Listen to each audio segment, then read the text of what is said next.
Great Expectations by Charles Dickens, Volume 1, Chapter 1. My father's family name being Pirrip, and my Christian name Philip, my infant tongue could make of both names nothing longer or more explicit than Pip. So I called myself Pip, and came to be called Pip. I give Pirrip as my father's family name on the authority of his tombstone and my sister, Mrs. Joe Gargery, who married the blacksmith. As I never saw my father or my mother, and never saw any likeness of either of them, for their days were long before the days of photographs, my first fancies regarding what they were like were unreasonably derived from their tombstones. The shape of the letters on my father's gave me an odd idea that he was a square, stout, dark man with curly black hair. From the character and turn of the inscription, "Also Georgiana, wife of the above," I drew a childish conclusion that my mother was freckled and sickly.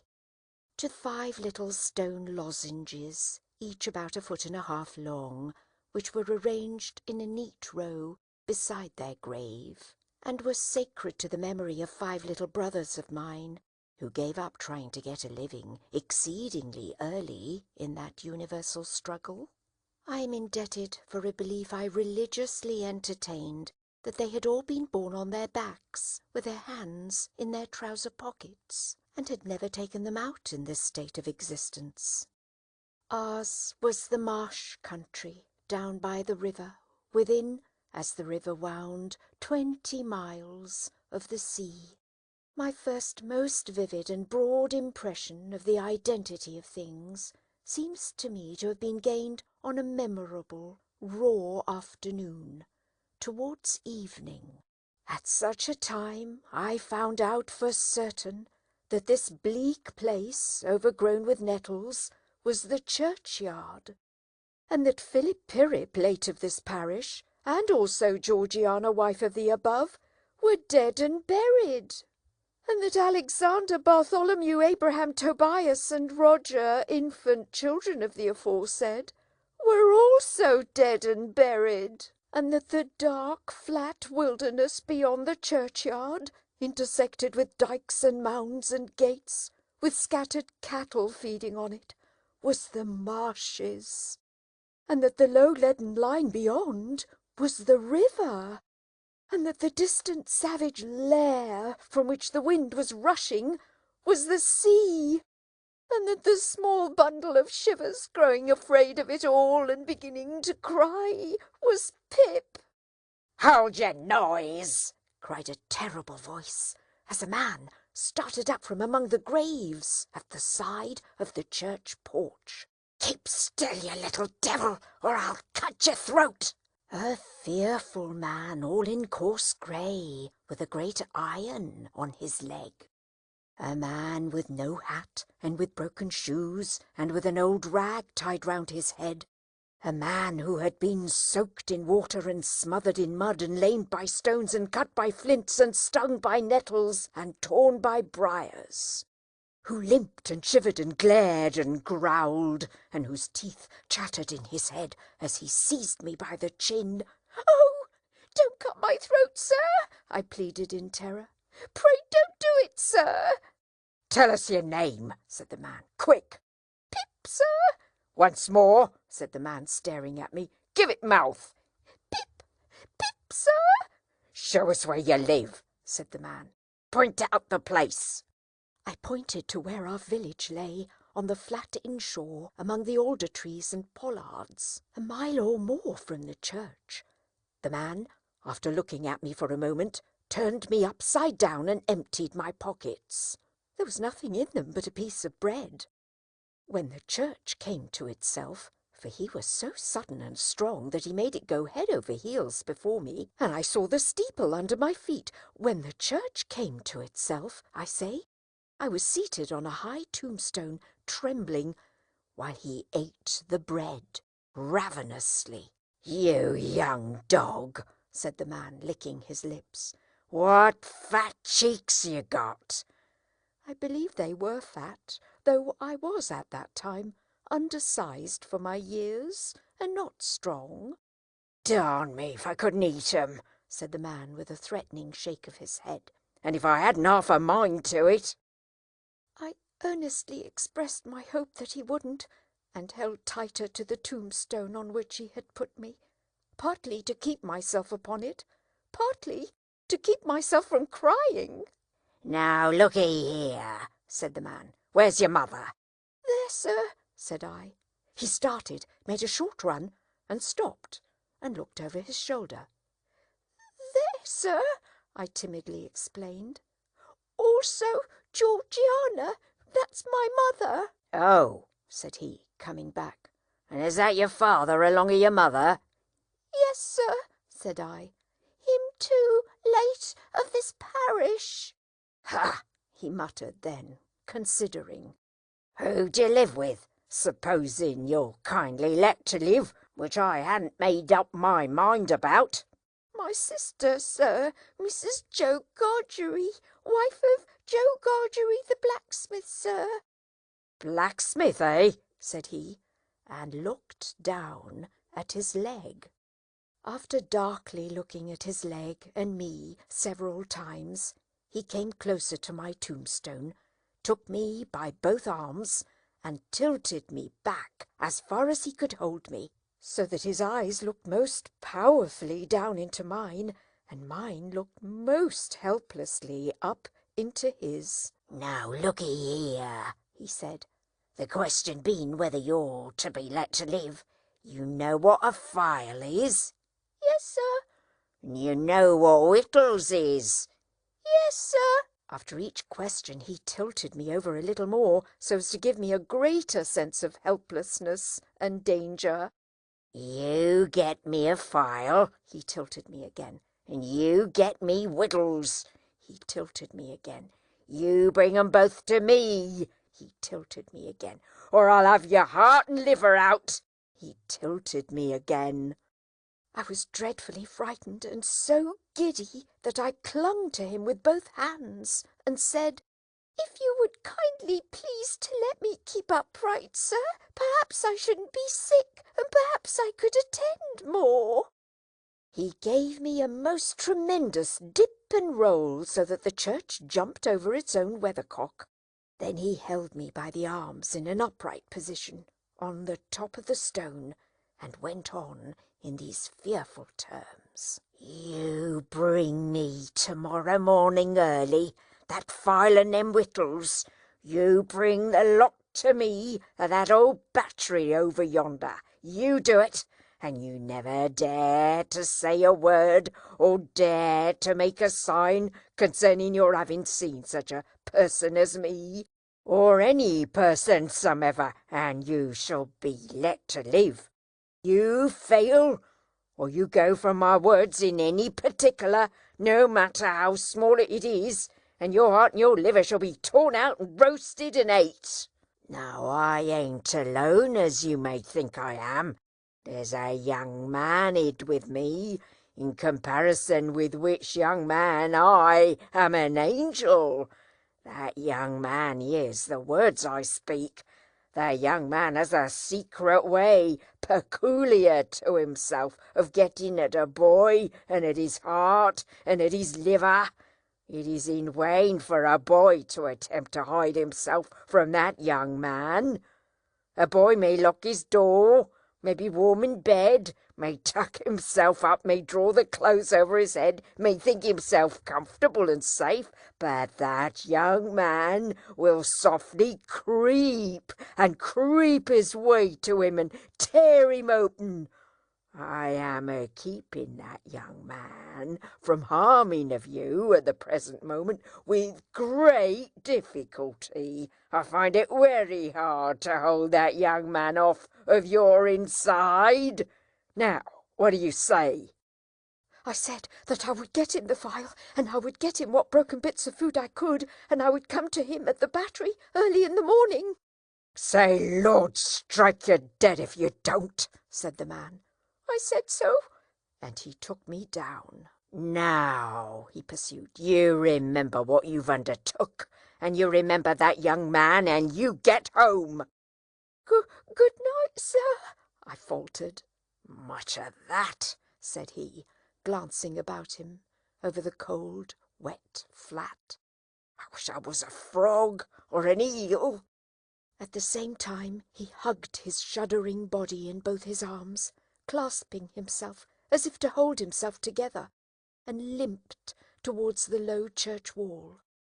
As I saw him go, picking his way among the nettles and among the brambles that bound the green mounds, he looked in my young eyes as if he were eluding the hands of the dead people, stretching up cautiously out of their graves to get a twist upon his ankle and pull him in. When he came to the low church wall, he got over it like a man whose legs were numbed and stiff, and then turned round to look for me. When I saw him turning, I set my face towards home and made the best use of my legs. But presently I looked over my shoulder and saw him going on again towards the river, still hugging himself in both arms and picking his way with his sore feet among the great stones dropped into the marshes here and there for stepping places when the rains were heavy or the tide was in. The marshes were just a long black horizontal line then, as I stopped to look after him, and the river was just another horizontal line, not nearly so broad nor yet so black, and the sky was just a row of long angry red lines and dense black lines intermixed.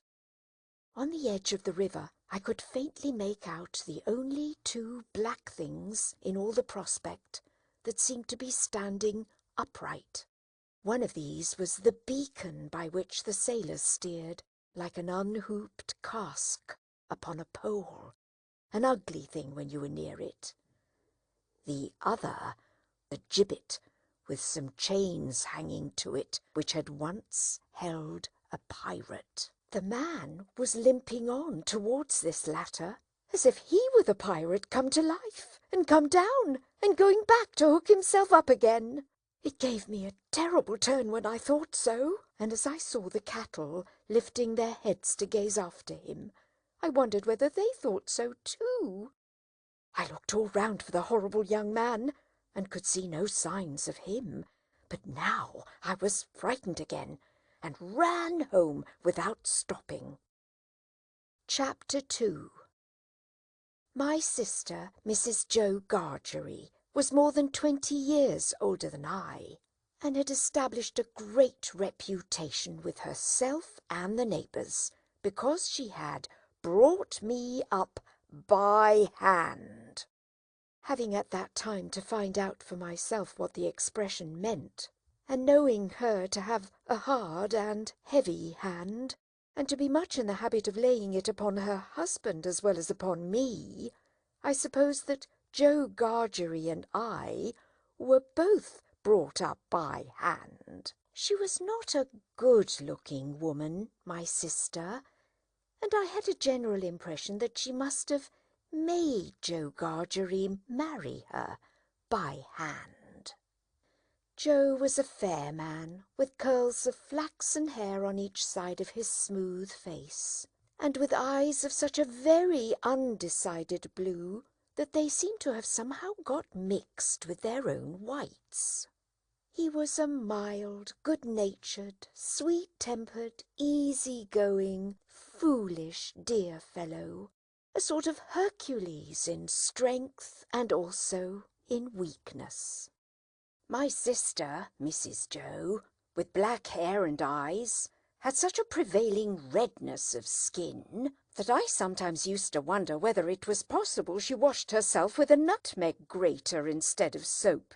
She was tall and bony, and almost always wore a coarse apron fastened over her figure behind with 2 loops, and having a square, impregnable bib in front that was stuck full of pins and needles. She made it a powerful merit in herself and a strong reproach against Joe that she wore this apron so much, though I really see no reason why she should have worn it at all, or why, if she did wear it at all, she should not have taken it off every day of her life. Joe's forge adjoined our house, which was a wooden house, as many of the dwellings in our country were, most of them at that time. When I ran home from the churchyard, the forge was shut up, and Joe was sitting alone in the kitchen. Joe and I being fellow sufferers and having confidences as such, Joe imparted a confidence to me the moment I raised the latch of the door and peeped in at him opposite to it, sitting in the chimney corner. "Mrs. Joe has been out a dozen times looking for you, Pip, and she's out now, making it a baker's dozen." "Is she?" "Yes, Pip," said Joe, "and what's worse, she's got Tickler with her." At this dismal intelligence, I twisted the only button on my waistcoat round and looked in great depression at the fire. Tickler was a wax-ended piece of cane, worn smooth by collision with my tickled frame. "She sat down," said Joe, "and she got up, and she made a grab at Tickler, and she rampaged out. That's what she did," said Joe, slowly clearing the fire between the lower bars with the poker and looking at it. "She rampaged out, Pip." "Has she been gone long, Joe?" I always treated him as a larger species of child, and as no more than my equal. "Well," said Joe, glancing up at the Dutch clock, "she's been on the rampage this last spell about 5 minutes, Pip." "She's a-coming. Get behind the door, old chap, and have the jack-towel betwixt you." I took the advice. My sister, Mrs. Joe, throwing the door wide open, and finding an obstruction behind it, immediately divined the cause and applied Tickler to its further investigation. She concluded by throwing me, I often served as a connubial missile, at Joe, who, glad to get hold of me on any terms, passed me on into the chimney and quietly fenced me up there with his great leg. "Where have you been, you young monkey?" said Mrs. Joe, stamping her foot.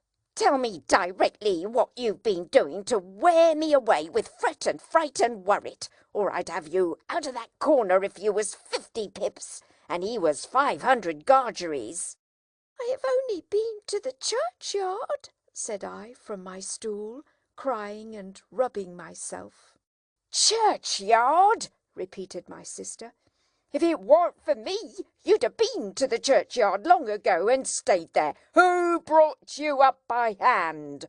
"You did," said I. "And why did I do it, I should like to know?" exclaimed my sister. I whimpered, "I don't know." "I don't," said my sister. "I'd never do it again, I know that. I may truly say I've never had this apron of mine off since born you were.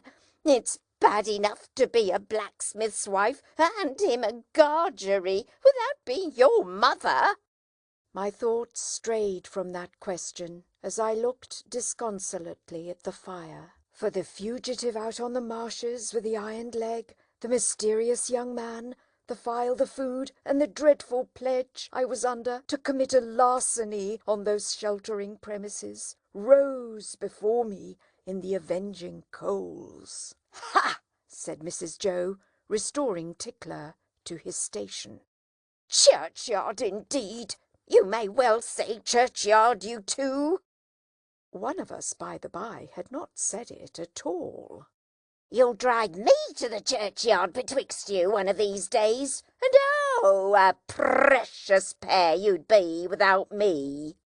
As she applied herself to set the tea things, Joe peeped down at me over his leg, as if he were mentally casting me and himself up and calculating what kind of pair we practically should make. under the grievous circumstances foreshadowed.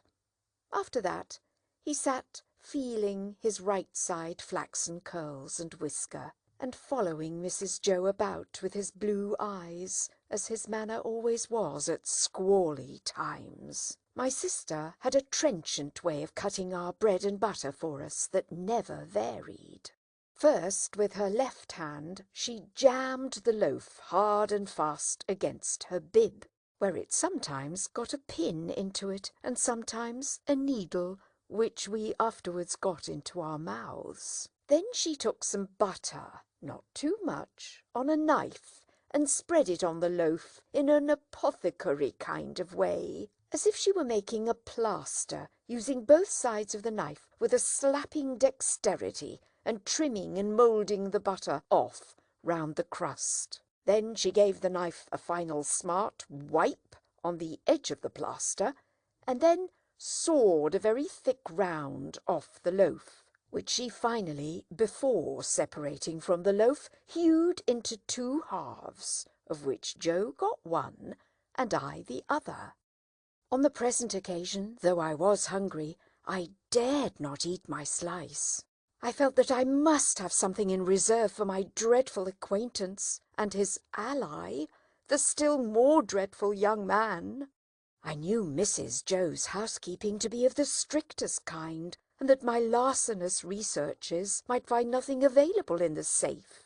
Therefore I resolved to put my hunk of bread and butter down the leg of my trousers. The effort of resolution necessary to the achievement of this purpose I found to be quite awful.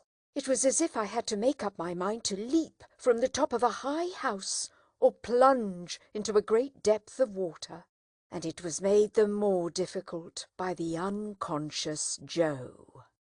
In our already mentioned Freemasonry as fellow sufferers, and in his good-natured companionship with me, it was our evening habit to compare the way we bit through our slices by silently holding them up to each other's admiration now and then, which stimulated us to new exertions. Tonight, Joe several times invited me, by the display of his fast diminishing slice, to enter upon our usual friendly competition, but he found me each time with my yellow mug of tea on one knee and my untouched bread and butter on the other. At last I desperately considered that the thing I contemplated must be done, and that it had best be done in the least improbable manner consistent with the circumstances. I took advantage of a moment when Joe had just looked at me and got my bread and butter down my leg. Joe was evidently made uncomfortable by what he supposed to be my loss of appetite, and took a thoughtful bite out of his slice, which he didn't seem to enjoy. He turned it about in his mouth much longer than usual, pondering over it a good deal, and after all gulped it down like a pill. He was about to take another bite, and had just got his head on one side for a good purchase on it, when his eye fell on me, and he saw that my bread and butter was gone. The wonder and consternation with which Joe stopped on the threshold of his bite and stared at me were too evident to escape my sister's observation. "What's the matter now?" said she smartly, as she put down her cup. "I say, you know," muttered Joe, shaking his head at me in very serious remonstrance. "Pip, old chap, you'll do yourself a mischief. It'll stick somewhere. You can't have chowed it, Pip." "What's the matter now?" repeated my sister, more sharply than before. "If you can cough any trifle on it up, Pip, I'd recommend you to do it," said Joe, all aghast. "Manners is manners, but still your health's your health." By this time my sister was quite desperate, so she pounced on Joe, and taking him by the 2 whiskers, knocked his head for a little while against the wall behind him, while I sat in the corner looking guiltily on. "Now perhaps you'll mention what's the matter," said my sister, out of breath. "You staring great stuck pig!" Joe looked at her in a helpless way, then took a helpless bite and looked at me again. "You know, Pip," said Joe solemnly, with his last bite in his cheek, and speaking in a confidential voice, as if we two were quite alone, "you and me is always friends, and I'd be the last to tell upon you any time. But such a—" He moved his chair and looked about the floor between us, and then again at me. "Such a most uncommon bolt as that." "Been bolting his food, has he?" cried my sister. "You know, old chap," said Joe, looking at me and not at Mrs. Joe, with his bite still in his cheek, "I bolted myself when I was your age, frequent, and as a boy I've been among a many bolters, but I never see your bolting equal yet, Pip, and it's a mercy you ain't bolted dead." My sister made a dive at me and fished me up by the hair, saying nothing more than the awful words, "You come along and be dosed."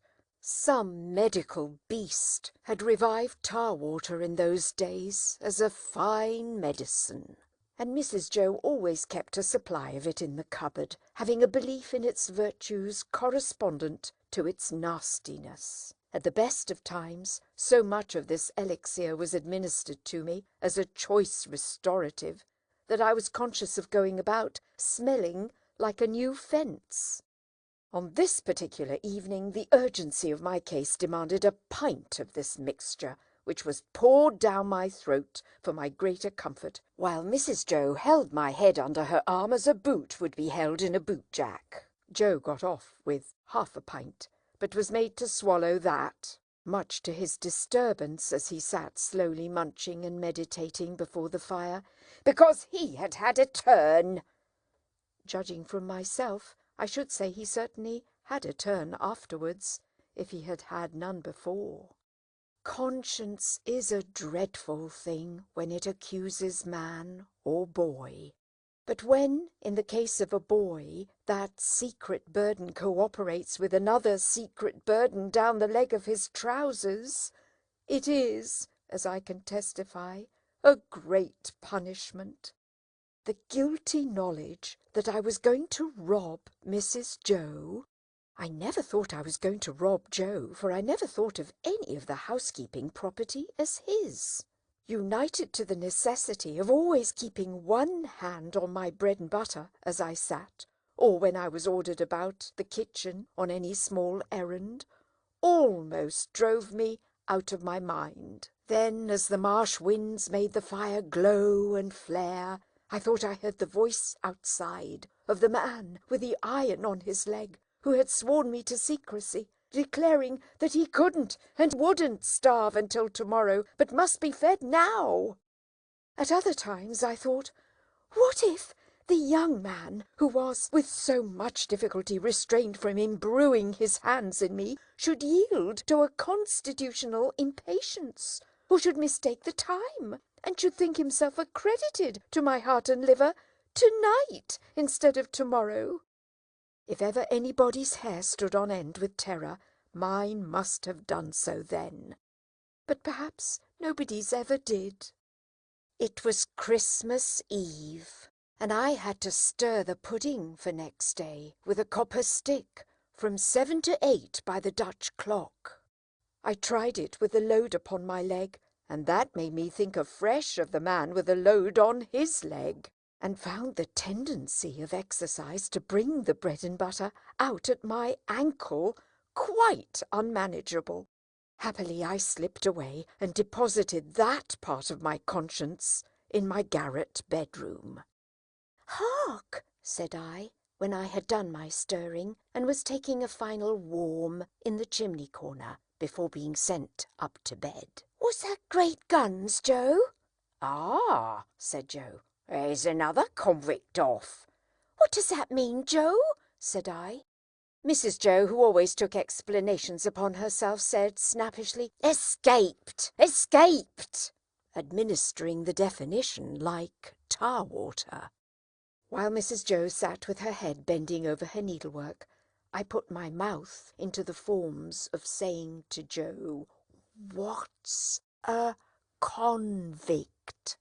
Joe put his mouth into the forms of returning such a highly elaborate answer that I could make out nothing of it but the single word Pip. "There was a convict off last night," said Joe aloud, "after sunset gun, and they fired warning of him, and now it appears they're firing warning of another." "Who's firing?" said I. Drat that boy, interposed my sister, frowning at me over her work. what a questioner he is. Ask no questions, and you'll be told no lies. It was not very polite to herself, I thought, to imply that I should be told lies by her even if I did ask questions. But she never was polite unless there was company. At this point, Joe greatly augmented my curiosity by taking the utmost pains to open his mouth very wide and to put it into the form of a word that looked to me like sulks. Therefore I naturally pointed to Mrs. Joe and put my mouth into the form of saying her. But Joe wouldn't hear of that at all, and again opened his mouth very wide and shook the form of a most emphatic word out of it. But I could make nothing of the word. "Mrs. Joe," said I, as a last resort, "I should like to know, if you wouldn't much mind, where the firing comes from." "Lord bless the boy!" exclaimed my sister, as if she didn't quite mean that, but rather the contrary. "From the hulks." "Oh," said I, looking at Joe. "Hulks." Joe gave a reproachful cough, as much as to say, "Well, I told you so." "And please, what's hulks?" said I. "That's the way with this boy," exclaimed my sister, pointing me out with her needle and thread, and shaking her head at me. Answer him one question, and he'll ask you a dozen directly. Hulks are prison ships right across the meshes. We always use that name for marshes in our country. I wonder who's put into prison ships and why they're put there, said I, in a general way and with quiet desperation. It was too much for Mrs. Joe, who immediately rose. "I tell you what, young fellow," said she, "I didn't bring you up by hand to badger people's lives out. It would be blame to me and not praise if I had. People are put in the hulks because they murder, and because they rob and forge and do all sorts of bad. And they always begin by asking questions. Now you get along to bed." I was never allowed a candle to light me to bed, and as I went upstairs in the dark, with my head tingling from Mrs. Joe's thimble having played the tambourine upon it to accompany her last words, I felt fearfully sensible of the great convenience that the hulks were handy for me. I was clearly on my way there. I had begun by asking questions, and I was going to rob Mrs. Joe. Since that time, which is far enough away now, I have often thought that few people know what secrecy there is in the young under terror, no matter how unreasonable the terror, so that it be terror. I was in mortal terror of the young man who wanted my heart and liver. I was in mortal terror of my interlocutor with the iron leg. I was in mortal terror of myself, from whom an awful promise had been extracted. I had no hope of deliverance through my all-powerful sister, who repulsed me at every turn. I am afraid to think of what I might have done on requirement, in the secrecy of my terror. If I slept at all that night, it was only to imagine myself drifting down the river on a strong spring tide to the hulks. A ghostly pirate calling out to me through a speaking trumpet as I passed the gibbet station that I had better come ashore and be hanged there at once and not put it off. I was afraid to sleep, even if I had been inclined, for I knew that at the first faint dawn of morning I must rob the pantry. There was no doing it in the night, for there was no getting a light by easy friction then. To have got one, I must have struck it out of flint and steel, and have made a noise like the very pirate himself, rattling his chains. As soon as the great black velvet pall outside my little window was shot with grey, I got up and went downstairs, every board upon the way, and every crack in every board calling after me, "Stop, thief!" and "Get up, Mrs. Joe!" In the pantry, which was far more abundantly supplied than usual, owing to the season, I was very much alarmed by a hare hanging up by the heels, whom I rather thought I caught, when my back was half turned, winking. I had no time for verification, no time for selection, no time for anything, for I had no time to spare.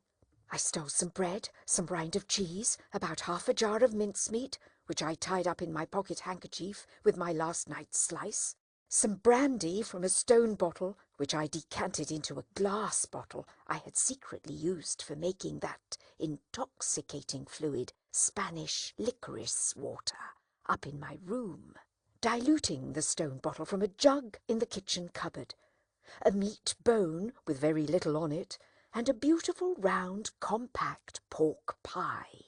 I was nearly going away without the pie, but I was tempted to mount upon a shelf to look what it was that was put away so carefully in a covered earthenware dish in a corner, and I found it was the pie, and I took it in the hope that it was not intended for early use and would not be missed for some time. There was a door in the kitchen communicating with the forge.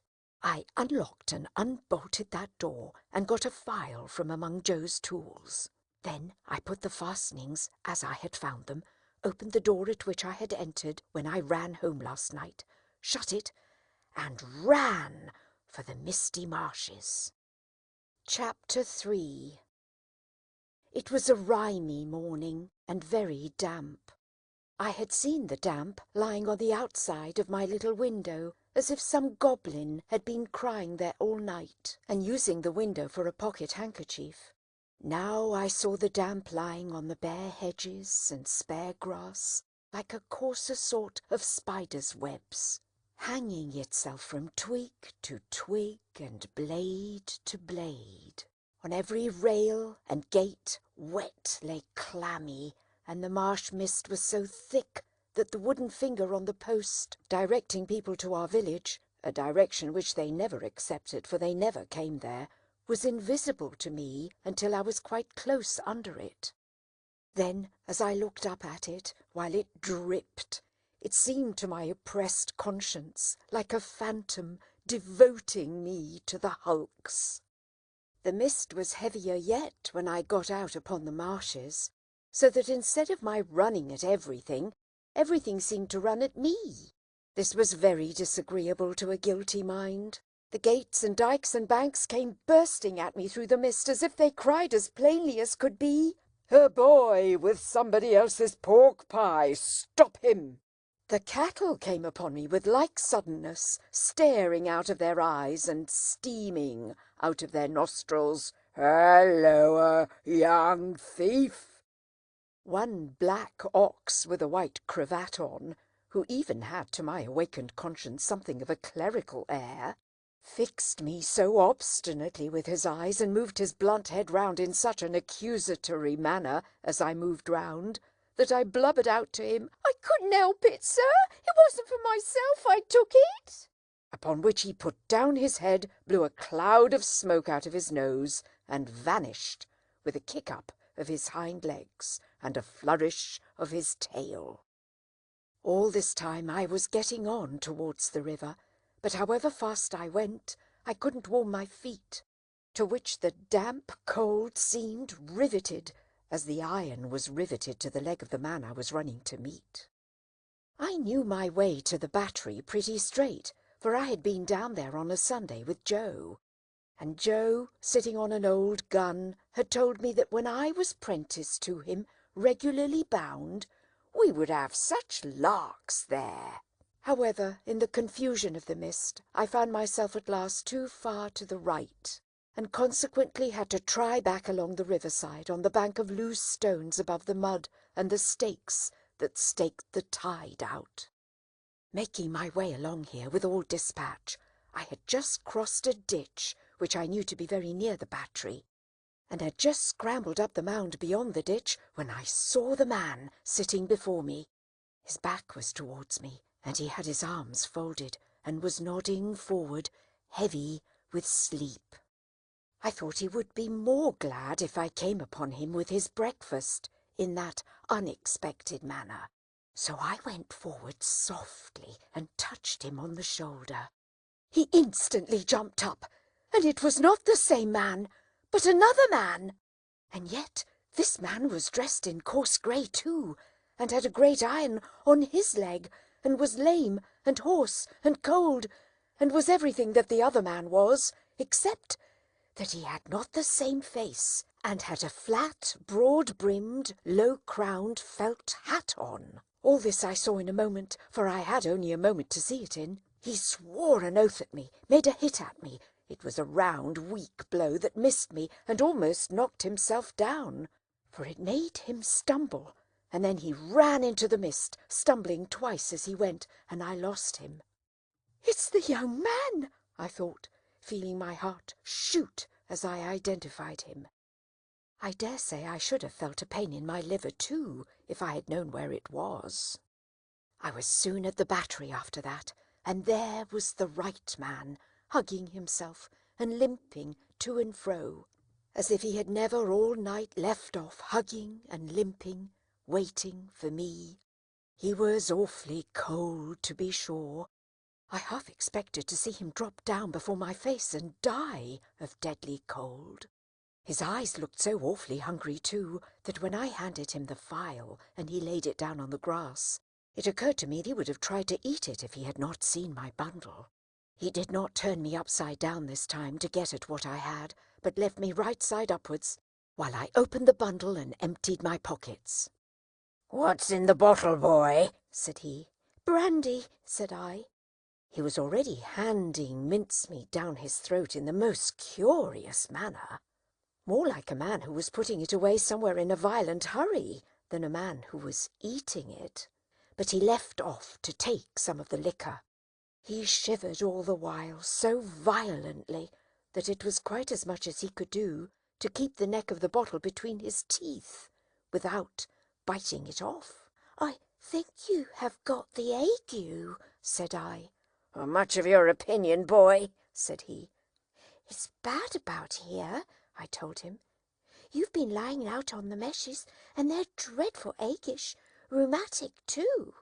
"I'll eat my breakfast afore they're the death of me," said he. "I'll do that if I was going to be strung up to that there gallows as there is over there directly afterwards. I'll beat the shivers so far, I'll bet you." He was gobbling mincemeat, meat-bone, bread, cheese, and pork pie all at once, staring distrustfully while he did so at the mist all round us, and often stopping, even stopping his jaws to listen. Some real or fancied sound, some clink upon the river or breathing of beast upon the marsh, now gave him a start, and he said suddenly, "You're not a deceiving imp? You brought no one with you? "No, sir, no." Nor given no one the office to follow you?" "No." "Well," said he, "I believe you. You'd be but a fierce young hound indeed if at your time of life you could help to hunt a wretched varmint hunted as near death and dunghill as this poor wretched varmint is." Something clicked in his throat, as if he had works in him like a clock and was going to strike, and he smeared his ragged rough sleeve over his eyes. Pitying his desolation and watching him as he gradually settled down upon the pie, I made bold to say, "I am glad you enjoy it." "Did you speak?" I said I was glad you enjoyed it. "Thank you, my boy, I do." I had often watched a large dog of ours eating his food, and I now noticed a decided similarity between the dog's way of eating and the man's.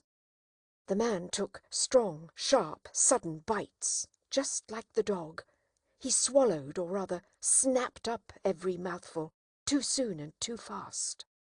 And he looked sideways here and there while he ate, as if he thought there was danger in every direction of somebody's coming to take the pie away. He was altogether too unsettled in his mind over it to appreciate it comfortably, I thought, or to have anybody to dine with him without making a chop with his jaws at the visitor. In all of which particulars he was very like the dog. "I am afraid you won't leave any of it for him," said I timidly, after a silence, during which I had hesitated as to the politeness of making the remark. "There's no more to be got where that came from." It was the certainty of this fact that impelled me to offer the hint. "Leave any for him? Who's him?" said my friend, stopping in his crunching of pie crust. "The young man that you spoke of, that was hid with you." "Oh, aha!" he returned with something like a gruff laugh. "Him? Yes, yes. He don't want no victuals." "I thought he looked as if he did," said I. The man stopped eating and regarded me with the keenest scrutiny and the greatest surprise. "Looked? When?" "Just now." "Where?" "Yonder," said I, pointing. "Over there, where I found him nodding asleep and thought it was you." He held me by the collar and stared at me so that I began to think his first idea about cutting my throat had revived. "Dressed like you, you know, only with a hat," I explained, trembling, and I was very anxious to put this delicately, "and with the same reason for wanting to borrow a file. Didn't you hear the cannon last night?" "Then there was firing," he said to himself. "I wonder you shouldn't have been sure of that," I returned, "for we heard it up at home, and that's farther away, and we were shut in besides." "I see now," said he. "When a man's alone on these flats, with a light head and a light stomach, perishing of cold and want, he hears nothing all night but guns firing and voices calling. He sees the soldiers with their red coats lighted up by the torches carried afore, closing in round 'em. Hears his number called, hears himself challenged, hears the rattle of the muskets, hears the orders, 'Make ready, present, cover him steady, men,' and is laid hands on, and there's nothing. Why, if I see one pursuing party last night coming up in order, damn 'em with their tramp, tramp, I see 100. And as to firing, why, I see the mist shake with the cannon arter it was broad day." But this man, he had said all the rest as if he had forgotten my being there. "Did you notice anything in him?" "He had a badly bruised face," said I, recalling what I hardly knew I knew. "Not here!" exclaimed the man, striking his left cheek mercilessly with the flat of his hand. "Yes, there." "Where is he?" He crammed what little food was left into the breast of his grey jacket. "Show me the way he went. I'll pull him down like a bloodhound. Curse this iron on my sore leg. Give us hold of the file, boy." I indicated in what direction the mist had shrouded the other man, and he looked up at it for an instant. But he was down on the rank wet grass, filing at his iron like a madman, and not minding me or minding his own leg, which had an old chafe upon it and was bloody, but which he handled as roughly as if it had no more feeling in it than the file. I was very much afraid of him again, now that he had worked himself into this fierce hurry, and I was likewise very much afraid of keeping away from home any longer. I told him I must go, but he took no notice, so I thought the best thing I could do was to slip off. The last I saw of him, his head was bent over his knee, and he was working hard at his fetter, muttering impatient imprecations at it, and at his leg. The last I heard of him, I stopped in the mist to listen, and the file was still going. Chapter 4. I fully expected to find a constable in the kitchen, waiting to take me up, But not only was there no constable there, but no discovery had yet been made of the robbery. Mrs. Joe was prodigiously busy in getting the house ready for the festivities of the day, and Joe had been put upon the kitchen doorstep to keep him out of the dustpan, an article into which his destiny always led him sooner or later, when my sister was vigorously reaping the floors of her establishment. "And where the deuce have you been?" was Mrs. Joe's Christmas salutation, when I and my conscience showed ourselves. I said I had been down to hear the carols. "Ah, well," observed Mrs. Joe, "you might have done worse." Not a doubt of that, I thought. "Perhaps if I weren't a blacksmith's wife, and what's the same thing, a slave with her apron never off, I should have been to hear the carols," said Mrs. Joe. "I'm rather partial to carols myself, and that's the best of reasons for my never hearing any." Joe, who had ventured into the kitchen after me, as the dustpan had retired before us, drew the back of his hand across his nose with a conciliatory air when Mrs. Joe darted a look at him, and, when her eyes were withdrawn, secretly crossed his 2 forefingers and exhibited them to me, as our token that Mrs. Joe was in a cross temper. This was so much her normal state that Joe and I would often, for weeks together, be, as to our fingers, like monumental crusaders as to their legs. We were to have a superb dinner, consisting of a leg of pickled pork and greens, and a pair of roast stuffed fowls. A handsome mince pie had been made yesterday morning, which accounted for the mincemeat not being missed, and the pudding was already on the boil. These extensive arrangements occasioned us to be cut off unceremoniously in respect of breakfast. "For I ain't," said Mrs. Joe, "I ain't a-going to have no formal cramming and busting and washing up now, with what I've got before me, I promise you." So we had our slices served out as if we were 2,000 troops on a forced march, instead of a man and boy at home. And we took gulps of milk and water with apologetic countenances from a jug on the dresser. In the meantime, Mrs. Joe put clean white curtains up and tacked a new flowered flounce across the wide chimney to replace the old one, and uncovered the little state parlour across the passage, which was never uncovered at any other time, but passed the rest of the year in a cool haze of silver paper, which even extended to the 4 little white crockery poodles on the mantel-shelf, each with a black nose and a basket of flowers in his mouth, and each the counterpart of the other. Mrs. Joe was a very clean housekeeper, but had an exquisite art of making her cleanliness more uncomfortable and unacceptable than dirt itself. Cleanliness is next to godliness, and some people do the same by their religion. My sister, having so much to do, was going to church vicariously, that is to say, Joe and I were going. In his working clothes, Joe was a well-knit, characteristic-looking blacksmith. In his holiday clothes he was more like a scarecrow in good circumstances than anything else. Nothing that he wore then fitted him or seemed to belong to him, and everything that he wore then grazed him. On the present festive occasion he emerged from his room when the blithe bells were going, the picture of misery in a full suit of Sunday penitentials. As to me, I think my sister must have had some general idea that I was a young offender whom an accoucheur policeman had taken up on my birthday, and delivered over to her to be dealt with according to the outraged majesty of the law. I was always treated as if I had insisted on being born in opposition to the dictates of reason, religion, and morality, and against the dissuading arguments of my best friends.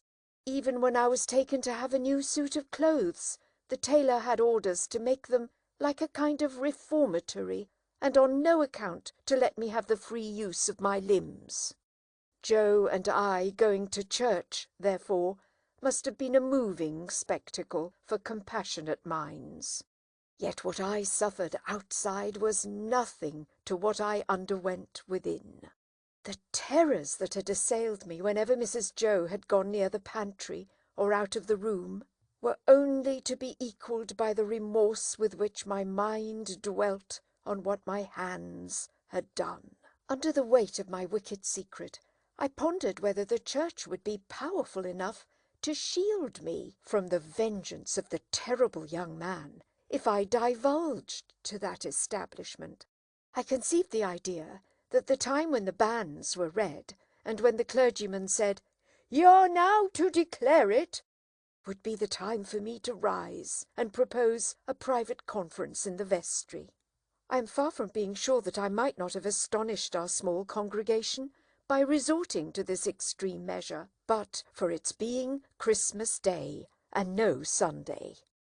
Mr. Wopsle, the clerk at church, was to dine with us, and Mr. Hubble, the wheelwright, and Mrs. Hubble, and Uncle Pumblechook, Joe's uncle, but Mrs. Joe appropriated him, who was a well-to-do corn chandler in the nearest town and drove his own chaise cart. The dinner hour was 1:30. When Joe and I got home, we found the table laid, and Mrs. Joe dressed, and the dinner dressing, and the front door unlocked. It never was at any other time for the company to enter by, and everything most splendid, and still not a word of the robbery. The time came without bringing with it any relief to my feelings, and the company came. Mr. Wopsle, united to a Roman nose and a large shining bald forehead, had a deep voice, which he was uncommonly proud of. Indeed, it was understood among his acquaintance that if you could only give him his head, he would read the clergyman into fits. He himself confessed that if the church was thrown open, meaning to competition, he would not despair of making his mark in it. The church not being thrown open, he was, as I have said, our clerk. But he punished the amens tremendously, and when he gave out the psalm, always giving the whole verse, he looked all round the congregation first, as much as to say, "You have heard my friend overhead. Oblige me with your opinion of this style." I opened the door to the company, making believe that it was a habit of ours to open that door, and I opened it first to Mr. Wopsle, next to Mr. and Mrs. Hubble, and last of all to Uncle Pumblechook. N.B. I was not allowed to call him uncle, under the severest penalties. "Mrs. Joe," said Uncle Pumblechook, a large, hard-breathing, middle-aged, slow man, with a mouth like a fish, dull staring eyes, and sandy hair standing upright on his head, so that he looked as if he had just been all but choked, and had that moment come to. "I have brought you as the compliments of the season. I have brought you, ma'am, a bottle of sherry wine, and I have brought you, ma'am, a bottle of port wine." Every Christmas Day he presented himself as a profound novelty, with exactly the same words, and carrying the 2 bottles like dumbbells. Every Christmas Day Mrs. Joe replied, as she now replied, "Oh, Uncle Pumblechook, this is kind." Every Christmas Day he retorted, as he now retorted, "It's no more than your merits. And now are you all bobbish, and how's 6 of halfpence?" meaning me. We dined on these occasions in the kitchen, and adjourned for the nuts and oranges and apples to the parlour, which was a change very like Joe's change from his working clothes to his Sunday dress. My sister was uncommonly lively on the present occasion, and indeed was generally more gracious in the society of Mrs. Hubble than in other company. I remember Mrs. Hubble as a little, curly, sharp-edged person in sky blue, who held a conventionally juvenile position because she had married Mr. Hubble, I don't know at what remote period, when she was much younger than he. I remember Mr. Hubble as a tough, high-shouldered, stooping old man of a sawdusty fragrance, with his legs extraordinarily wide apart, so that in my short days I always saw some miles of open country between them when I met him coming up the lane. Among this good company I should have felt myself, even if I hadn't robbed the pantry, in a false position.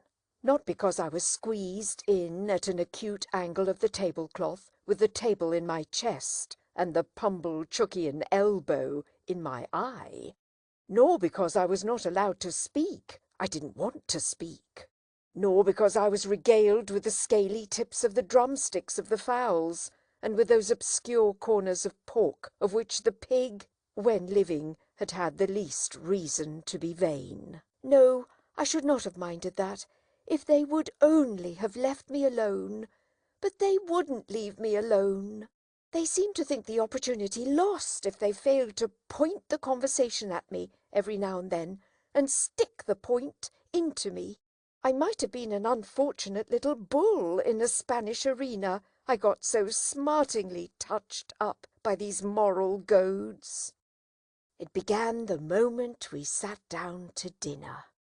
Mr. Wopsle said grace with theatrical declamation, as it now appears to me something like a religious cross of the Ghost in Hamlet with Richard III, and ended with a very proper aspiration that we might be truly grateful, upon which my sister fixed me with her eye, and said in a low, reproachful voice, "Do you hear that?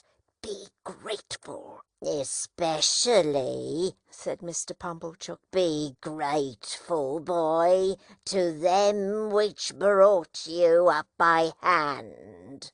Mrs. Hubble shook her head, and contemplating me with a mournful presentiment that I should come to no good, asked, "Why is it that the young are never grateful?" This moral mystery seemed too much for the company, until Mr. Hubble tersely solved it by saying, "Naturally wishes." Everybody then murmured, "True," and looked at me in a particularly unpleasant and personal manner. Joe's station and influence were something feebler, if possible, when there was company than when there was none. But he always aided and comforted me when he could, in some way of his own, and he always did so at dinner-time by giving me gravy, if there were any. There being plenty of gravy to-day, Joe spooned into my plate, at this point, about half a pint.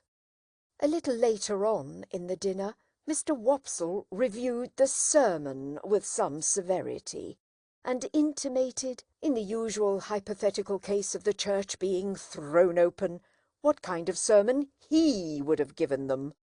After favouring them with some heads of that discourse, he remarked that he considered the subject of the day's homily ill-chosen, which was the less excusable, he added, when there were so many subjects going about. "True again," said Uncle Pumblechook. "You've hit it, sir. Plenty of subjects going about for them that know how to put salt upon their tails. That's what's wanted.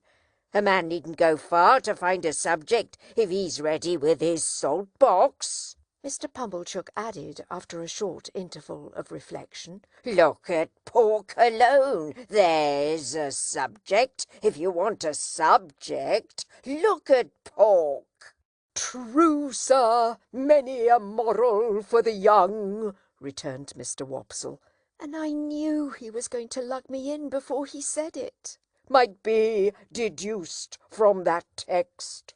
You listen to this, said my sister to me in a severe parenthesis. Joe gave me some more gravy. Swine, pursued Mr. Wopsle in his deepest voice, and pointing his fork at my blushes, as if he were mentioning my Christian name. swine were the companions of the prodigal. The gluttony of swine is put before us as an example to the young. I thought this pretty well in him who had been praising up the pork for being so plump and juicy. What is detestable in a pig is more detestable in a boy. Or girl, suggested Mr. Hubble. Of course, or girl, Mr. Hubble, assented Mr. Wopsle rather irritably. But there is no girl present. Besides, said Mr. Pumblechook, turning sharp on me, think what you've got to be grateful for if you'd been born a squeaker.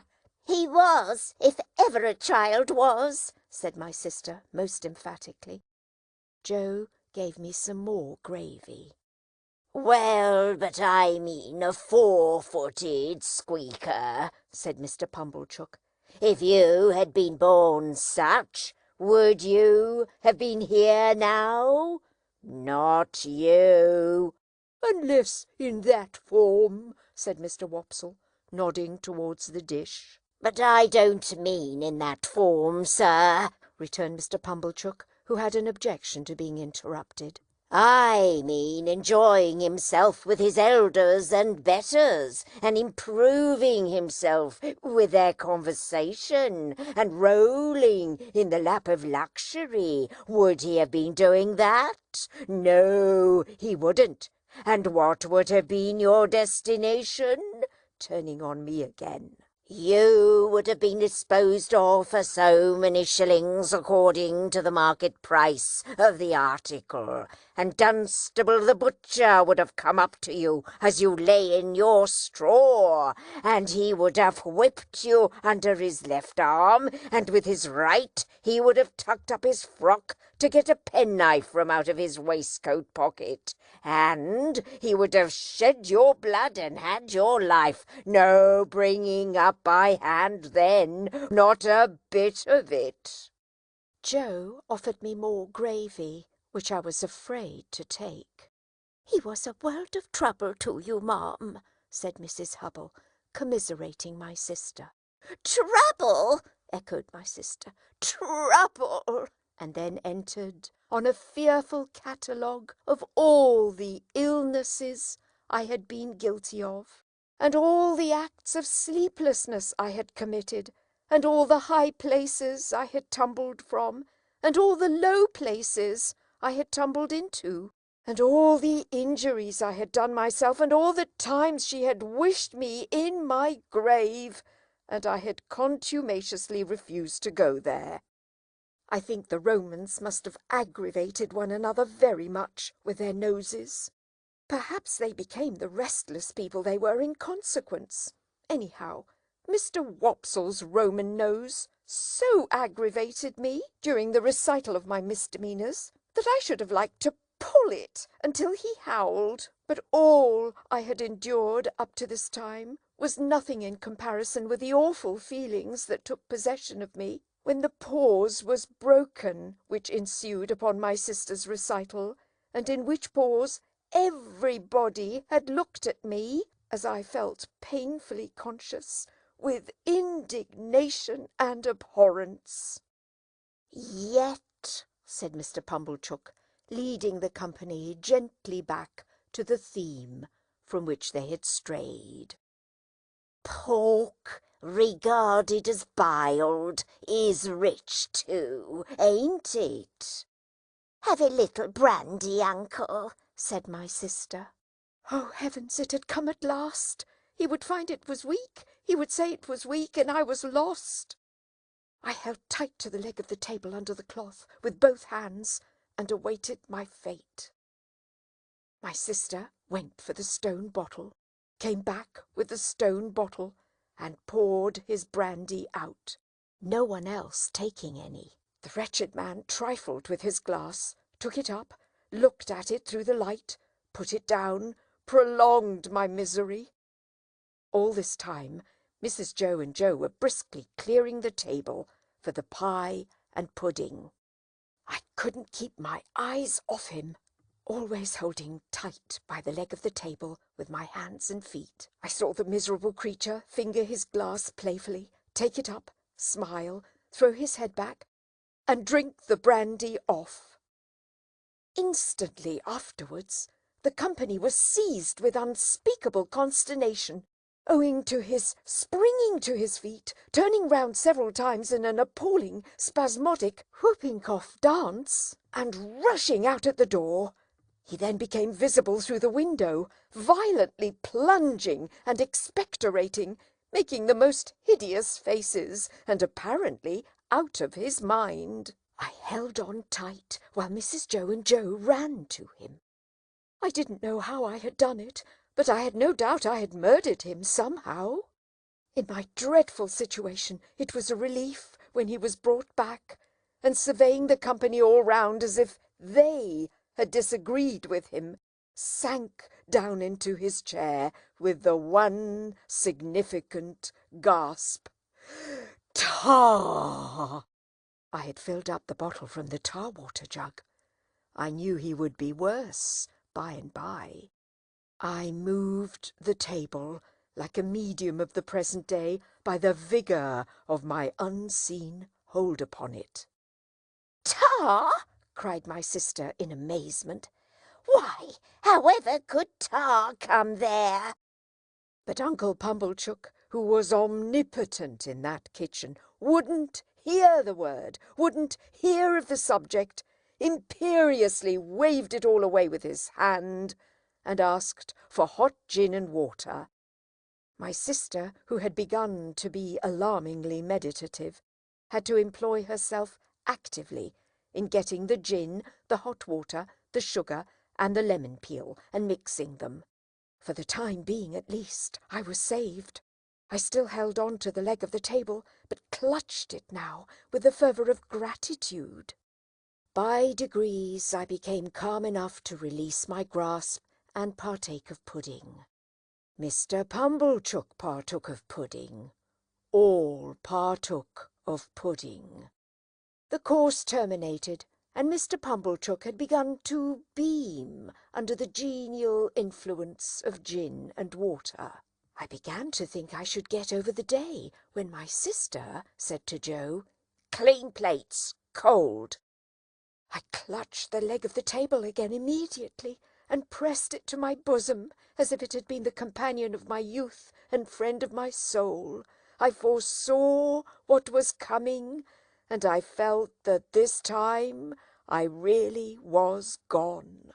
"You must taste," said my sister, addressing the guests with her best grace.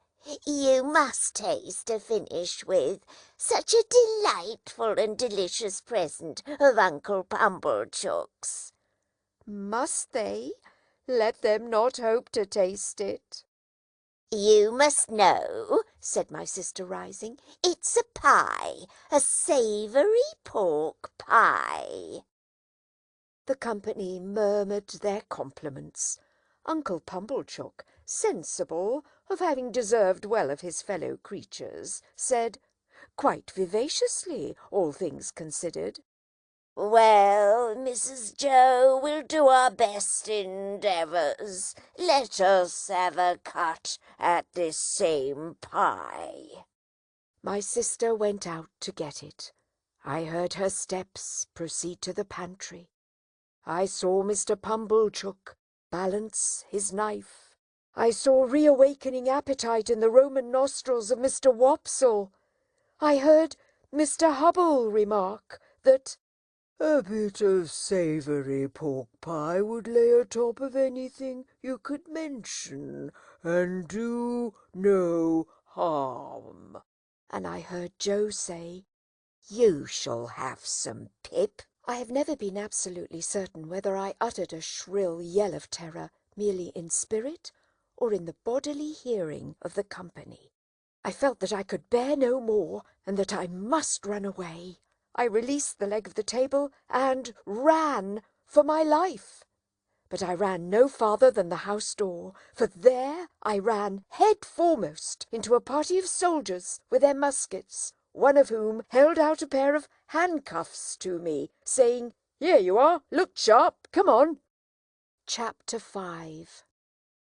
The apparition of a file of soldiers, ringing down the butt ends of their loaded muskets on our doorstep, caused the dinner party to rise from table in confusion, and caused Mrs. Joe, re-entering the kitchen empty-handed, to stop short and stare, in her wondering lament of, Gracious goodness gracious me! What's gone with the pie? The sergeant and I were in the kitchen when Mrs. Joe stood staring, at which crisis I partially recovered the use of my senses. It was the sergeant who had spoken to me, and he was now looking round at the company with his handcuffs invitingly extended towards them in his right hand, and his left on my shoulder. "Excuse me, ladies and gentlemen," said the sergeant, "but as I have mentioned at the door to this smart young shaver," which he hadn't, "I am on a chase in the name of the king, and I want the blacksmith." And pray, what might you want with him? retorted my sister, quick to resent his being wanted at all. "Missus," returned the gallant sergeant, "speaking for myself, I should reply, the honour and pleasure of his fine wife's acquaintance. Speaking for the king, I answer, a little job done." This was received as rather neat in the sergeant, insomuch that Mr. Pumblechook cried audibly, "Good again!" "You see, blacksmith," said the sergeant, who had by this time picked out Joe with his eye, "we have had an accident with these, and I find the lock of one of 'em goes wrong and the coupling don't act pretty. As they are wanted for immediate service, will you throw your eye over them?" Joe threw his eye over them, and pronounced that the job would necessitate the lighting of his forge fire, and would take nearer 2 hours than 1. "Will it? Then will you set about it at once, blacksmith," said the offhand sergeant, "as it's on his Majesty's service, and if my men can bear a hand anywhere, they'll make themselves useful." With that he called to his men, who came trooping into the kitchen one after another, and piled their arms in a corner, and then they stood about as soldiers do, now with their hands loosely clasped before them, now resting a knee or a shoulder, now easing a belt or a pouch, now opening the door to spit stiffly over their high stocks out into the yard. All these things I saw without their knowing that I saw them, for I was in an agony of apprehension, but beginning to perceive that the handcuffs were not for me, and that the military had so far got the better of the pie as to put it in the background, I collected a little more of my scattered wits. "Would you give me the time?" said the sergeant, addressing himself to Mr. Pumblechook, as to a man whose appreciative powers justified the inference that he was equal to the time. It's just gone 2:30. "That's not so bad," said the sergeant, reflecting. "Even if I was forced to halt here nigh 2 hours, that'll do. How far might you call yourselves from the marshes hereabouts? Not above a mile, I reckon." Just a mile, said Mrs. Joe. "That'll do. We begin to close in upon them about dusk. A little before dusk, my orders are. That'll do." "Convict, sergeant?" asked Mr. Wopsle, in a matter-of-course way. "Aye," returned the sergeant, "2. They're pretty well known to be out on the marshes still, and they won't try to get clear of 'em before dusk. Anybody here seen anything of any such game?" Everybody, myself excepted, said no with confidence. Nobody thought of me. "Well," said the sergeant, "they'll find themselves trapped in a circle, I expect, sooner than they count on. Now, blacksmith, if you're ready, His Majesty the King is." Joe had got his coat and waistcoat and cravat off, and his leather apron on, and passed into the forge. One of the soldiers opened its wooden windows, another lighted the fire, Another turned to at the bellows. The rest stood round the blaze, which was soon roaring. Then Joe began to hammer and clink, and we all looked on. The interest of the impending pursuit not only absorbed the general attention, but even made my sister liberal. She drew a pitcher of beer from the cask for the soldiers, and invited the sergeant to take a glass of brandy. But Mr. Pumblechook said sharply, "Give him wine, mum. I'll engage there's no tar in that." So the sergeant thanked him and said that as he preferred his drink without tar, he would take wine, if it was equally convenient. When it was given him, he drank his Majesty's health and compliments of the season, and took it all at a mouthful and smacked his lips.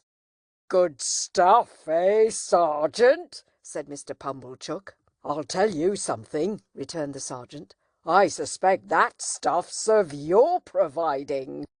Mr. Pumblechook, with a fat sort of laugh, said, "Aye, why?" "Because," returned the sergeant, clapping him on the shoulder, "you're a man that knows what's what." "D'ye think so?" said Mr. Pumblechook, with his former laugh. "Have another glass." "With you, hop and nob," returned the sergeant. "The top of mine to the foot of yours, the foot of yours to the top of mine. Ring once, ring twice, the best tune on the musical glasses. Your health. May you live 1,000 years, and never be a worse judge of the right sort than you are at the present moment of your life." The sergeant tossed off his glass again, and seemed quite ready for another glass. I noticed that Mr. Pumblechook in his hospitality appeared to forget that he had made a present of the wine, but took the bottle from Mrs. Joe and had all the credit of handing it about in a gush of joviality. Even I got some, and he was so very free of the wine that he even called for the other bottle, and handed that about with the same liberality when the first was gone. As I watched them while they all stood clustering about the forge, enjoying themselves so much, I thought what terrible good sauce for a dinner my fugitive friend on the marshes was. They had not enjoyed themselves a quarter so much before the entertainment was brightened with the excitement he furnished. And now, when they were all in lively anticipation of the two villains being taken, and when the bellows seemed to roar for the fugitives, the fire to flare for them, the smoke to hurry away in pursuit of them, Joe to hammer and clink for them, and all the murky shadows on the wall to shake at them in menace as the blaze rose and sank, and the red-hot sparks dropped and died, the pale afternoon outside almost seemed in my pitying young fancy to have turned pale on their account. Poor wretches!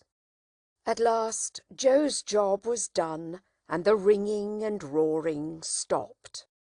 As Joe got on his coat, he mustered courage to propose that some of us should go down with the soldiers and see what came of the hunt. Mr. Pumblechook and Mr. Hubble declined on the plea of a pipe and ladies' society. But Mr. Wopsle said he would go if Joe would.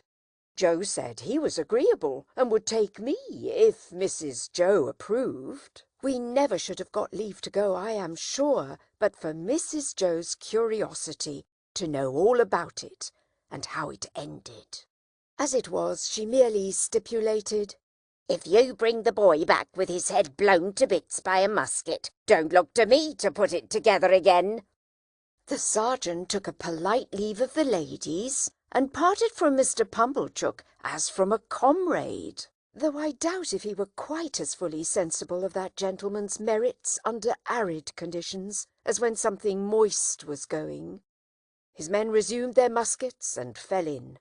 Mr. Wopsle, Joe, and I received strict charge to keep in the rear and to speak no word after we reached the marshes. When we were all out in the raw air and were steadily moving towards our business, I treasonably whispered to Joe, "I hope, Joe, we shan't find them." And Joe whispered to me, "I'd give a shilling if they had cut and run, Pip." We were joined by no stragglers from the village, for the weather was cold and threatening, the way dreary, the footing bad, darkness coming on, and the people had good fires indoors and were keeping the day. A few faces hurried to glowing windows and looked after us, but none came out. We passed the finger post and held straight on to the churchyard. There we were stopped a few minutes by a signal from the sergeant's hand, while 2 or 3 of his men dispersed themselves among the graves and also examined the porch.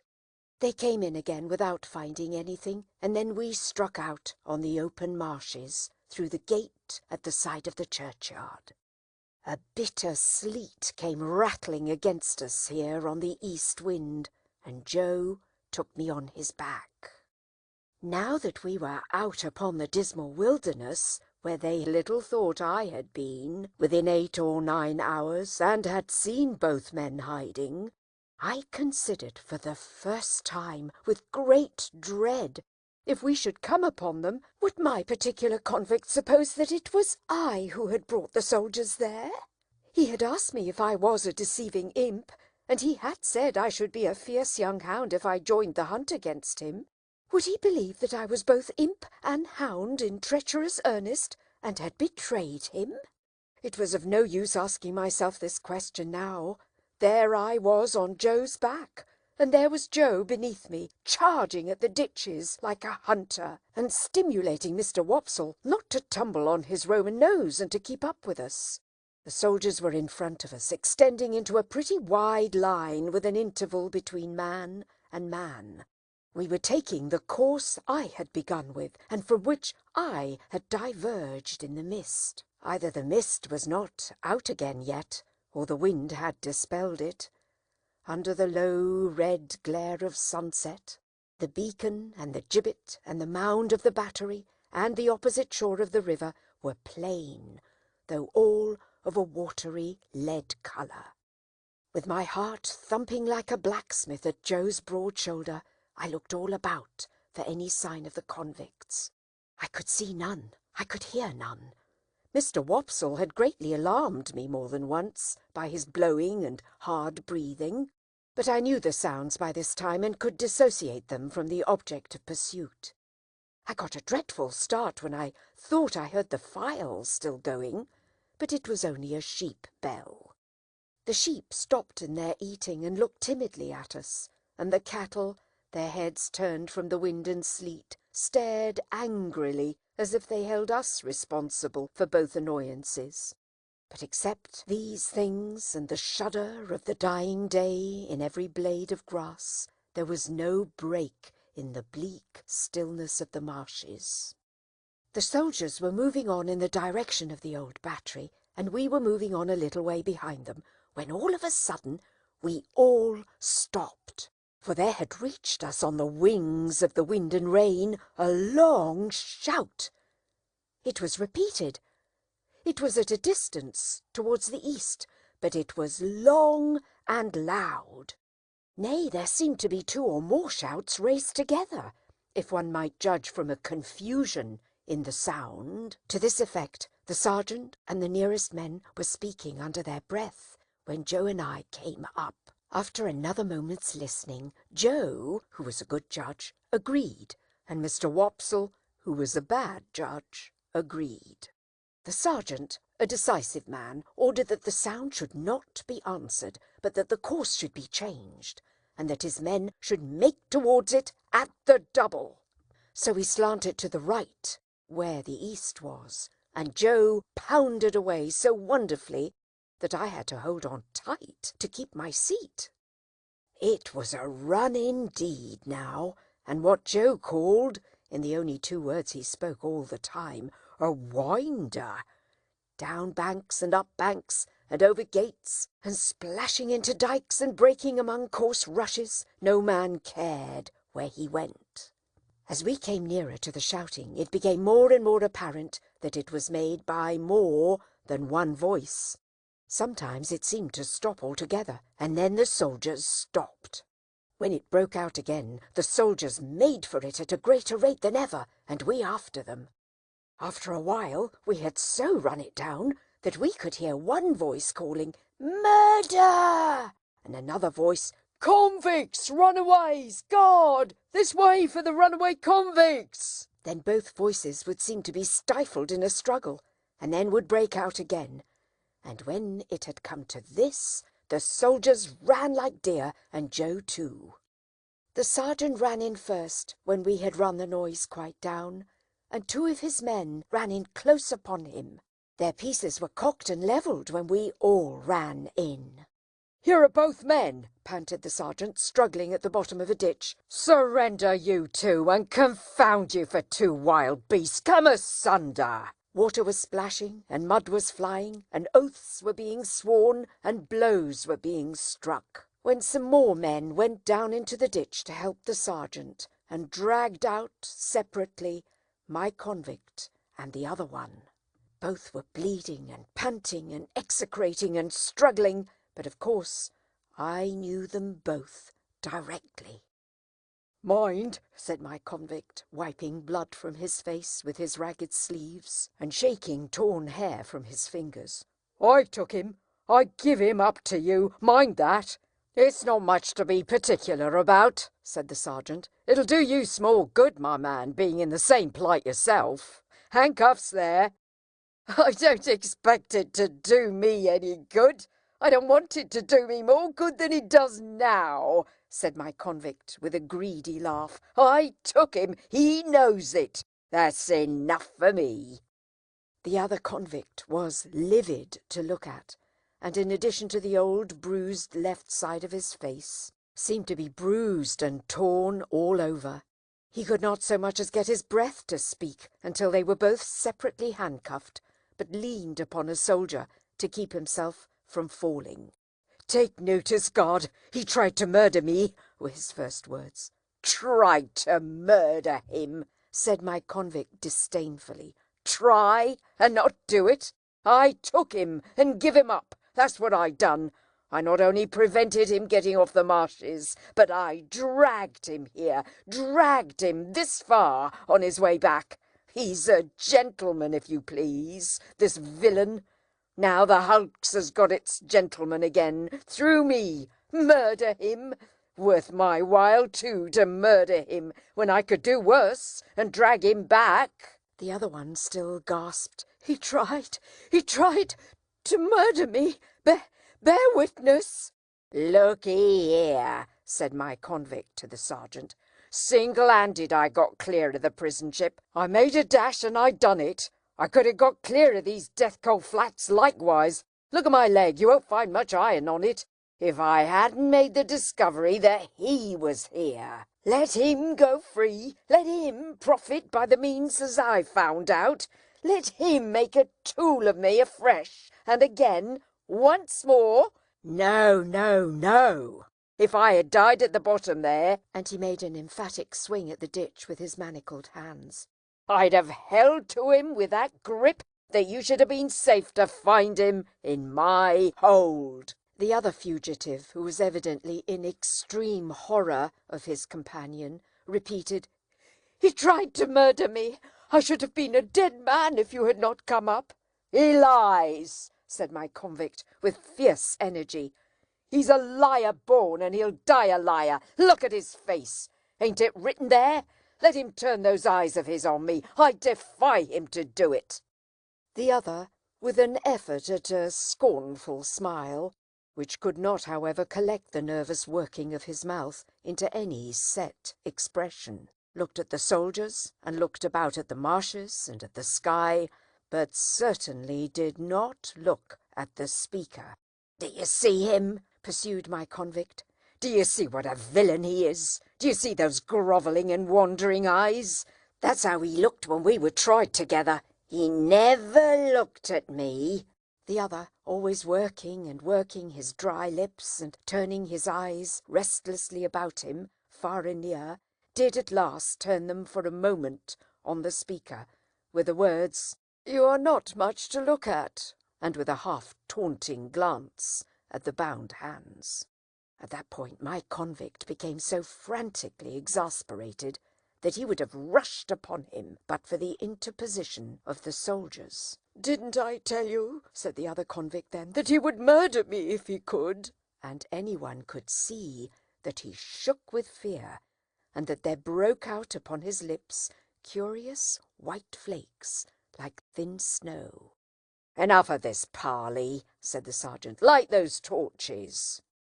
As one of the soldiers who carried a basket in lieu of a gun went down on his knee to open it, my convict looked round him for the first time and saw me. I had alighted from Joe's back on the brink of the ditch when we came up, and had not moved since. I looked at him eagerly when he looked at me, and slightly moved my hands and shook my head. I had been waiting for him to see me that I might try to assure him of my innocence. It was not at all expressed to me that he even comprehended my intention, for he gave me a look that I did not understand, and it all passed in a moment. But if he had looked at me for an hour or for a day, I could not have remembered his face ever afterwards as having been more attentive. The soldier with the basket soon got a light, and lighted 3 or 4 torches, and took one himself, and distributed the others. It had been almost dark before, but now it seemed quite dark, and soon afterwards very dark. Before we departed from that spot, 4 soldiers standing in a ring fired twice into the air. Presently we saw other torches kindled at some distance behind us, and others on the marshes, on the opposite bank of the river. "All right," said the sergeant. "March." We had not gone far when 3 cannon were fired ahead of us, with a sound that seemed to burst something inside my ear. "You are expected on board," said the sergeant to my convict. "They know you are coming. Don't straggle, my man. Close up here." The 2 were kept apart, and each walked surrounded by a separate guard. I had hold of Joe's hand now, and Joe carried one of the torches. Mr. Wopsle had been for going back, but Joe was resolved to see it out, so we went on with the party.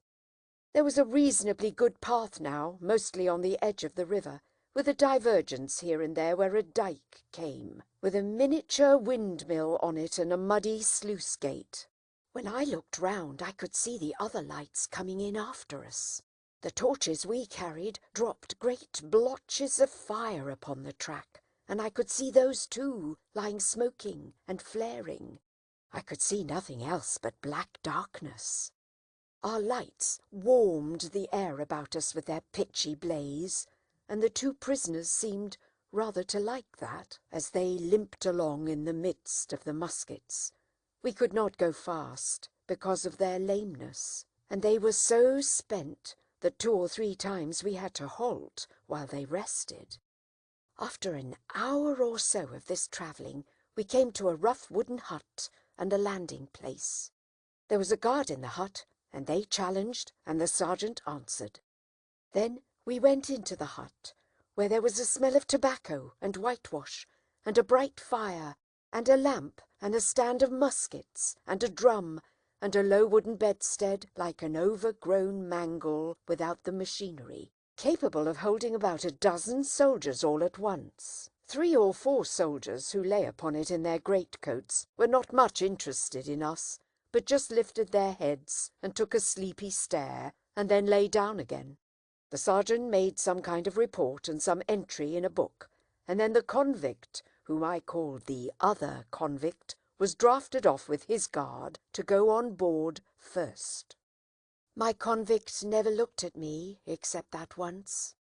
While we stood in the hut, he stood before the fire looking thoughtfully at it, or putting up his feet by turns upon the hob and looking thoughtfully at them, as if he pitied them for their recent adventures.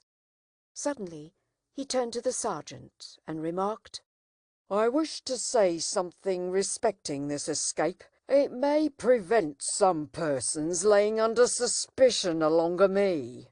"You can say what you like," returned the sergeant, standing coolly looking at him with his arms folded. "But you have no call to say it here. You'll have opportunity enough to say about it and hear about it before it's done with, you know." "I know, but this is another point, a separate matter. A man can't starve, at least I can't.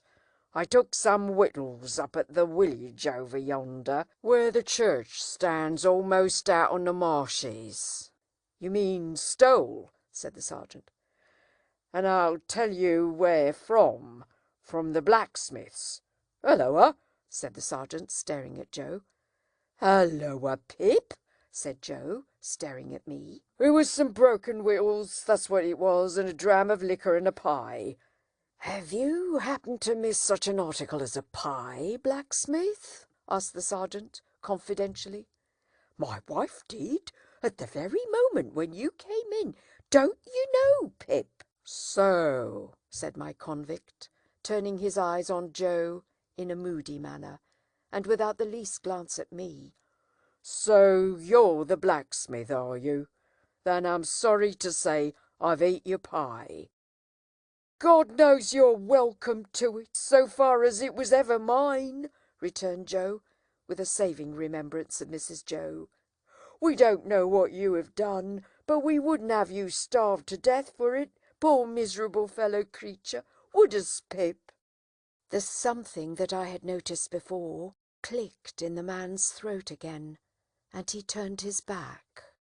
The boat had returned, and his guard were ready, so we followed him to the landing place, made of rough stakes and stones, and saw him put into the boat, which was rowed by a crew of convicts, like himself. No one seemed surprised to see him, or interested in seeing him, or glad to see him, or sorry to see him, or spoke a word, except that somebody in the boat growled as if to dogs, "Give way, you!" which was the signal for the dip of the oars. By the light of the torches we saw the black hulk lying out a little way from the mud of the shore, like a wicked Noah's Ark, cribbed and barred and moored by massive rusty chains. The prison ship seemed in my young eyes to be ironed like the prisoners. We saw the boat go alongside, and we saw him taken up the side and disappear. Then the ends of the torches were flung hissing into the water and went out as if it were all over with him. Chapter 6. My state of mind regarding the pilfering from which I had been so unexpectedly exonerated did not impel me to frank disclosure, but I hope it had some dregs of good at the bottom of it. I do not recall that I felt any tenderness of conscience in reference to Mrs. Joe when the fear of being found out was lifted off me. But I loved Joe, perhaps for no better reason in those early days than because the dear fellow let me love him, and as to him, my inner self was not so easily composed. It was much upon my mind, particularly when I first saw him looking about for his file, that I ought to tell Joe the whole truth. Yet I did not, and for the reason that I mistrusted that if I did, he would think me worse than I was. The fear of losing Joe's confidence, and of thenceforth sitting in the chimney-corner at night, staring drearily at my forever lost companion and friend, tied up my tongue. I morbidly represented to myself that if Joe knew it, I never afterwards could see him at the fireside, feeling his fair whisker, without thinking that he was meditating on it. That if Joe knew it, I never afterwards could see him glance, however casually, at yesterday's meat or pudding when it came on today's table, without thinking that he was debating whether I had been in the pantry. That if Joe knew it, and at any subsequent period of our joint domestic life remarked that his beer was flat or thick, the conviction that he suspected tar in it would bring a rush of blood to my face. In a word, I was too cowardly to do what I knew to be right, as I had been too cowardly to avoid doing what I knew to be wrong. I had had no intercourse with the world at that time, and I imitated none of its many inhabitants who act in this manner. Quite an untaught genius, I made the discovery of the line of action for myself. As I was sleepy before we were far away from the prison ship, Joe took me on his back again and carried me home. He must have had a tiresome journey of it, for Mr. Wopsle, being knocked up, was in such a very bad temper that if the church had been thrown open, he would probably have excommunicated the whole expedition, beginning with Joe and myself. In his lay capacity, he persisted in sitting down in the damp to such an insane extent that when his coat was taken off to be dried at the kitchen fire, the circumstantial evidence on his trousers would have hanged him if it had been a capital offence. By that time I was staggering on the kitchen floor like a little drunkard, through having been newly set upon my feet, and through having been fast asleep, and through waking in the heat and lights and noise of tongues. As I came to myself, with the aid of a heavy thump between the shoulders and the restorative exclamation, "Yah! Was there ever such a boy as this?" from my sister, I found Joe telling them about the convict's confession, and all the visitors suggesting different ways by which he had got into the pantry. Mr. Pumblechook made out, after carefully surveying the premises, that he had first got upon the roof of the forge, and had then got upon the roof of the house, and had then let himself down the kitchen chimney by a rope made of his bedding cut into strips. And as Mr. Pumblechook was very positive, and drove his own chaise cart over everybody, it was agreed that it must be so. Mr. Wopsle, indeed, wildly cried out, "No!" with the feeble malice of a tired man, but as he had no theory and no coat on, he was unanimously set at naught, not to mention his smoking hard behind as he stood with his back to the kitchen fire to draw the damp out, which was not calculated to inspire confidence. This was all I heard that night, before my sister clutched me as a slumberous offence to the company's eyesight, and assisted me up to bed with such a strong hand that I seemed to have 50 boots on and to be dangling them all against the edges of the stairs. My state of mind, as I have described it, began before I was up in the morning, and lasted long after the subject had died out and had ceased to be mentioned, saving on exceptional occasions. Chapter 7. At the time when I stood in the churchyard reading the family tombstones, I had just enough learning to be able to spell them out.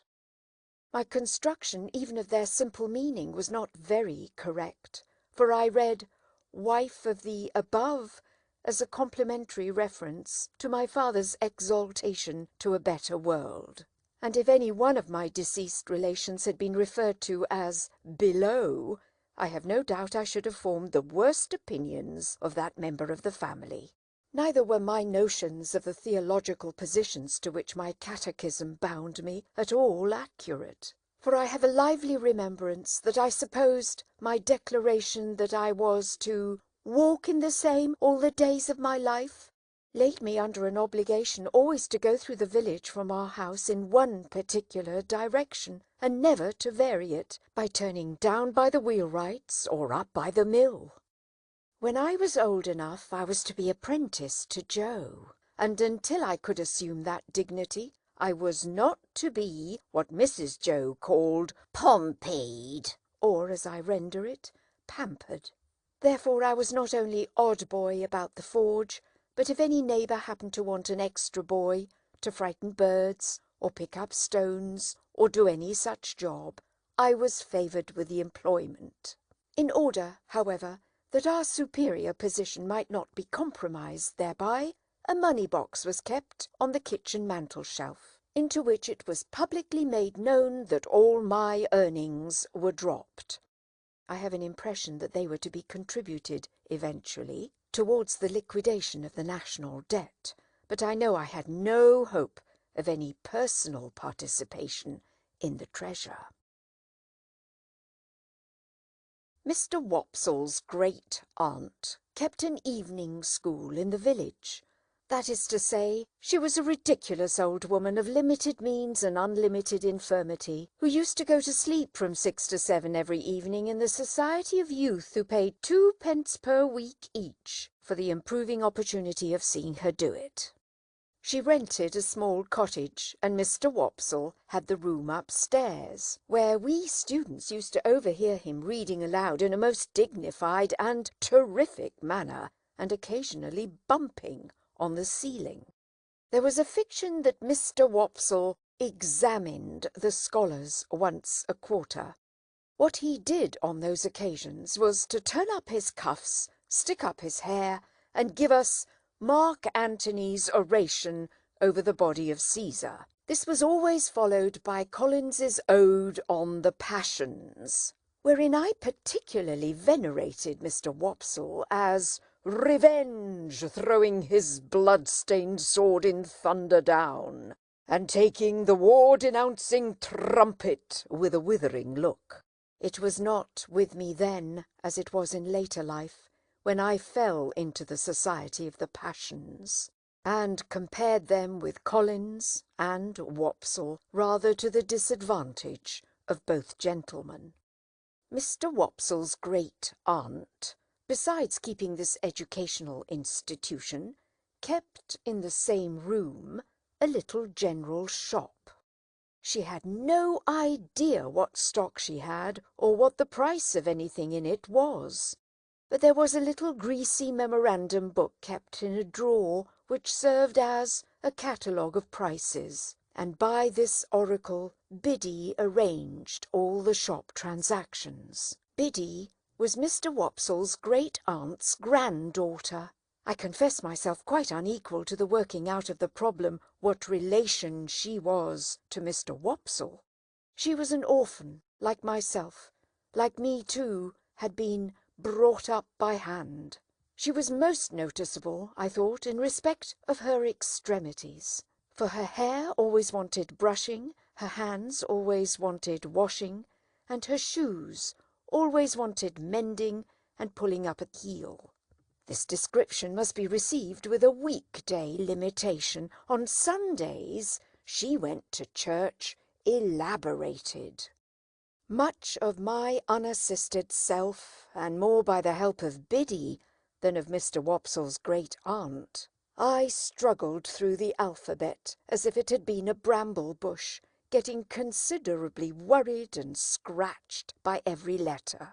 After that I fell among those thieves, the 9 figures, who seemed every evening to do something new to disguise themselves and baffle recognition. But at last I began, in a purblind, groping way, to read, write, and cipher on the very smallest scale. One night I was sitting in the chimney corner with my slate, expending great efforts on the production of a letter to Joe. I think it must have been a full year after our hunt upon the marshes, for it was a long time after, and it was winter and a hard frost. With an alphabet on the hearth at my feet for reference, I contrived, in an hour or two, to print and smear this epistle. My dear Joe, I hope you are quite well. I hope I shall soon be able for to teach you, Joe, and then we shall be so glad, and when I am pringest to you, Joe, what larks, and believe me, excellent Pip. There was no indispensable necessity for my communicating with Joe by letter, inasmuch as he sat beside me and we were alone. But I delivered this written communication, slate and all, with my own hand, and Joe received it as a miracle of erudition. "I say, Pip, old chap," cried Joe, opening his blue eyes wide, "what a scholar you are, aren't you?" "I should like to be," said I, glancing at the slate as he held it, with a misgiving that the writing was rather hilly. "Why, here's a J," said Joe, "and a O equal to anything. Here's a J and a O, Pip, and a J-O, Joe." I had never heard Joe read aloud to any greater extent than this monosyllable, and I had observed at church last Sunday, when I accidentally held our prayer book upside down, that it seemed to suit his convenience quite as well as if it had been all right. Wishing to embrace the present occasion of finding out whether in teaching Joe I should have to begin quite at the beginning, I said, "Ah, but read the rest, Joe." "The rest, eh, Pip?" said Joe, looking at it with a slow, searching eye. 1, 2, 3. Why, here's 3 J's and 3 O's and 3 J-O Joes in it, Pip."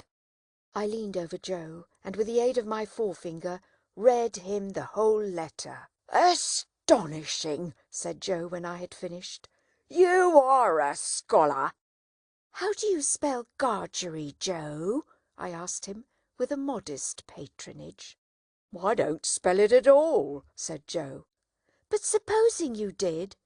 "It can't be supposed," said Joe, "though I'm uncommon fond of reading too." "Are you, Joe?" "Uncommon. Gimme," said Joe, "a good book or a good newspaper, and sit me down afore a good fire, and I ask no better. Lord," he continued, after rubbing his knees a little, "when you do come to a J and an O, and says you, here at last is a J-O, Joe, how interesting reading is." I derived from this that Joe's education, like steam, was yet in its infancy. Pursuing the subject, I inquired, "Didn't you ever go to school, Joe, when you were as little as me?" "No, Pip." "Why didn't you ever go to school, Joe, when you were as little as me?" "Well, Pip," said Joe, taking up the poker, and settling himself to his usual occupation when he was thoughtful, of slowly raking the fire between the lower bars. "I'll tell you. My father, Pip, he were given to drink, and when he were overtook with drink, he hammered away at my mother most unmerciful. It were almost the only hammering he did indeed, excepting at myself, and he hammered at me with a wigger only to be equalled by the wigger with which he didn't hammer at his anvil. You're a listening and understanding, Pip?" "Yes, Joe." "Consequence, my mother and me, we ran away from my father several times. And then my mother, she'd go out to work, and she'd say, 'Joe,' she'd say, 'now please God you shall have some schooling, child,' and she'd put me to school. But my father were that good in his heart that he couldn't a bear to be without us, so he'd come with a most tremendous crowd, and make such a row at the doors of the houses where we was, that they used to be obligated to have no more to do with us, and to give us up to him. And then he took us home and hammered us. But you see, Pip," said Joe, pausing in his meditative raking of the fire, and looking at me, "were a drawback on my learning." "Certainly, poor Joe." "Though, mind you, Pip," said Joe, with a judicial touch or two of the poker on the top bar, "rendering unto all their due, and maintaining equal justice betwixt man and man, my father were that good in his heart, don't you see?" I didn't see, but I didn't say so. "Well," Joe pursued, "somebody must keep the pot a-biling, Pip, or the pot won't bile, don't you know?" I saw that, and said so. Consequence, my father didn't make objections to my going to work, so I went to work at my present calling, which were his too, if he would have followed it, and I worked tolerable hard, I assure you, Pip. In time I were able to keep him, and I kept him till he went off in a purpleptic fit. And it were my intentions to have had put upon his tombstone that whatsome'er the failings on his part, remember, reader, he were that good in his heart. Joe recited this couplet with such manifest pride and careful perspicuity that I asked him if he had made it himself. "I made it," said Joe, "my own self. I made it in a moment. It was like striking out a horseshoe complete in a single blow. I never was so much surprised in all my life. Couldn't credit my own head. To tell you the truth, hardly believed it were my own head. As I was saying, Pip, it were my intentions to have had it cut over him, but poetry costs money, cut it how you will, small or large, and it were not done. Not to mention bearers, all the money that could be spared were wanted for my mother. She were in poor health and quite broke. She weren't long of following, poor soul, and her share apiece come round at last." Joe's blue eyes turned a little watery. He rubbed first one of them and then the other, in a most uncongenial and uncomfortable manner, with the round knob on the top of the poker. "You were but lonesome then," said Joe, "living here alone, and I got acquainted with your sister. Now, Pip," Joe looked firmly at me, as if he knew I was not going to agree with him, "your sister is a fine figure of a woman."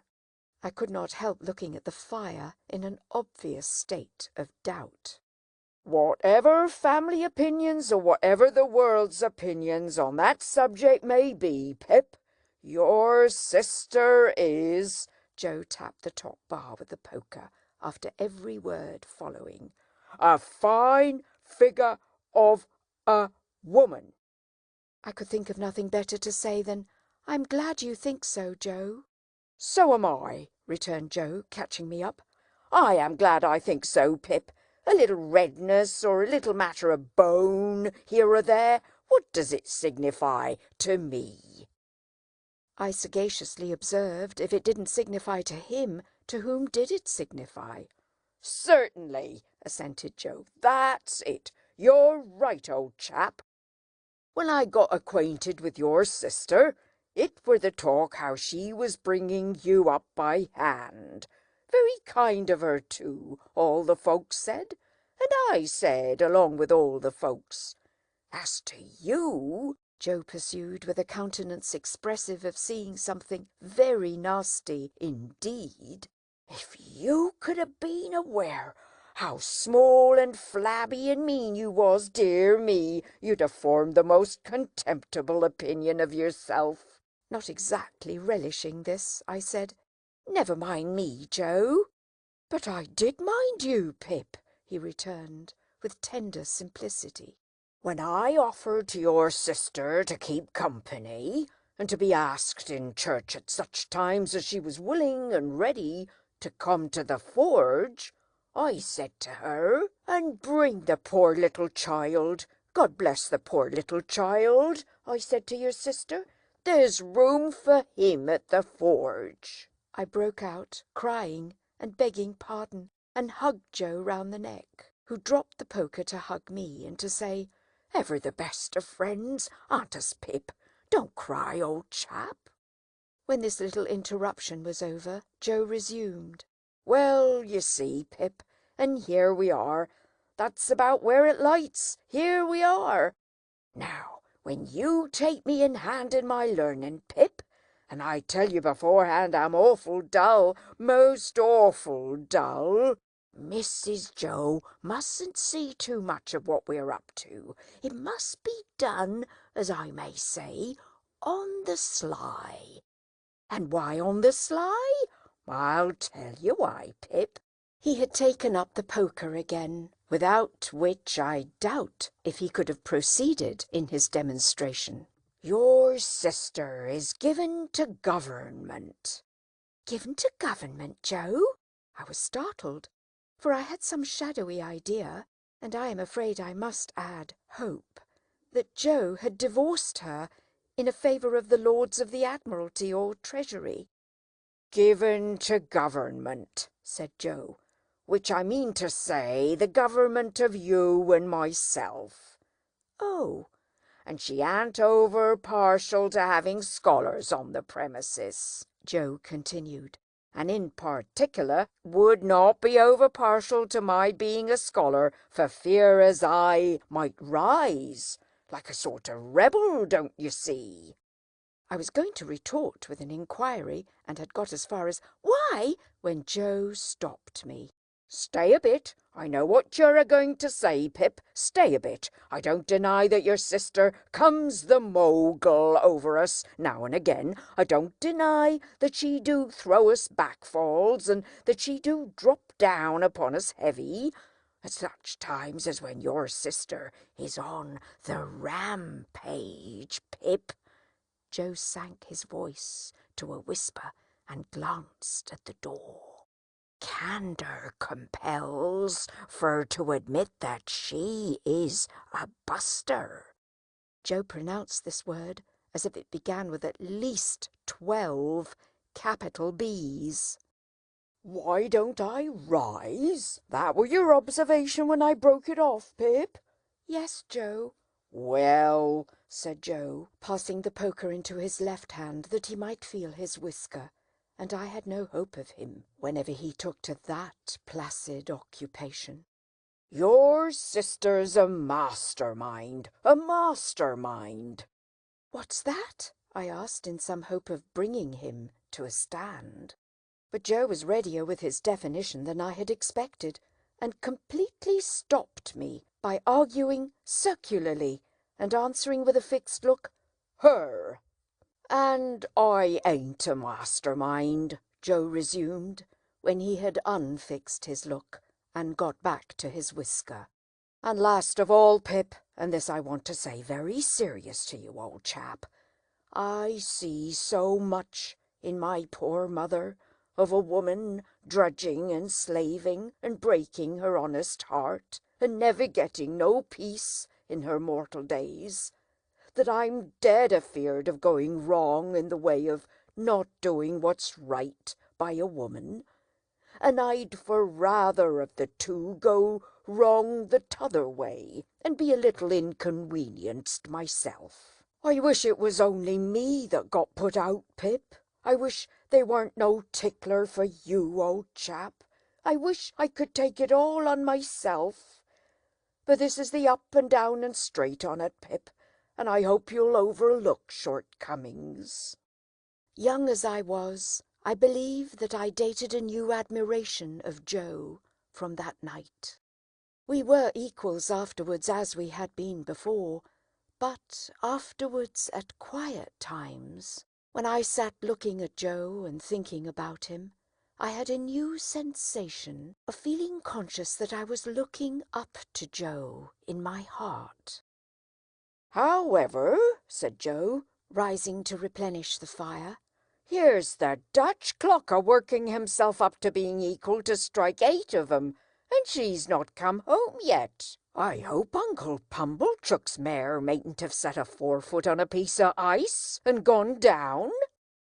Mrs. Joe made occasional trips with Uncle Pumblechook on market days to assist him in buying such household stuffs and goods as required a woman's judgment, Uncle Pumblechook being a bachelor and reposing no confidences in his domestic servant. This was market day, and Mrs. Joe was out on one of these expeditions. Joe made the fire and swept the hearth, and then we went to the door to listen for the chaise cart. It was a dry, cold night, and the wind blew keenly, and the frost was white and hard. A man would die tonight of lying out on the marshes, I thought, and then I looked at the stars and considered how awful it would be for a man to turn his face up to them as he froze to death and see no help or pity in all the glittering multitude. "Here comes the mare," said Joe, "ringing like a peal of bells." The sound of her iron shoes upon the hard road was quite musical, as she came along at a much brisker trot than usual. We got a chair out, ready for Mrs. Joe's alighting, and stirred up the fire that they might see a bright window, and took a final survey of the kitchen that nothing might be out of its place. When we had completed these preparations, they drove up, wrapped to the eyes. Mrs. Joe was soon landed, and Uncle Pumblechook was soon down too, covering the mare with a cloth, and we were soon all in the kitchen, carrying so much cold air in with us that it seemed to drive all the heat out of the fire. "Now," said Mrs. Joe, unwrapping herself with haste and excitement and throwing her bonnet back on her shoulders, where it hung by the strings, "if this boy ain't grateful this night, he never will be." I looked as grateful as any boy possibly could, who was wholly uninformed why he ought to assume that expression. "It's only to be hoped," said my sister, "that he won't be Pompeyed, but I have my fears." "She ain't in that line, Mum," said Mr. Pumblechook. "She knows better." She? I looked at Joe, making the motion with my lips and eyebrows. She? Joe looked at me, making the motion with his lips and eyebrows. She? My sister catching him in the act, he drew the back of his hand across his nose, with his usual conciliatory air on such occasions, and looked at her. "Well," said my sister, in her snappish way, "what are you staring at? Is the house afire?" "Which some individual," Joe politely hinted, "mentioned she." "And she is a she, I suppose," said my sister. "unless you call Miss Havisham a he, and I doubt if even you'll go so far as that." "Miss Havisham uptown?" said Joe. "Is there any Miss Havisham downtown?" returned my sister. "She wants this boy to go and play there, and of course he's going, and he had better play there," said my sister, shaking her head at me as an encouragement to be extremely light and sportive, "or I'll work him." I had heard of Miss Havisham uptown. Everybody for miles round had heard of Miss Havisham uptown as an immensely rich and grim lady who lived in a large and dismal house barricaded against robbers, and who led a life of seclusion. "Well, to be sure," said Joe, astounded. "I wonder how she come to know Pip." "Noodle!" cried my sister. "Who said she knew him?" "Which some individual," Joe again politely hinted, "mentioned that she wanted him to go and play there." "And couldn't she ask Uncle Pumblechook if he knew of a boy to go and play there? Isn't it just barely possible that Uncle Pumblechook may be a tenant of hers? And that he may sometimes, we won't say quarterly or half-yearly, for that would be requiring too much of you, but sometimes go there to pay his rent? And couldn't she then ask Uncle Pumblechook if he knew of a boy to go and play there?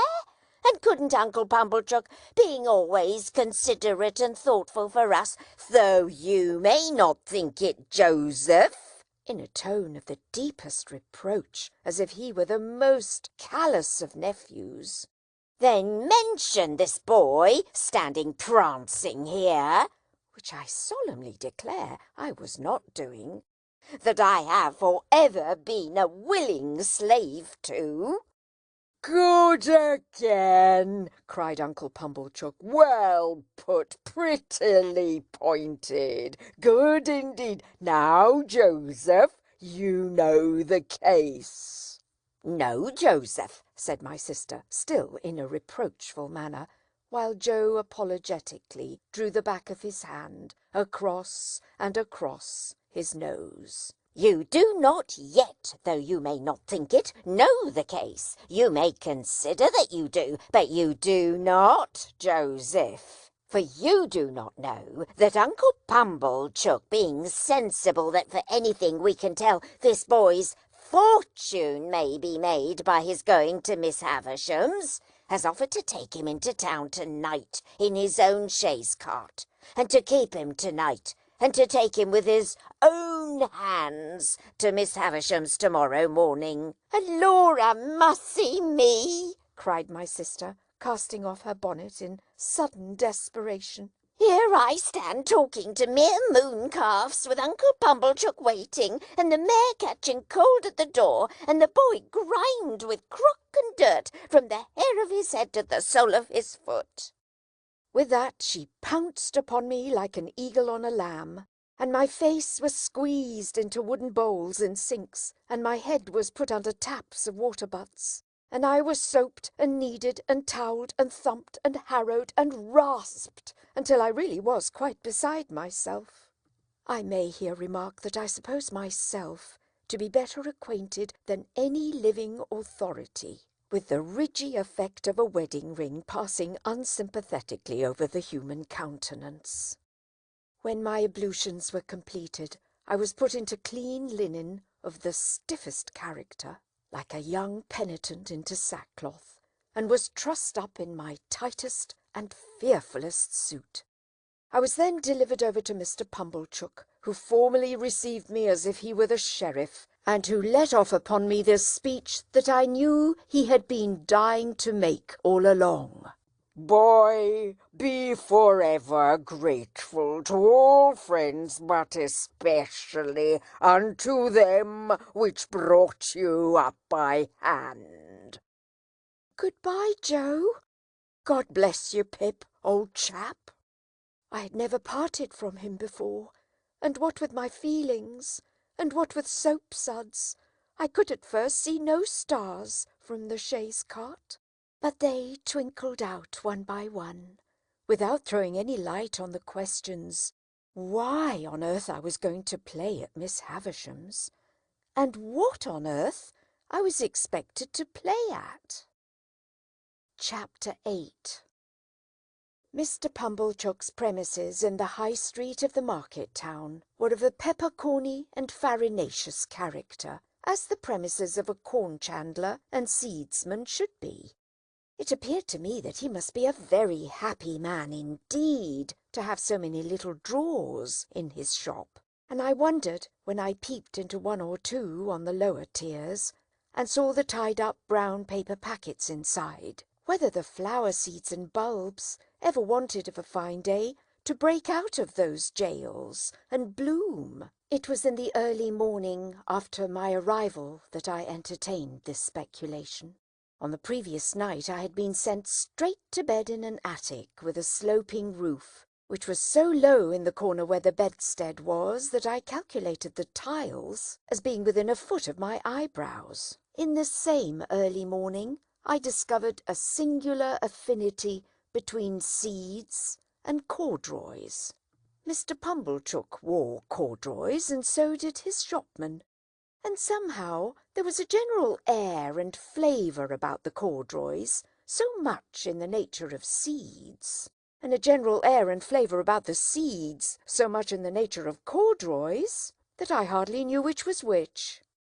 The same opportunity served me for noticing that Mr. Pumblechook appeared to conduct his business by looking across the street at the saddler, who appeared to transact his business by keeping his eye on the coachmaker, who appeared to get on in life by putting his hands in his pockets and contemplating the baker, who in his turn folded his arms and stared at the grocer, who stood at his door and yawned at the chemist. The watchmaker, always poring over a little desk with a magnifying glass at his eye, and always inspected by a group of smock-frocks poring over him through the glass of his shop window, seemed to be about the only person in the High Street whose trade engaged his attention. Mr. Pumblechook and I breakfasted at 8 o'clock in the parlour behind the shop, while the shopman took his mug of tea and hunch of bread and butter on a sack of peas in the front premises. I considered Mr. Pumblechook wretched company, besides being possessed by my sister's idea that a mortifying and penitential character ought to be imparted to my diet, besides giving me as much crumb as possible in combination with as little butter, and putting such a quantity of warm water into my milk that it would have been more candid to have left the milk out altogether. His conversation consisted of nothing but arithmetic. On my politely bidding him good morning, he said pompously, 7 times 9, boy. and how should I be able to answer, dodged in that way, in a strange place, on an empty stomach? I was hungry, but before I had swallowed a morsel, he began a running sum that lasted all through the breakfast. 7 and 4 and 8 and 6 and 2 and 10, and so on. And after each figure was disposed of, it was as much as I could do to get a bite or a sup before the next came, while he sat at his ease, guessing nothing, and eating bacon and hot roll in, if I may be allowed the expression, a gorging and gormandizing manner. For such reasons I was very glad when 10 o'clock came, and we started for Miss Havisham's, though I was not at all at my ease regarding the manner in which I should acquit myself under that lady's roof. Within a quarter of an hour we came to Miss Havisham's house, which was of old brick and dismal, and had a great many iron bars to it. Some of the windows had been walled up. Of those that remained, all the lower were rustily barred.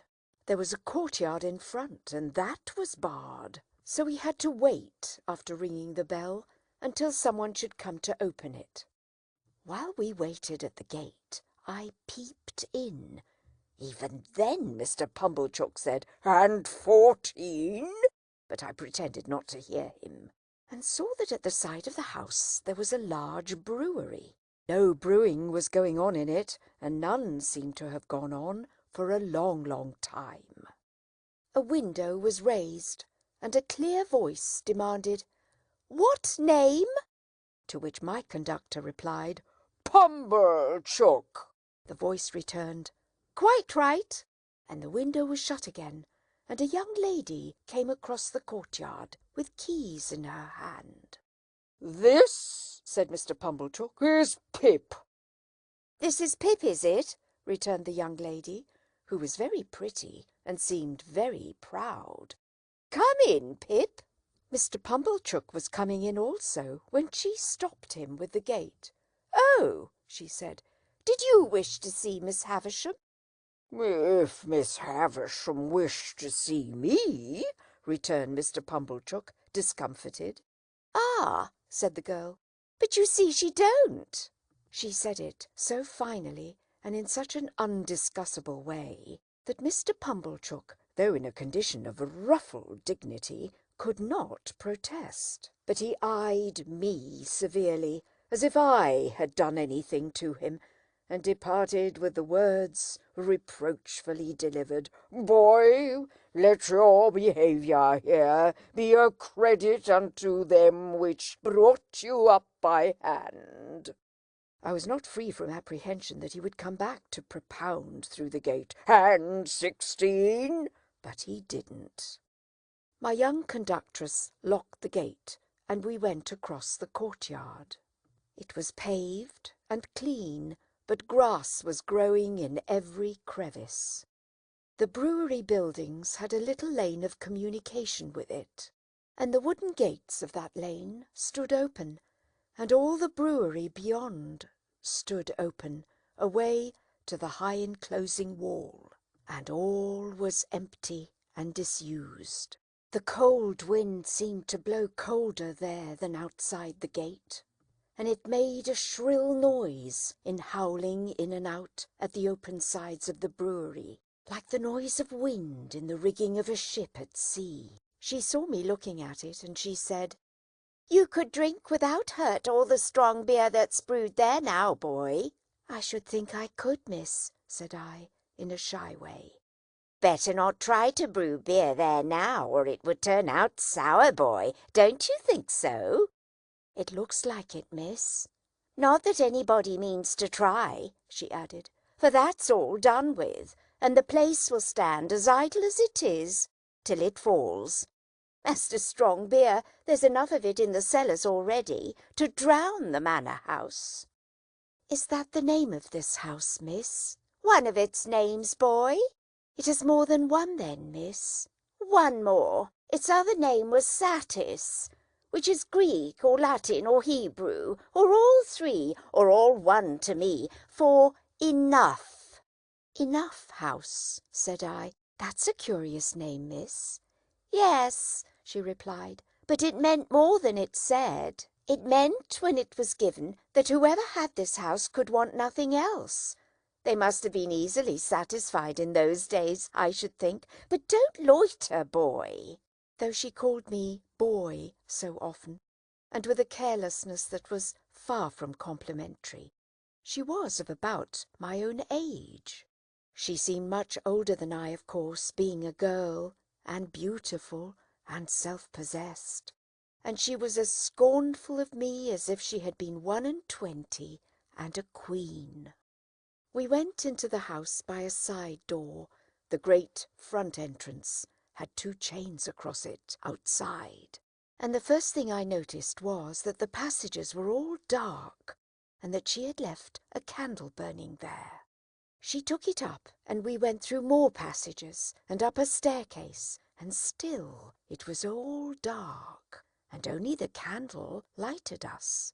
At last we came to the door of a room, and she said, "Go in." I answered more in shyness than politeness, "After you, miss." To this she returned, "Don't be ridiculous, boy. I am not going in," and scornfully walked away, and, what was worse, took the candle with her. This was very uncomfortable, and I was half afraid. However, the only thing to be done being to knock at the door, I knocked, and was told from within to enter.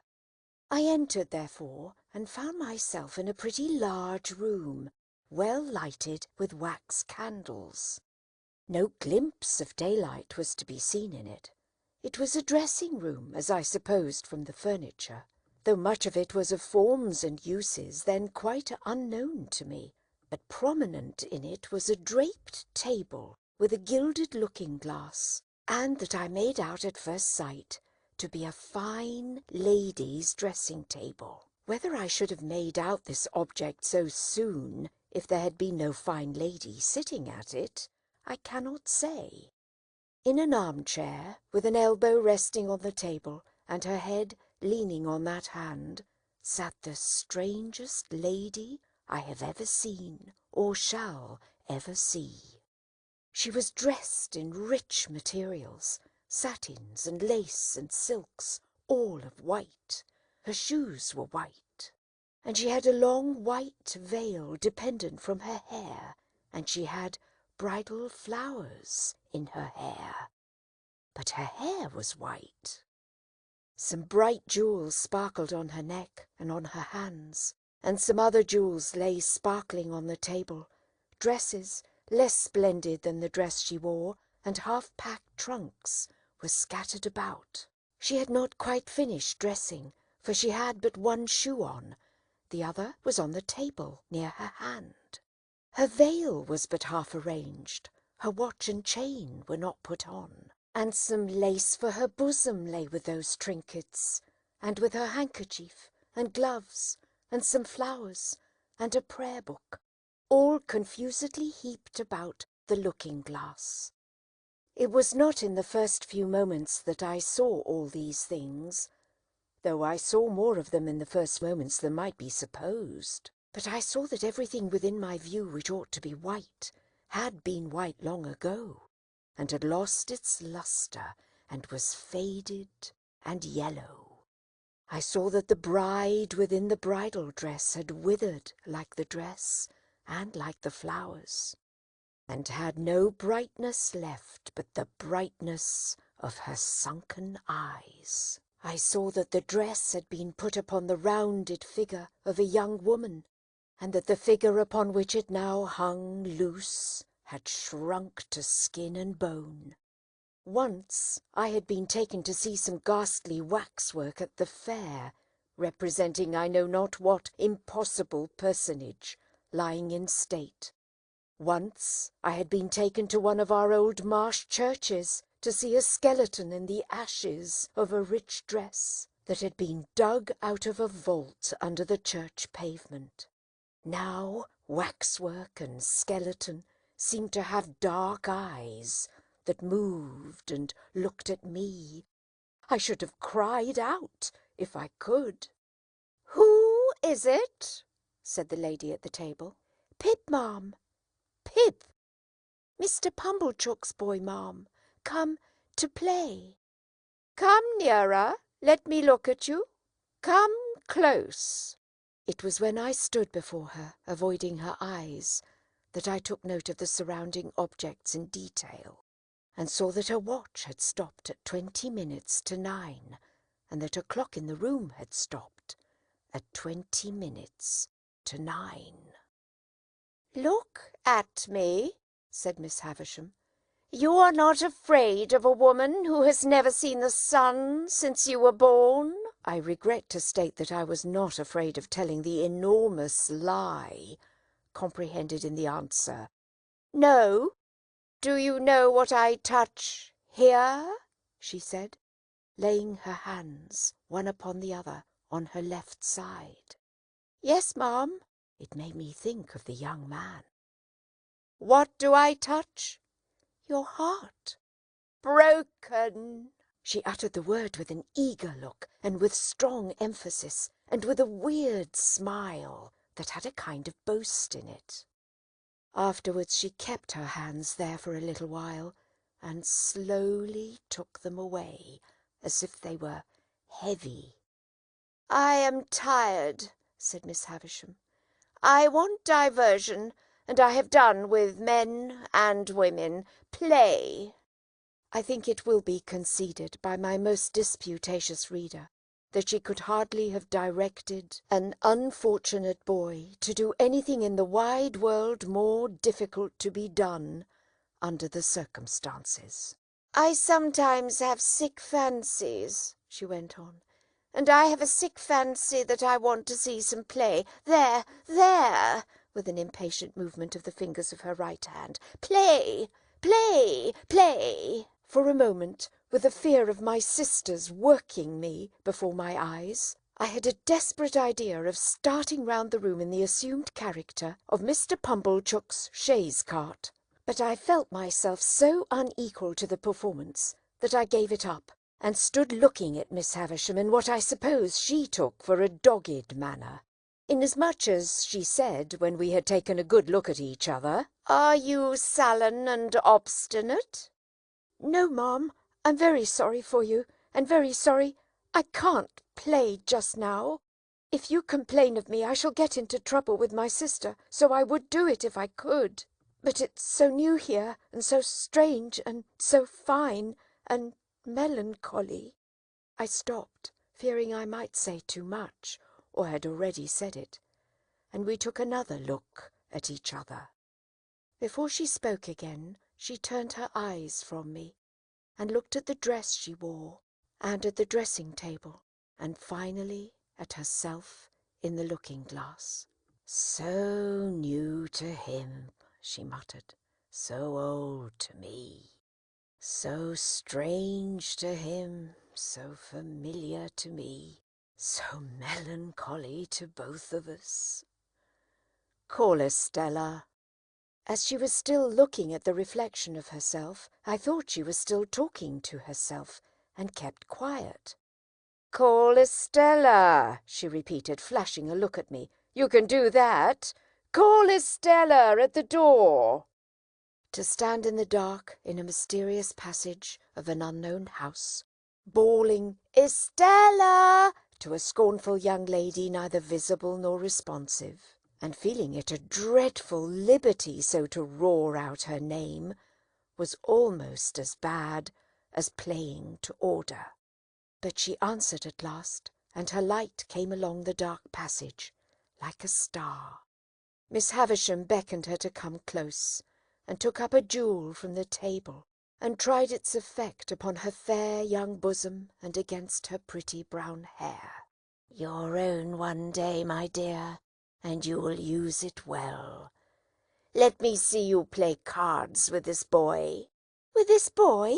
Why, he's a common labouring boy." I thought I overheard Miss Havisham answer, only it seemed so unlikely. "Well, you can break his heart." "What do you play, boy?" asked Estella of myself with the greatest disdain. "Nothing but beggar my neighbour, miss." "Beggar him," said Miss Havisham to Estella. So we sat down to cards. It was then I began to understand that everything in the room had stopped, like the watch and the clock, a long time ago. I noticed that Miss Havisham put down the jewel exactly on the spot from which she had taken it up. As Estella dealt the cards, I glanced at the dressing table again, and saw that the shoe upon it, once white, now yellow, had never been worn. I glanced down at the foot from which the shoe was absent, and saw that the silk stocking on it, once white, now yellow, had been trodden ragged. Without this arrest of everything, this standing still of all the pale decayed objects, not even the withered bridal dress on the collapsed form could have looked so like grave clothes, or the long veil so like a shroud. So she sat, corpse-like, as we played at cards, the frillings and trimmings on her bridal dress looking like earthy paper. I knew nothing then of the discoveries that are occasionally made of bodies buried in ancient times, which fall to powder in the moment of being distinctly seen. But I have often thought since that she must have looked as if the admission of the natural light of day would have struck her to dust. "He calls the knaves jacks, this boy," said Estella with disdain before our first game was out. "And what coarse hands he has, and what thick boots." I had never thought of being ashamed of my hands before, but I began to consider them a very indifferent pair. Her contempt for me was so strong that it became infectious, and I caught it. She won the game, and I dealt. I misdealt, as was only natural, when I knew she was lying in wait for me to do wrong, and she denounced me for a stupid, clumsy, labouring boy. "You say nothing of her," remarked Miss Havisham to me as she looked on. "She says many hard things of you, but you say nothing of her. What do you think of her?" "I don't like to say," I stammered. "Tell me in my ear," said Miss Havisham, bending down. "I think she is very proud," I replied in a whisper. "Anything else?"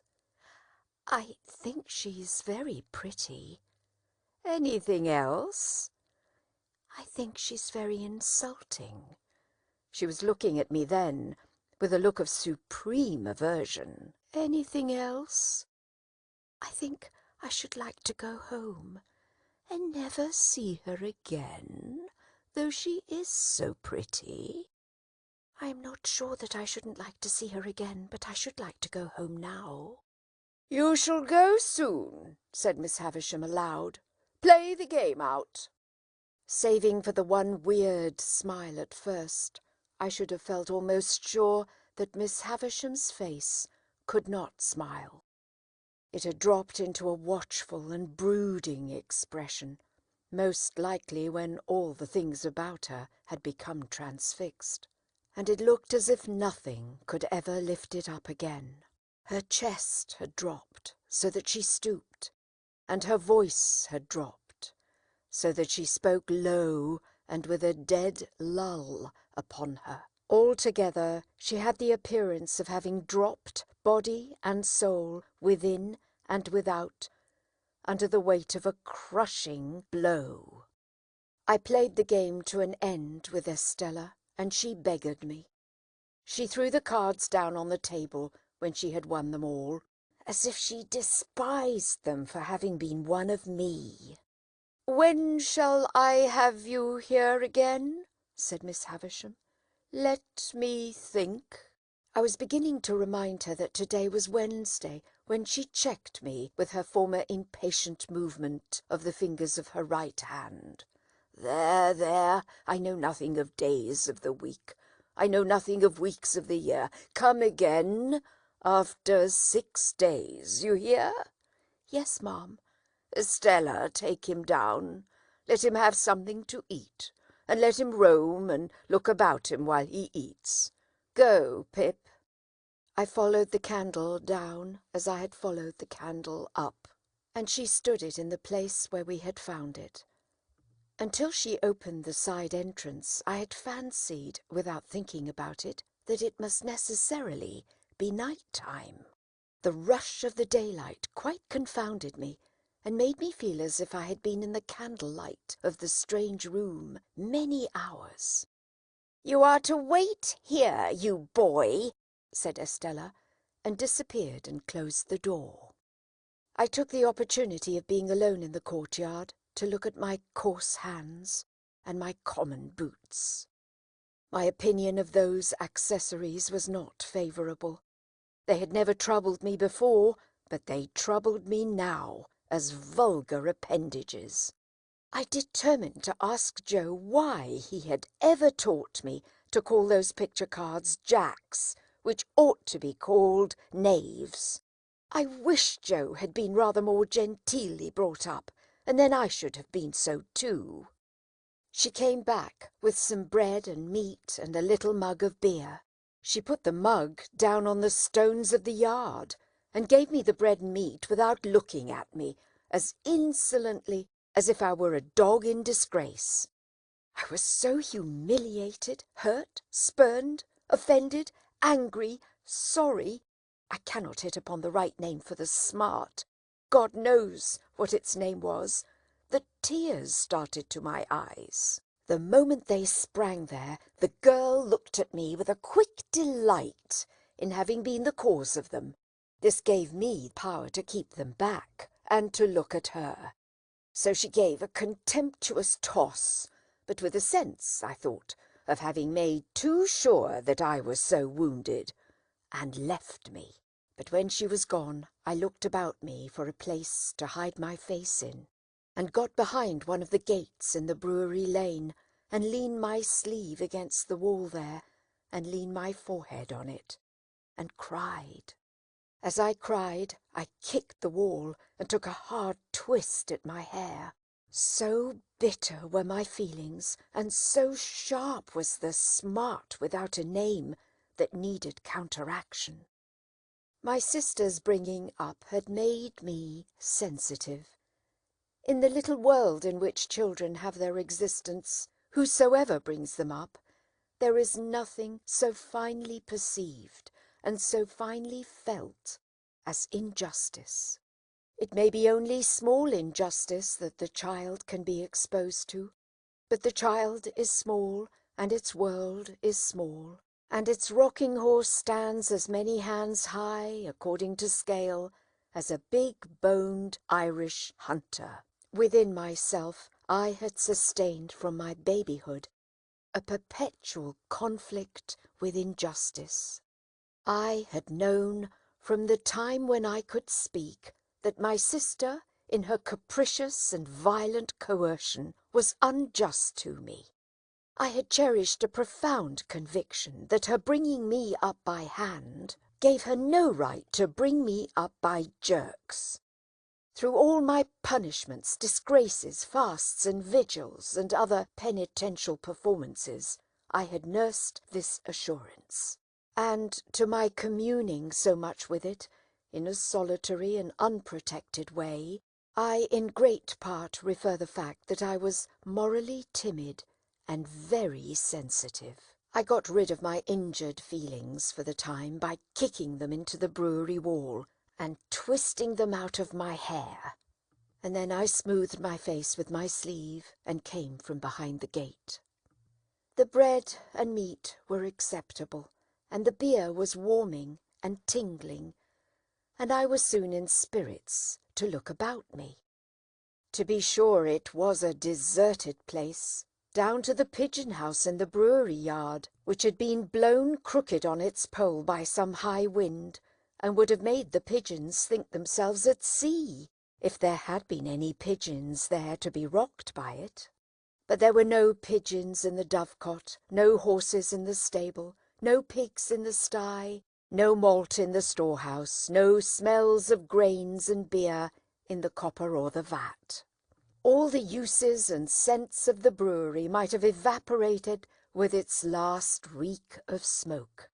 In a by-yard there was a wilderness of empty casks, which had a certain sour remembrance of better days lingering about them. But it was too sour to be accepted as a sample of the beer that was gone. And in this respect I remember those recluses as being like most others.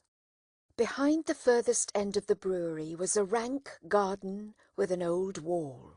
Not so high but that I could struggle up and hold on long enough to look over it, and see that the rank garden was the garden of the house, and that it was overgrown with tangled weeds, but that there was a track upon the green and yellow paths, as if someone sometimes walked there, and that Estella was walking away from me even then. But she seemed to be everywhere, for when I yielded to the temptation presented by the casks, and began to walk on them, I saw her walking on them at the end of the yard of casks. She had her back towards me, and held her pretty brown hair spread out in her two hands, and never looked round, and passed out of my view directly.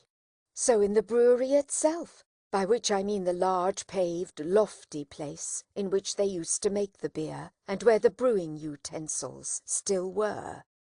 When I first went into it, and rather oppressed by its gloom, stood near the door looking about me, I saw her pass among the extinguished fires, and descend some light iron stairs, and go out by a gallery high overhead, as if she were going out into the sky. It was in this place, and at this moment, that a strange thing happened to my fancy. I thought it a strange thing then, and I thought it a stranger thing long afterwards.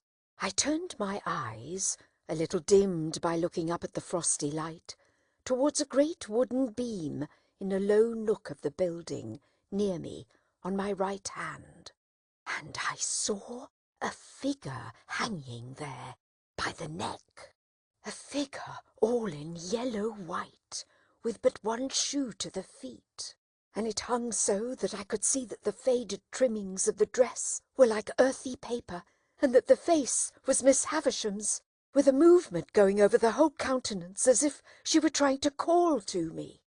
In the terror of seeing the figure, and in the terror of being certain that it had not been there a moment before, I at first ran from it, and then ran towards it, and my terror was greatest of all when I found no figure there. Nothing less than the frosty light of the cheerful sky, the sight of people passing beyond the bars of the courtyard gate, and the reviving influence of the rest of the bread and meat and beer would have brought me round. Even with those aids, I might not have come to myself as soon as I did, but that I saw Estella approaching with the keys to let me out. She would have some fair reason for looking down upon me, I thought, if she saw me frightened, and she would have no fair reason. She gave me a triumphant glance in passing me, as if she rejoiced that my hands were so coarse and my boots were so thick, and she opened the gate and stood holding it. I was passing out without looking at her when she touched me with a taunting hand. Why don't you cry? Because I don't want to. You do, said she. You have been crying till you are half blind, and you're near crying again now. She laughed contemptuously, pushed me out, and locked the gate upon me. I went straight to Mr. Pumblechook's, and was immensely relieved to find him not at home. So, leaving word with the shopman on what day I was wanted at Miss Havisham's again, I set off on the 4-mile walk to our forge, pondering, as I went along, on all I had seen and deeply revolving that I was a common labouring boy, that my hands were coarse, that my boots were thick, that I had fallen into a despicable habit of calling knaves jacks, that I was much more ignorant than I had considered myself last night, and generally that I was in a low-lived, bad way. Chapter 9. When I reached home, my sister was very curious to know all about Miss Havisham's, and asked a number of questions, and I soon found myself getting heavily bumped from behind in the nape of the neck and the small of the back, and having my face ignominiously shoved against the kitchen wall, because I did not answer those questions at sufficient length. If a dread of not being understood be hidden in the breasts of other young people to anything like the extent to which it used to be hidden in mine, which I consider probable, as I have no particular reason to suspect myself of having been a monstrosity, it is the key to many reservations. I felt convinced that if I described Miss Havisham's as my eyes had seen it, I should not be understood. Not only that, but I felt convinced that Miss Havisham, too, would not be understood. And although she was perfectly incomprehensible to me, I entertained an impression that there would be something coarse and treacherous in my dragging her as she really was, to say nothing of Miss Estella, before the contemplation of Mrs. Joe. Consequently, I said as little as I could, and had my face shoved against the kitchen wall. The worst of it was that bullying old Pumblechook, preyed upon by a devouring curiosity to be informed of all I had seen and heard, came gaping over in his chaise cart at tea-time to have the details divulged to him. And the mere sight of the torment, with his fishy eyes and mouth open, his sandy hair inquisitively on end, and his waistcoat heaving with windy arithmetic, made me vicious in my reticence. "Well, boy," Uncle Pumblechook began as soon as he was seated in the chair of honour by the fire, "how did you get on uptown?" I answered, "Pretty well, sir," and my sister shook her fist at me. "Pretty well?" Mr. Pumblechook repeated. "Pretty well is no answer. Tell us what you mean by pretty well, boy." Whitewash on the forehead hardens the brain into a state of obstinacy, perhaps. Anyhow, with whitewash from the wall on my forehead, my obstinacy was adamantine. I reflected for some time and then answered, as if I had discovered a new idea, "I mean pretty well." My sister, with an exclamation of impatience, was going to fly at me. I had no shadow of defence, for Joe was busy in the forge, when Mr. Pumblechook interposed with, "No, don't lose your temper. Leave this lad to me, ma'am. Leave this lad to me." Mr. Pumblechook then turned me towards him as if he were going to cut my hair, and said, "First, to get our thoughts in order, 43 pence." I calculated the consequences of replying £400, and finding them against me, went as near the answer as I could, which was somewhere about 8 pence off. Mr. Pumblechook then put me through my pence table, from 12 pence make 1 shilling, up to 40 pence make 3 and 4 pence, and then triumphantly demanded, as if he had done for me, "Now, how much is 43 pence?" To which I replied, after a long interval of reflection, "I don't know," and I was so aggravated that I almost doubt if I did know. Mr. Pumblechook worked his head like a screw to screw it out of me, and said, "Is 43 pence 7 and 6 3 fardings, for instance?" "Yes," said I. And although my sister instantly boxed my ears, it was highly gratifying to me to see that the answer spoilt his joke and brought him to a dead stop. "Boy, what like is Miss Havisham?" Mr. Pumblechook began again, when he had recovered, folding his arms tight on his chest and applying the screw. "Very tall and dark," I told him. "Is she, uncle?" asked my sister. Mr. Pumblechook winked assent, from which I at once inferred that he had never seen Miss Havisham, for she was nothing of the kind. "Good," said Mr. Pumblechook conceitedly.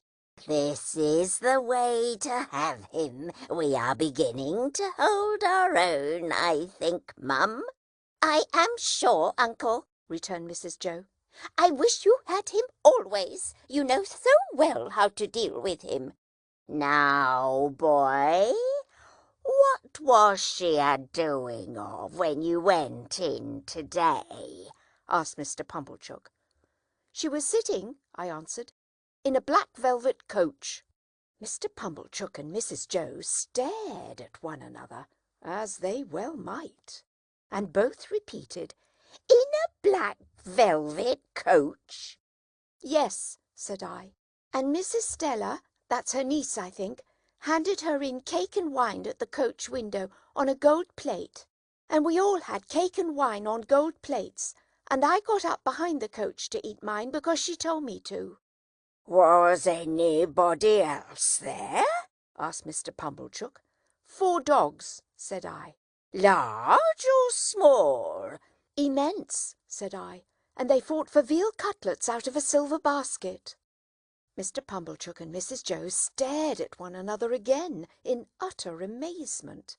I was perfectly frantic, a reckless witness under the torture, and would have told them anything. "Where was this coach, in the name of gracious?" asked my sister. "In Miss Havisham's room." They stared again. "But there weren't any horses to it." I added this saving clause in the moment of rejecting 4 richly caparisoned coursers, which I had had wild thoughts of harnessing. "Can this be possible, uncle?" asked Mrs. Joe. "What can the boy mean?"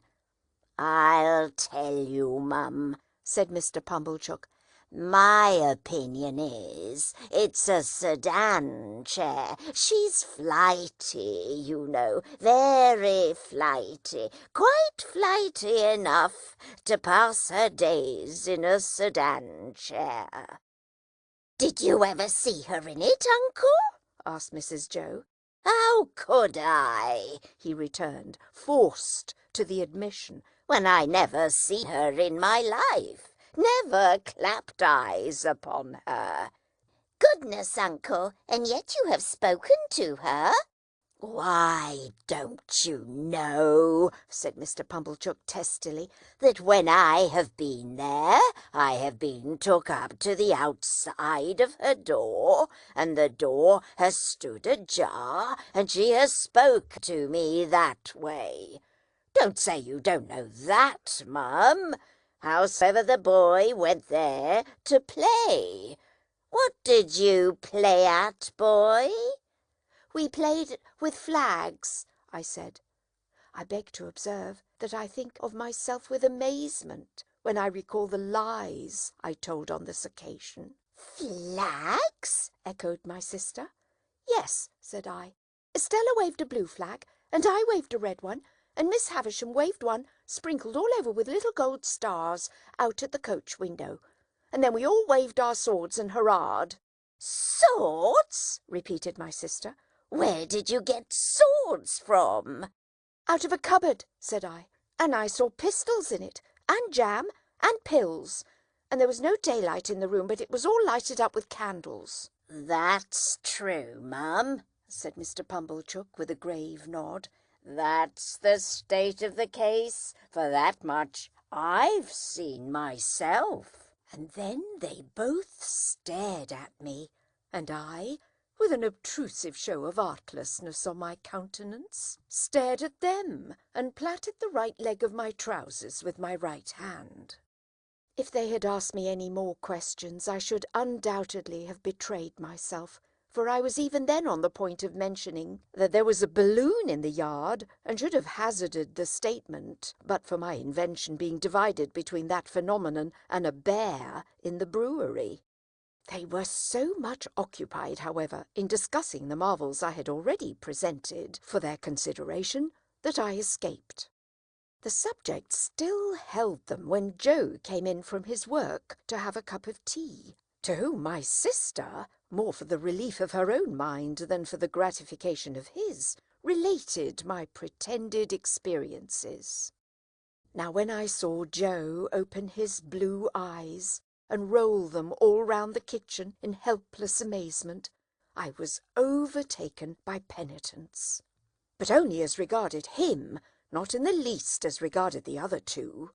Towards Joe, and Joe only, I considered myself a young monster, while they sat debating what results would come to me from Miss Havisham's acquaintance and favour. They had no doubt that Miss Havisham would do something for me. Their doubts related to the form that something would take. My sister stood out for property. Mr. Pumblechook was in favour of a handsome premium for binding me apprentice to some genteel trade, say the corn and seed trade, for instance. Joe fell into the deepest disgrace with both for offering the bright suggestion that I might only be presented with one of the dogs who had fought for the veal cutlets. "If a fool's head can't express better opinions than that," said my sister, "and you have got any work to do, you had better go and do it." So he went. After Mr. Pumblechook had driven off, and when my sister was washing up, I stole into the forge to Joe and remained by him until he had done for the night. Then I said, "Before the fire goes out, Joe, I should like to tell you something." "Should you, Pip?" said Joe, drawing his shoeing-stool near the forge. "Then tell us. What is it, Pip?" "Joe," said I, taking hold of his rolled-up shirt-sleeve and twisting it between my finger and thumb, "you remember all that about Miss Havisham's?" "Remember?" said Joe. "I believe you. Wonderful!" "It's a terrible thing, Joe. It ain't true." "What are you telling of, Pip?" cried Joe, falling back in the greatest amazement. "You don't mean to say it's—" "Yes, I do. It's lies, Joe." "But not all of it? Why, sure you don't mean to say, Pip, that there was no black velvet eh?" For I stood shaking my head. "But at least there was dogs, Pip." "Come, Pip," said Joe persuasively. "If there weren't no veal cutlets, at least there was dogs." "No, Joe." "A dog?" said Joe. "A puppy? Come." "No, Joe, there was nothing at all of the kind." As I fixed my eyes hopelessly on Joe, Joe contemplated me in dismay. "Pip, old chap, this won't do, old fellow. I say, where do you expect to go to?" "It's terrible, Joe, ain't it?" "Terrible?" cried Joe. "Awful! What possessed you?" "I don't know what possessed me, Joe," I replied, letting his shirt-sleeve go and sitting down in the ashes at his feet, hanging my head. "But I wish you hadn't taught me to call knaves at cards jacks, and I wish my boots weren't so thick, nor my hands so coarse." And then I told Joe that I felt very miserable, and that I hadn't been able to explain myself to Mrs. Joe and Pumblechook, who were so rude to me, and that there had been a beautiful young lady at Miss Havisham's, who was dreadfully proud, and that she had said I was common, and that I knew I was common, and that I wished I was not common, and that the lice had come of it somehow, though I didn't know how. This was a case of metaphysics, at least as difficult for Joe to deal with as for me. But Joe took the case altogether out of the region of metaphysics, and by that means vanquished it. "There's one thing you may be sure of, Pip," said Joe, after some rumination, "namely, that lies is lies." Howsever they come, they didn't ought to come, and they come from the father of lies and work round to the same. Don't you tell no more of 'em, Pip. That ain't the way to get out of being common, old chap. And as to being common, I don't make it out at all clear. You are uncommon in some things. You're uncommon small. Likewise, you're a uncommon scholar. No, I am ignorant and backward, Joe. Why, see what a letter you wrote last night. Wrote in print even. I've seen letters, and from gentlefolks that I'll swear weren't wrote in print, said Joe. I have learnt next to nothing, Joe. You think much of me. It's only that. Well, Pip, said Joe, be it so or be it so't, you must be a common scholar afore you can be an uncommon one, I should hope. The king upon his throne with his crown upon his head can't sit and write his acts of parliament in print without having begun when he were an unpromoted prince with the alphabet. Ah, added Joe, with a shake of the head that was full of meaning, and begun at A too, and worked his way to Z, and I know what that is to do, though I can't say I've exactly done it. There was some hope in this piece of wisdom, and it rather encouraged me. Whether common ones as to callings and earnings, pursued Joe reflectively, mightn't be the better of continuing for to keep company with common ones instead of going out to play with uncommon ones, which reminds me to hope that there were a flag, perhaps. No, Joe. I'm sorry there weren't a flag, Pip. Whether that might be or mightn't be is a thing as can't be looked into now without putting your sister on the rampage. And that's a thing not to be thought of as being done intentional. Look ye here, Pip, at what is said to you by a true friend, which this to you the true friend say. If you can't get to be uncommon through going straight, you'll never get to do it through going crooked.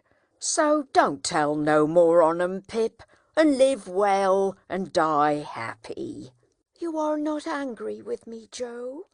No, old chap, but bearing in mind that them were, which I mean ter say, of a stunning and outdacious sort, alluding to them which bordered on weal cutlets and dog-fighting, a sincere well-wisher would advise, Pip, their being dropped into your meditations when you go upstairs to bed. That's all, old chap, and don't never do it no more. When I got up to my little room and said my prayers, I did not forget Joe's recommendation, and yet my young mind was in that disturbed and unthankful state that I thought long after I laid me down how common Estella would consider Joe, a mere blacksmith, how thick his boots, and how coarse his hands. I thought how Joe and my sister were then sitting in the kitchen, and how I had come up to bed from the kitchen, and how Miss Havisham and Estella never sat in a kitchen, but were far above the level of such common doings. I fell asleep, recalling what I used to do when I was at Miss Havisham's, as though I had been there weeks or months instead of hours, and as though it were quite an old subject of remembrance, instead of one that had arisen only that day. That was a memorable day to me, for it made great changes in me, but it is the same with any life.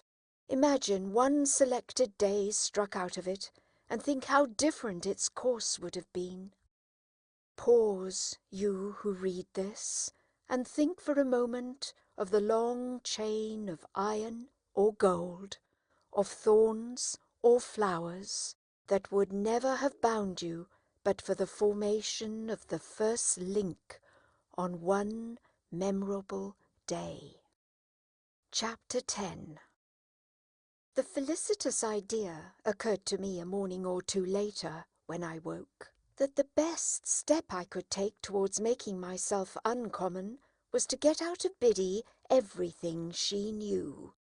In pursuance of this luminous conception, I mentioned to Biddy, when I went to Mr. Wopsle's great-aunt's at night, that I had a particular reason for wishing to get on in life, and that I should feel very much obliged to her if she would impart all her learning to me. Biddy, who was the most obliging of girls, immediately said she would, and indeed began to carry out her promise within 5 minutes. The educational scheme or course established by Mr. Wopsle's great-aunt may be resolved into the following synopsis. The pupils ate apples and put straws down one another's backs until Mr. Wopsle's great-aunt collected her energies and made an indiscriminate totter at them with a birch rod. After receiving the charge with every mark of derision, the pupils formed in line and buzzingly passed a ragged book from hand to hand. The book had an alphabet in it, some figures and tables, and a little spelling. That is to say, it had once. As soon as this volume began to circulate, Mr. Wopsle's great-aunt fell into a state of coma, arising either from sleep or a rheumatic paroxysm. The pupils then entered among themselves upon a competitive examination on the subject of boots, with a view of ascertaining who could tread the hardest upon whose toes. This mental exercise lasted until Biddy made a rush at them and distributed 3 defaced Bibles, shaped as if they had been unskilfully cut off the chump end of something, more illegibly printed at the best than any curiosities of literature I have since met with, speckled all over with iron mould, and having various specimens of the insect world smashed between their leaves. This part of the course was usually lightened by several single combats between Biddy and refractory students. When the fights were over, Biddy gave out the number of a page, and then we all read aloud what we could or what we couldn't in a frightful chorus, Biddy leading with a high, shrill, monotonous voice, and none of us having the least notion of, or reverence for, what we were reading about. When this horrible din had lasted a certain time, it mechanically awoke Mr. Wopsle's great-aunt, who staggered at a boy fortuitously and pulled his ears. This was understood to terminate the course for the evening, and we emerged into the air with shrieks of intellectual victory. It is fair to remark that there was no prohibition against any pupil's entertaining himself with a slate or even with the ink when there was any, but that it was not easy to pursue that branch of study in the winter season, on account of the little general shop in which the classes were holden, and which was also Mr. Wopsle's great-aunt's sitting-room and bedchamber, being but faintly illuminated through the agency of one low-spirited dip-candle and no snuffers. It appeared to me that it would take time to become uncommon under these circumstances. Nevertheless, I resolved to try it, and that very evening Biddy entered on our special agreement by imparting some information from her little catalogue of prices under the head of moist sugar, and lending me to copy at home a large old English D, which she had imitated from the heading of some newspaper, and which I supposed, until she told me what it was, to be a design for a buckle. Of course, there was a public house in the village, and of course Joe liked sometimes to smoke his pipe there. I had received strict orders from my sister to call for him at the Three Jolly Bargemen that evening, on my way from school, and bring him home at my peril. To the Three Jolly Bargemen, therefore, I directed my steps. There was a bar at the Jolly Bargeman, with some alarmingly long chalk scores in it, on the wall at the side of the door, which seemed to me to be never paid off. They had been there ever since I could remember, and had grown more than I had. But there was a quantity of chalk about our country, and perhaps the people neglected no opportunity of turning it to account. It being Saturday night, I found the landlord looking rather grimly at these records. But as my business was with Joe and not with him, I merely wished him good evening and passed into the common room at the end of the passage, where there was a bright large kitchen fire and where Joe was smoking his pipe in company with Mr. Wopsle and a stranger. Joe greeted me as usual with, "Hello, Pip, old chap," and the moment he said that, the stranger turned his head and looked at me. He was a secret-looking man whom I had never seen before. His head was all on one side, and one of his eyes was half shut up, as if he were taking aim at something with an invisible gun. He had a pipe in his mouth, and he took it out, and, after slowly blowing all his smoke away and looking hard at me all the time, nodded. So I nodded, and then he nodded again, and made room on the settle beside him, that I might sit down there. But as I was used to sit beside Joe whenever I entered that place of resort, I said, "No, thank you, sir," and fell into the space Joe made for me, on the opposite settle. The strange man, after glancing at Joe and seeing that his attention was otherwise engaged, nodded to me again when I had taken my seat, and then rubbed his leg in a very odd way, as it struck me. "You was saying," said the strange man, turning to Joe, "that you was a blacksmith." "Yes, I said it, you know," said Joe. "What'll you drink, Mr.—" You didn't mention your name, by the by." Joe mentioned it now, and the strange man called him by it. "What'll you drink, Mr. Gargery, at my expense, to top up with?" "Well," said Joe, "to tell you the truth, I ain't much in the habit of drinking at anybody's expense but my own." "Habit? No," returned the stranger, "but once in a way, and on a Saturday night too. Come, put a name to it, Mr. Gargery." "I wouldn't wish to be stiff company," said Joe. "Rum." "Rum," repeated the stranger. "And will the other gentleman originate a sentiment?" "Rum," said Mr. Wopsle. "3 rums," cried the stranger, calling to the landlord.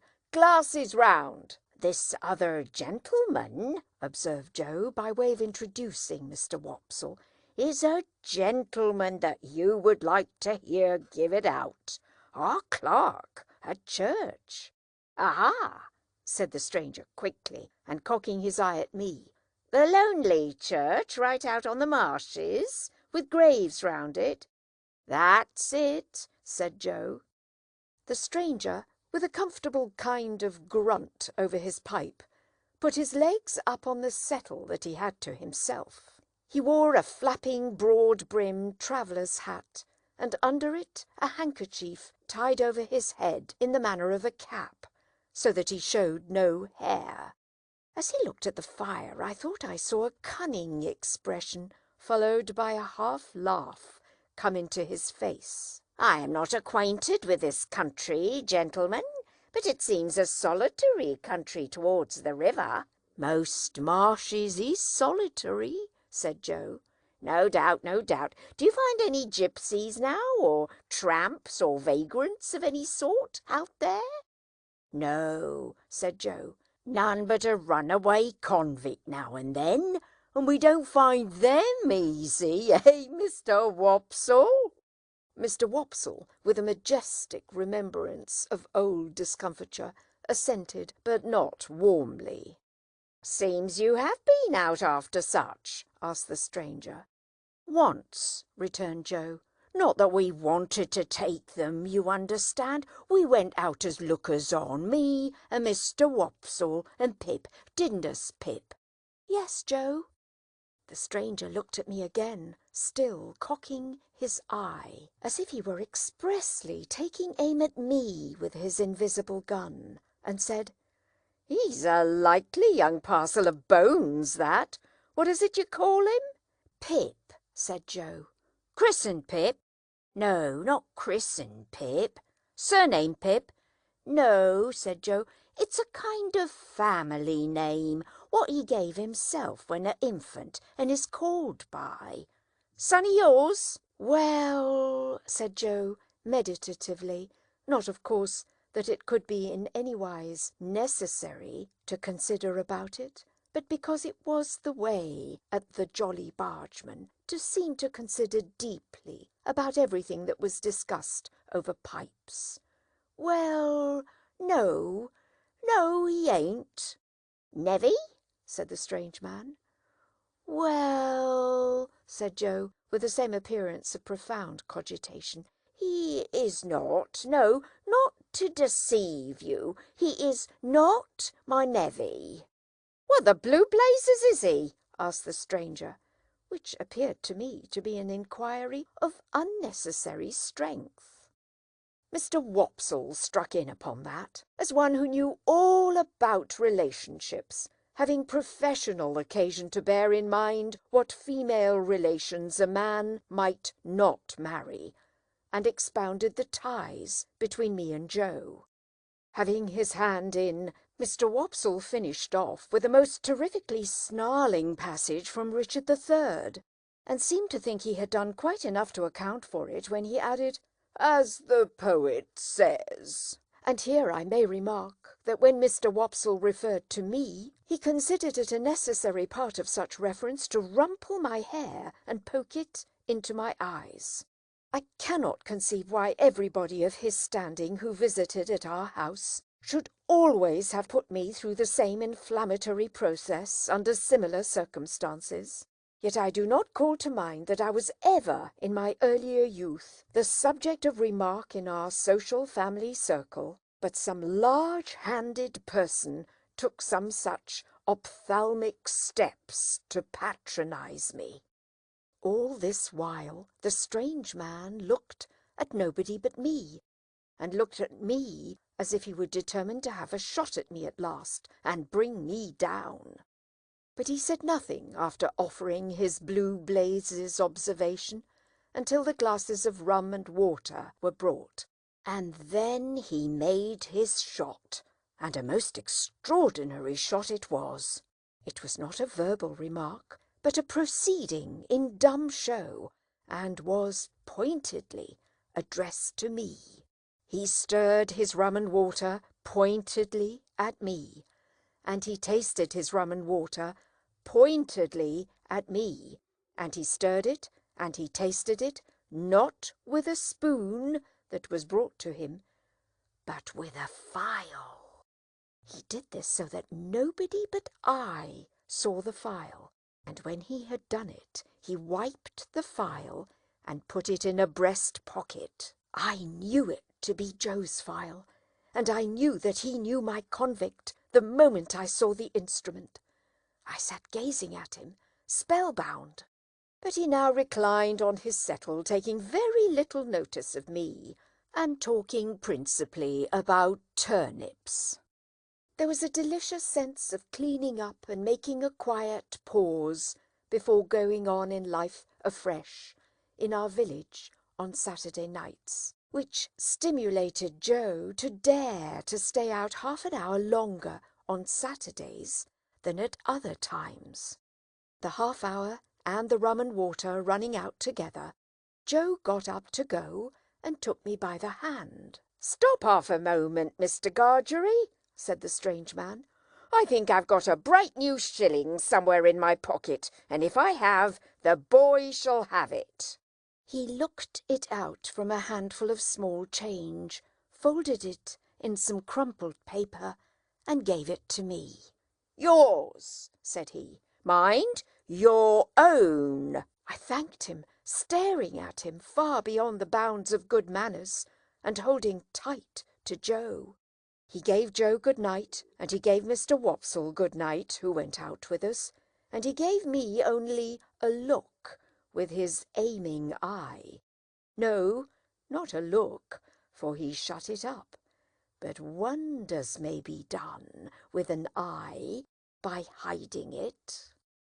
On the way home, if I had been in a humour for talking, the talk must have been all on my side, for Mr. Wopsle parted from us at the door of the Jolly Bargeman, and Joe went all the way home with his mouth wide open to rinse the rum out with as much air as possible. But I was in a manner stupefied by this turning up of my old misdeed and old acquaintance, and could think of nothing else. My sister was not in a very bad temper when we presented ourselves in the kitchen, and Joe was encouraged by that unusual circumstance to tell her about the bright shilling. "A bad un, I'll be bound," said Mrs. Joe triumphantly, "or he wouldn't have given it to the boy. Let's look at it." I took it out of the paper, and it proved to be a good one. "But what's this?" said Mrs. Joe, throwing down the shilling and catching up the paper. "2 £1 notes?" Nothing less than 2 fat, sweltering £1 notes that seemed to have been on terms of the warmest intimacy with all the cattle markets in the county. Joe caught up his hat again and ran with them to the Jolly Bargeman to restore them to their owner. While he was gone, I sat down on my usual stool and looked vacantly at my sister, feeling pretty sure that the man would not be there. Presently Joe came back, saying that the man was gone, but that he, Joe, had left word at the 3 Jolly Bargemen concerning the notes. Then my sister sealed them up in a piece of paper and put them under some dried rose leaves in an ornamental teapot on the top of a press in the state parlour. There they remained, a nightmare to me, many and many a night and day. I had sadly broken sleep when I got to bed, through thinking of the strange man taking aim at me with his invisible gun, and of the guiltily coarse and common thing it was to be on secret terms of conspiracy with convicts, a feature in my low career that I had previously forgotten. I was haunted by the file, too. A dread possessed me that when I least expected it, the file would reappear. I coaxed myself to sleep by thinking of Miss Havisham's next Wednesday, and in my sleep I saw the file coming at me out of a door without seeing who held it, and I screamed myself awake. Chapter 11. At the appointed time I returned to Miss Havisham's, and my hesitating ring at the gate brought out Estella. She locked it after admitting me, as she had done before, and again preceded me into the dark passage where her candle stood. She took no notice of me until she had the candle in her hand, when she looked over her shoulder superciliously, saying, "You are to come this way to-day," and took me to quite another part of the house.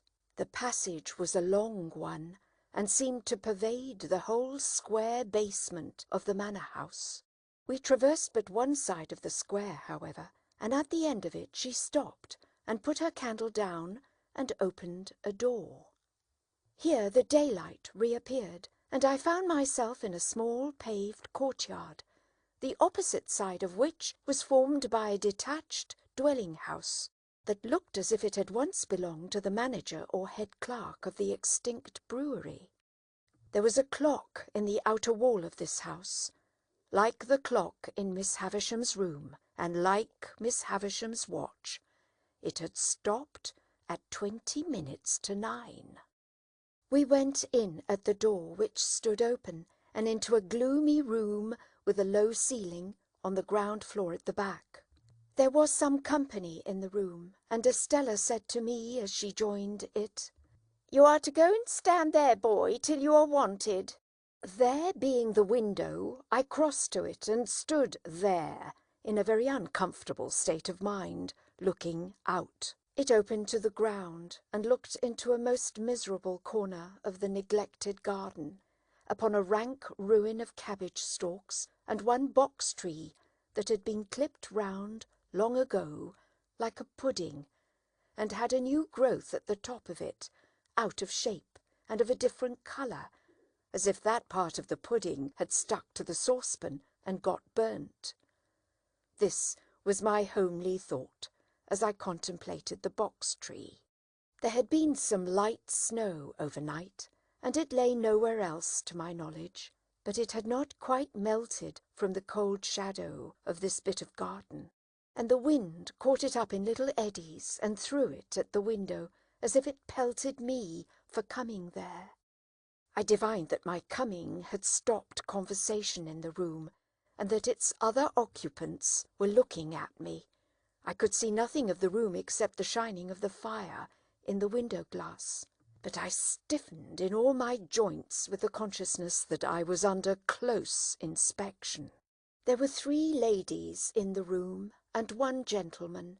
Before I had been standing at the window 5 minutes, they somehow conveyed to me that they were all toadies and humbugs, but that each of them pretended not to know that the others were toadies and humbugs, because the admission that he or she did know it would have made him or her out to be a toady and humbug. They all had a listless and dreary air of waiting somebody's pleasure, and the most talkative of the ladies had to speak quite rigidly to repress a yawn. This lady, whose name was Camilla, very much reminded me of my sister, with the difference that she was older and, as I found when I caught sight of her, of a blunter cast of features. Indeed, when I knew her better, I began to think it was a mercy she had any features at all, so very blank and high was the dead wall of her face. "Poor dear soul," said this lady with an abruptness of manner quite my sister's. "Nobody's enemy but his own." It would be much more commendable to be somebody else's enemy, said the gentleman. Far more natural. "Cousin Raymond," observed another lady, "we are to love our neighbour." Sarah Pocket, returned Cousin Raymond. If a man is not his own neighbour, who is? Miss Pocket laughed, and Camilla laughed, and said, shaking a yawn, "The idea!" but I thought they seemed to think it rather a good idea, too. The other lady, who had not spoken yet, said gravely and emphatically, "Very true." "Poor soul," Camilla presently went on. I knew they had all been looking at me in the meantime. "he is so very strange. Would anyone believe that when Tom's wife died, he actually could not be induced to see the importance of the children's having the deepest of trimmings to their mourning? 'Good Lord,' says he, 'Camilla, what can it signify so long as the poor bereaved little things are in black?' So like Matthew. The idea!" Good points in him, good points in him, said Cousin Raymond. Heaven forbid I should deny good points in him.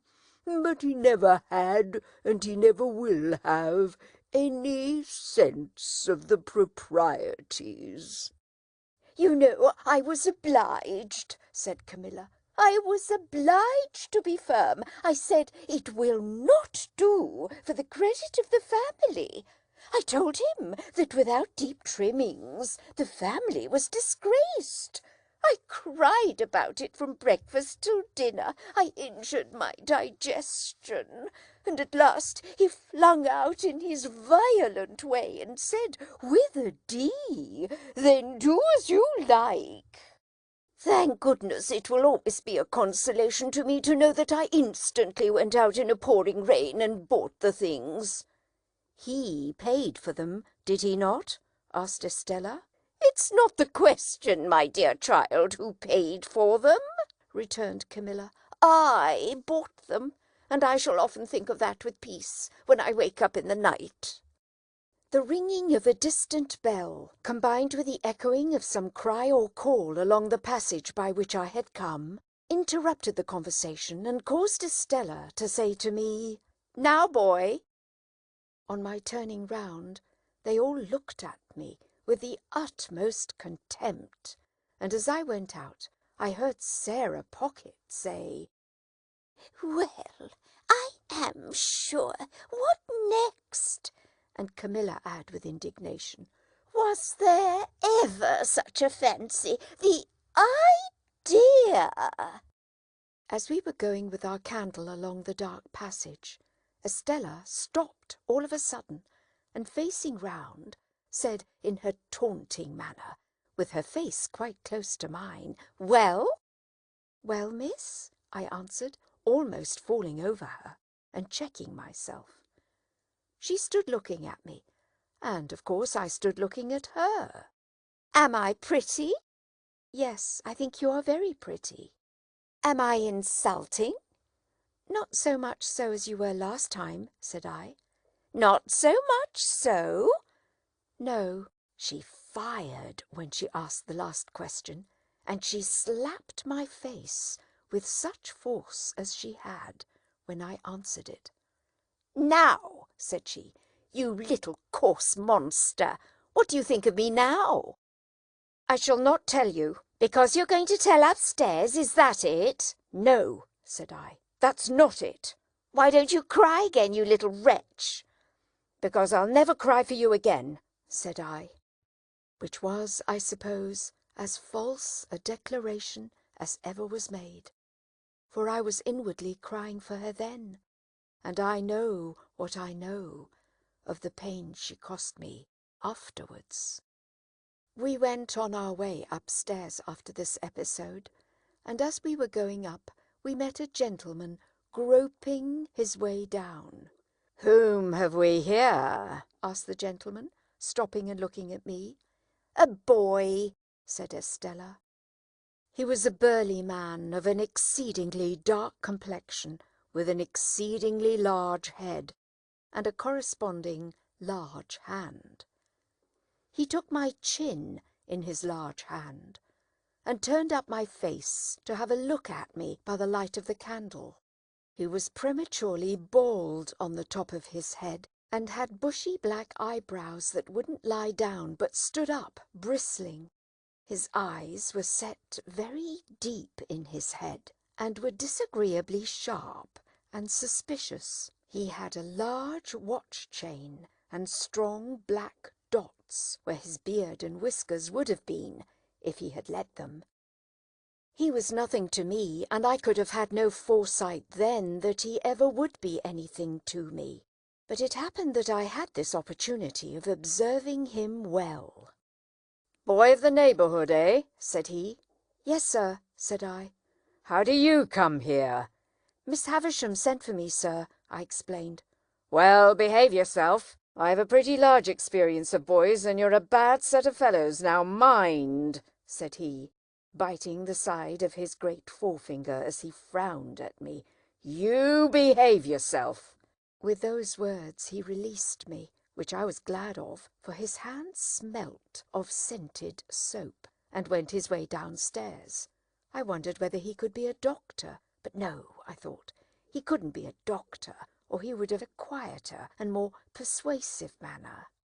There was not much time to consider the subject, for we were soon in Miss Havisham's room, where she and everything else were just as I had left them. Estella left me standing near the door, and I stood there until Miss Havisham cast her eyes upon me from the dressing-table. "So," she said, without being startled or surprised, "the days have worn away, have they?" "Yes, ma'am, today is—" "There, with the impatient movement of her fingers. "I don't want to know. Are you ready to play?" I was obliged to answer in some confusion, "I don't think I am, ma'am." Not at cards again?" she demanded, with a searching look. "Yes, ma'am, I could do that if I was wanted."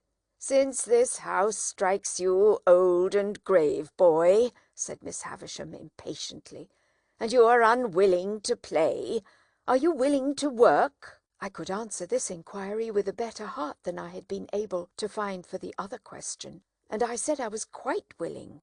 "Then go into that opposite room," said she, pointing at the door behind me with her withered hand, "and wait there till I come." I crossed the staircase landing and entered the room she indicated. From that room, too, the daylight was completely excluded, and it had an airless smell that was oppressive. A fire had been lately kindled in the damp old-fashioned grate, and it was more disposed to go out than to burn up, and the reluctant smoke which hung in the room seemed colder than the clearer air, like our own marsh mist. Certain wintry branches of candles on the high chimney-piece faintly lighted the chamber, or it would be more expressive to say faintly troubled its darkness. It was spacious, and I dare say had once been handsome, but every discernible thing in it was covered with dust and mould, and dropping to pieces. The most prominent object was a long table, with a tablecloth spread on it, as if a feast had been in preparation, when the house and the clocks all stopped together. An épergne or centre-piece of some kind was in the middle of this cloth. It was so heavily overhung with cobwebs that its form was quite undistinguishable, and as I looked along the yellow expanse out of which I remember it seeming to grow like a black fungus, I saw speckled-legged spiders with blotchy bodies running home to it and running out from it, as if some circumstances of the greatest public importance had just transpired in the spider community. I heard the mice, too, rattling behind the panels, as if the same occurrence were important to their interests.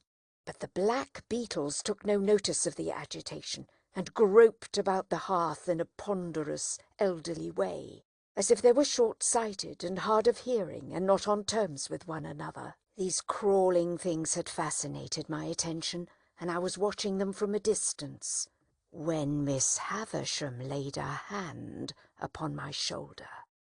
In her other hand she had a crutch-headed stick on which she leaned, and she looked like the witch of the place.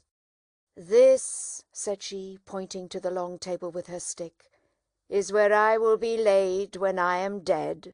They shall come and look at me here," with some vague misgiving that she might get upon the table then and there and die at once. The complete realization of the ghastly waxwork at the fair.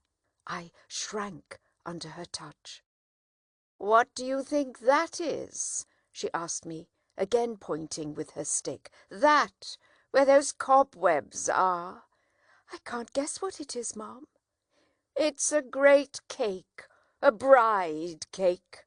Mine." She looked all round the room in a glaring manner, and then said, leaning on me, while her hand twitched my shoulder, "Come, come, come, walk me, walk me."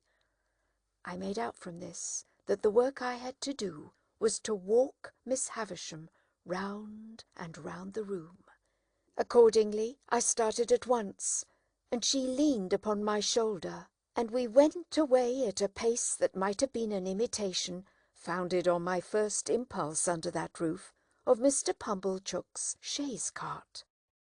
She was not physically strong, and after a little time said, "Slower."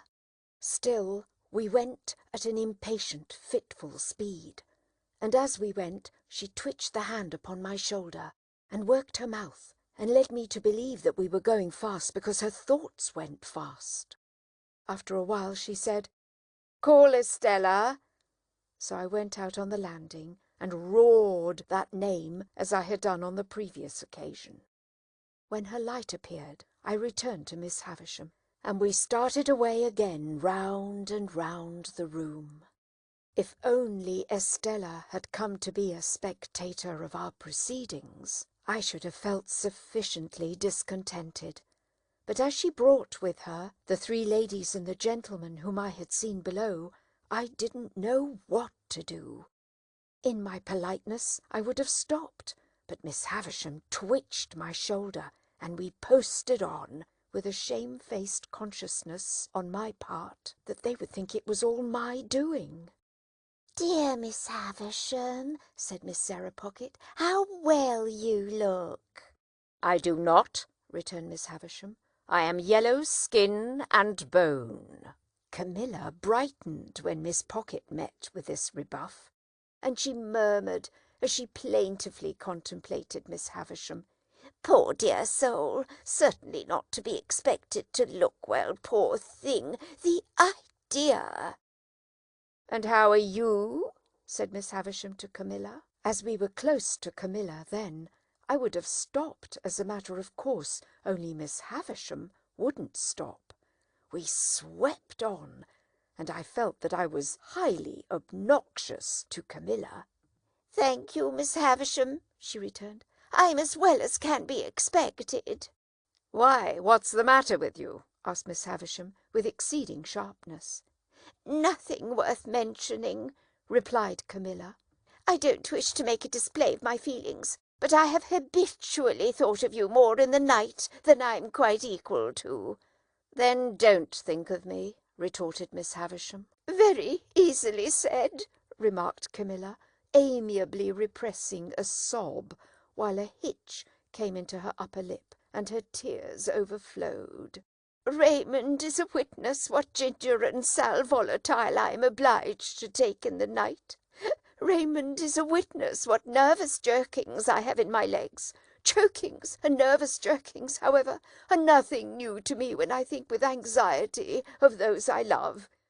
If I could be less affectionate and sensitive, I should have a better digestion and an iron set of nerves. I am sure I wish it could be so. But as to not thinking of you in the night, the idea!" Here a burst of tears. The Raymond referred to I understood to be the gentleman present, and him I understood to be Mr. Camilla. He came to the rescue at this point, and said in a consolatory and complimentary voice, "Camilla, my dear, it is well known that your family feelings are gradually undermining you to the extent of making one of your legs shorter than the other." "I am not aware," observed the grave lady, whose voice I had heard but once, "that to think of any person is to make a great claim upon that person, my dear." Miss Sarah Pocket, whom I now saw to be a little dry, brown, corrugated old woman, with a small face that might have been made of walnut shells, and a large mouth like a cat's without the whiskers, supported this position by saying, "No, indeed, my dear. Ahem. Thinking is easy enough," said the grave lady. "What is easier, you know?" assented Miss Sarah Pocket. "Oh, yes, yes!" cried Camilla, whose fermenting feelings appeared to rise from her legs to her bosom. "It's all very true. It's a weakness to be so affectionate, but I can't help it. No doubt my health would be much better if it was otherwise. Still, I wouldn't change my disposition if I could. It's the cause of much suffering, but it's a consolation to know I possess it when I wake up in the night." Here another burst of feeling. Miss Havisham and I had never stopped all this time, but kept going round and round the room, now brushing against the skirts of the visitors, now giving them the whole length of the dismal chamber. "There's Matthew," said Camilla, "never mixing with any natural ties, never coming here to see how Miss Havisham is. I have taken to the sofa with my stay-lace cut, and have lain there hours insensible, with my head over the side and my hair all down, and my feet I don't know where." "Much higher than your head, my love," said Mr. Camilla. I have gone off into that state hours and hours on account of Matthew's strange and inexplicable conduct, and nobody has thanked me." "Really, I must say I should think not," interposed the grave lady. "You see, my dear," added Miss Sarah Pocket, a blandly vicious personage, "the question to put to yourself is, who did you expect to thank you, my love?" "Without expecting any thanks or anything of the sort," resumed Camilla, "I have remained in that state hours and hours, and Raymond is a witness of the extent to which I have choked, and what the total inefficacy of ginger has been. And I have been heard at the pianoforte tuners across the street, where the poor mistaken children have even supposed it to be pigeons cooing at a distance. And now to be told—" Here Camilla put her hand to her throat and began to be quite chemical as to the formation of new combinations there. When this same Matthew was mentioned, Miss Havisham stopped me and herself and stood looking at the speaker. This change had a great influence in bringing Camilla's chemistry to a sudden end. "Matthew will come and see me at last," said Miss Havisham sternly, "when I am laid on that table. That will be his place, there," striking the table with her stick, "at my head. And yours will be there, and your husband's there, and Sarah Pocket's there, and Georgiana's there. Now you all know where to take your stations when you come to feast upon me. And now go." At the mention of each name, she had struck the table with her stick in a new place. She now said, walk me, and we went on again. "I suppose there is nothing to be done," exclaimed Camilla, "but comply and depart. It's something to have seen the object of one's love and duty for even so short a time. I shall think of it with a melancholy satisfaction when I wake up in the night. I wish Matthew could have that comfort, but he sets it at defiance. I am determined not to make a display of my feelings, but it's very hard to be told one wants to feast on one's relations, as if one was a giant, and to be told to go. The bare idea!" Mr. Camilla interposing as Mrs. Camilla laid her hand upon her heaving bosom, that lady assumed an unnatural fortitude of manner which I supposed to be expressive of an intention to drop and choke when out of view, and kissing her hand to Miss Havisham was escorted forth. Sarah Pocket and Georgiana contended who should remain last, but Sarah was too knowing to be outdone, and ambled round Georgiana with that artful slipperiness that the latter was obliged to take precedence. Sarah Pocket then made her separate effect of departing with, "Bless you, Miss Havisham, dear," and with a smile of forgiving pity on her walnut-shell countenance for the weaknesses of the rest. While Estella was away lighting them down, Miss Havisham still walked with her hand on my shoulder, but more and more slowly. At last she stopped before the fire, and said, after muttering and looking at it some seconds, "This is my birthday, Pip." I was going to wish her many happy returns when she lifted her stick. "I don't suffer it to be spoken of. I don't suffer those who were here just now or anyone to speak of it.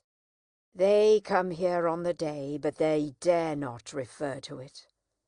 Of course, I made no further effort to refer to it. "On this day of the year, long before you were born, this heap of decay stabbing with her crutched stick at the pile of cobwebs on the table, but not touching it, was brought here.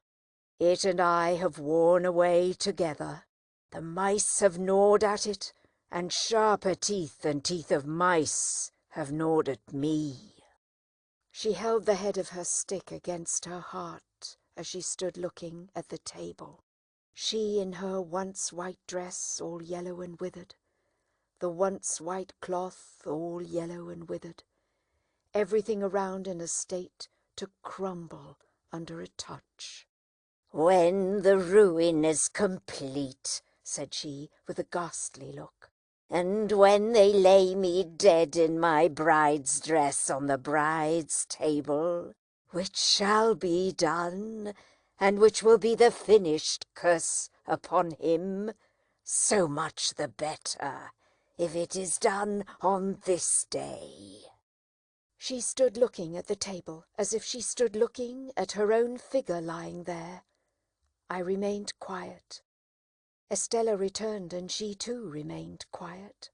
It seemed to me that we continued thus for a long time.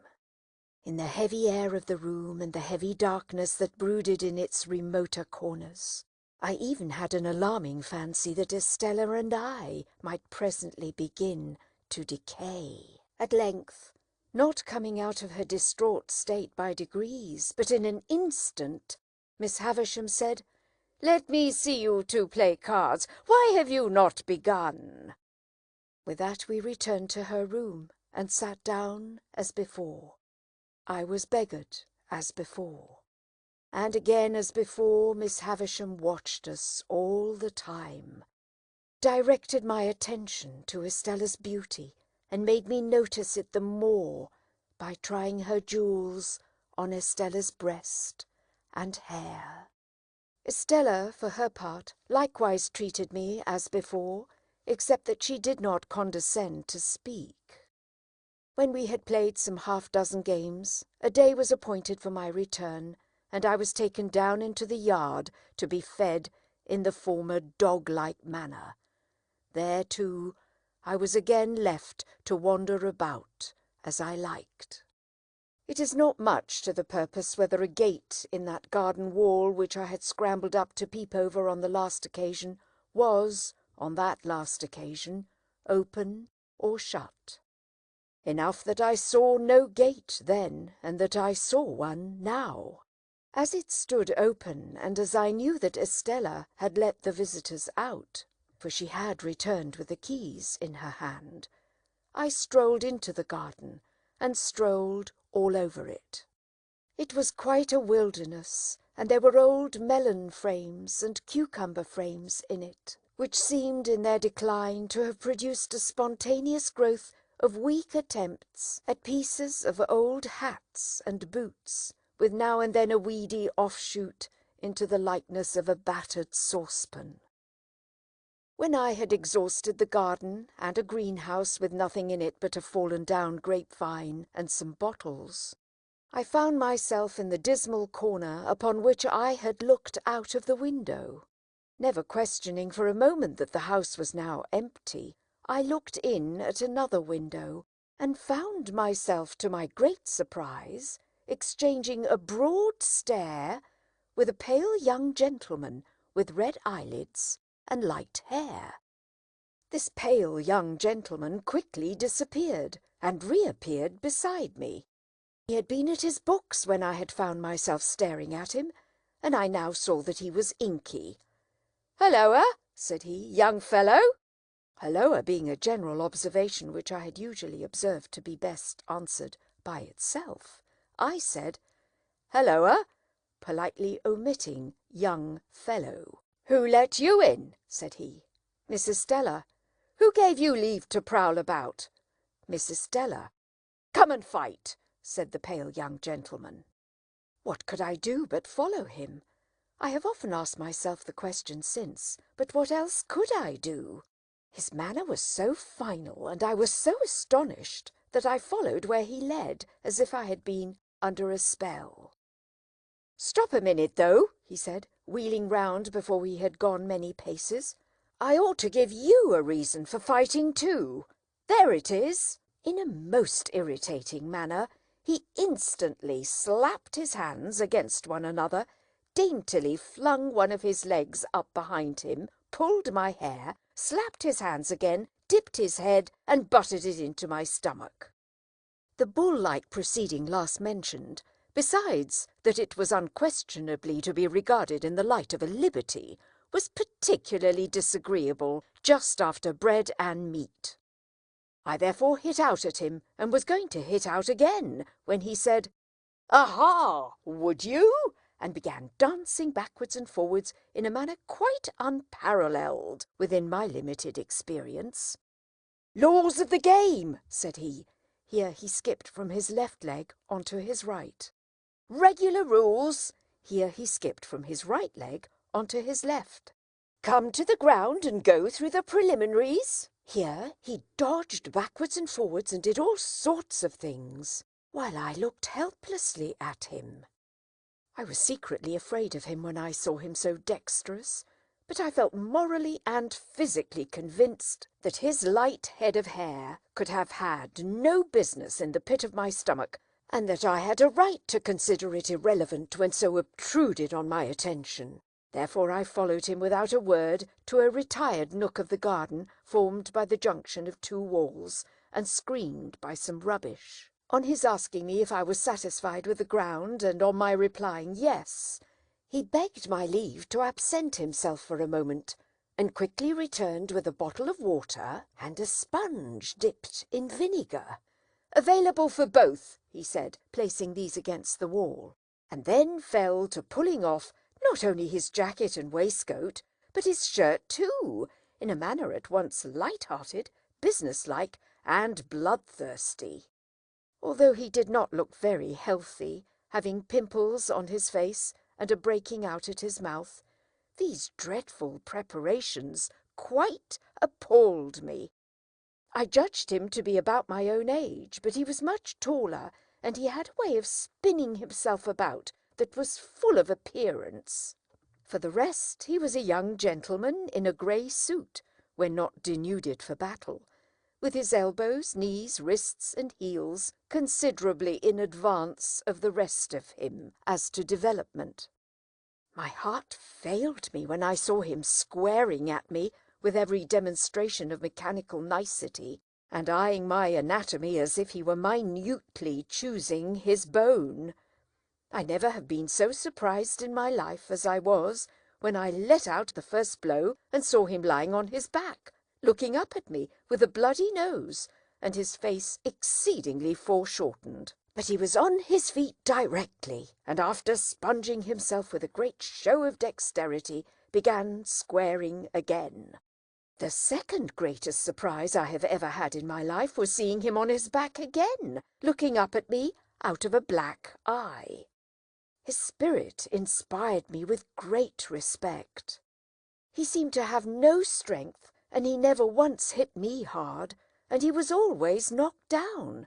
But he would be up again in a moment, sponging himself or drinking out of the water bottle, with the greatest satisfaction in seconding himself according to form, and then came at me with an air and a show that made me believe he really was going to do for me at last. He got heavily bruised, for I am sorry to record that the more I hit him, the harder I hit him.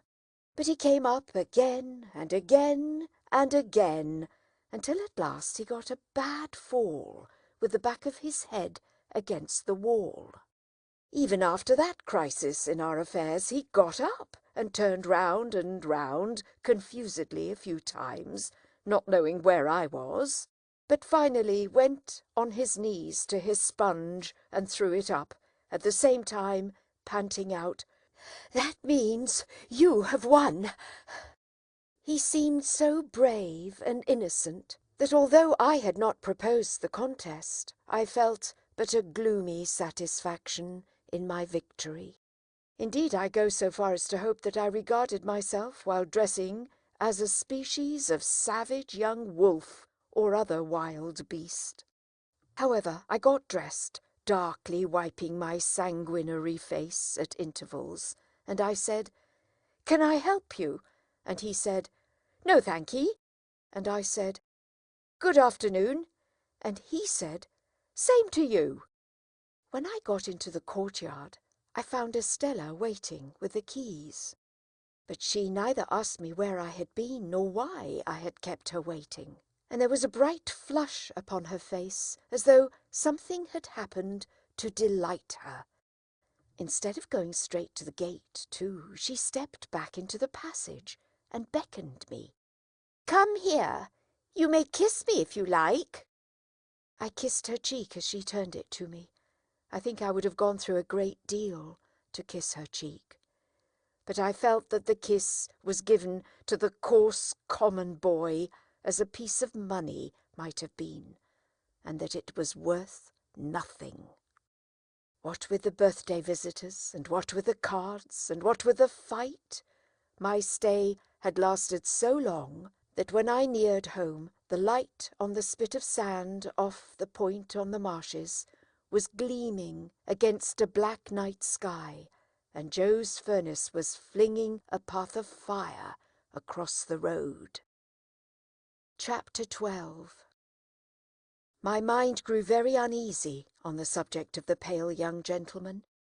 The more I thought of the fight, and recalled the pale young gentleman on his back, in various stages of puffy and encrimsoned countenance, the more certain it appeared that something would be done to me. I felt that the pale young gentleman's blood was on my head, and that the law would avenge it. Without having any definite idea of the penalties I had incurred, it was clear to me that village boys could not go stalking about the country, ravaging the houses of gentlefolks and pitching into the studious youth of England, without laying themselves open to severe punishment.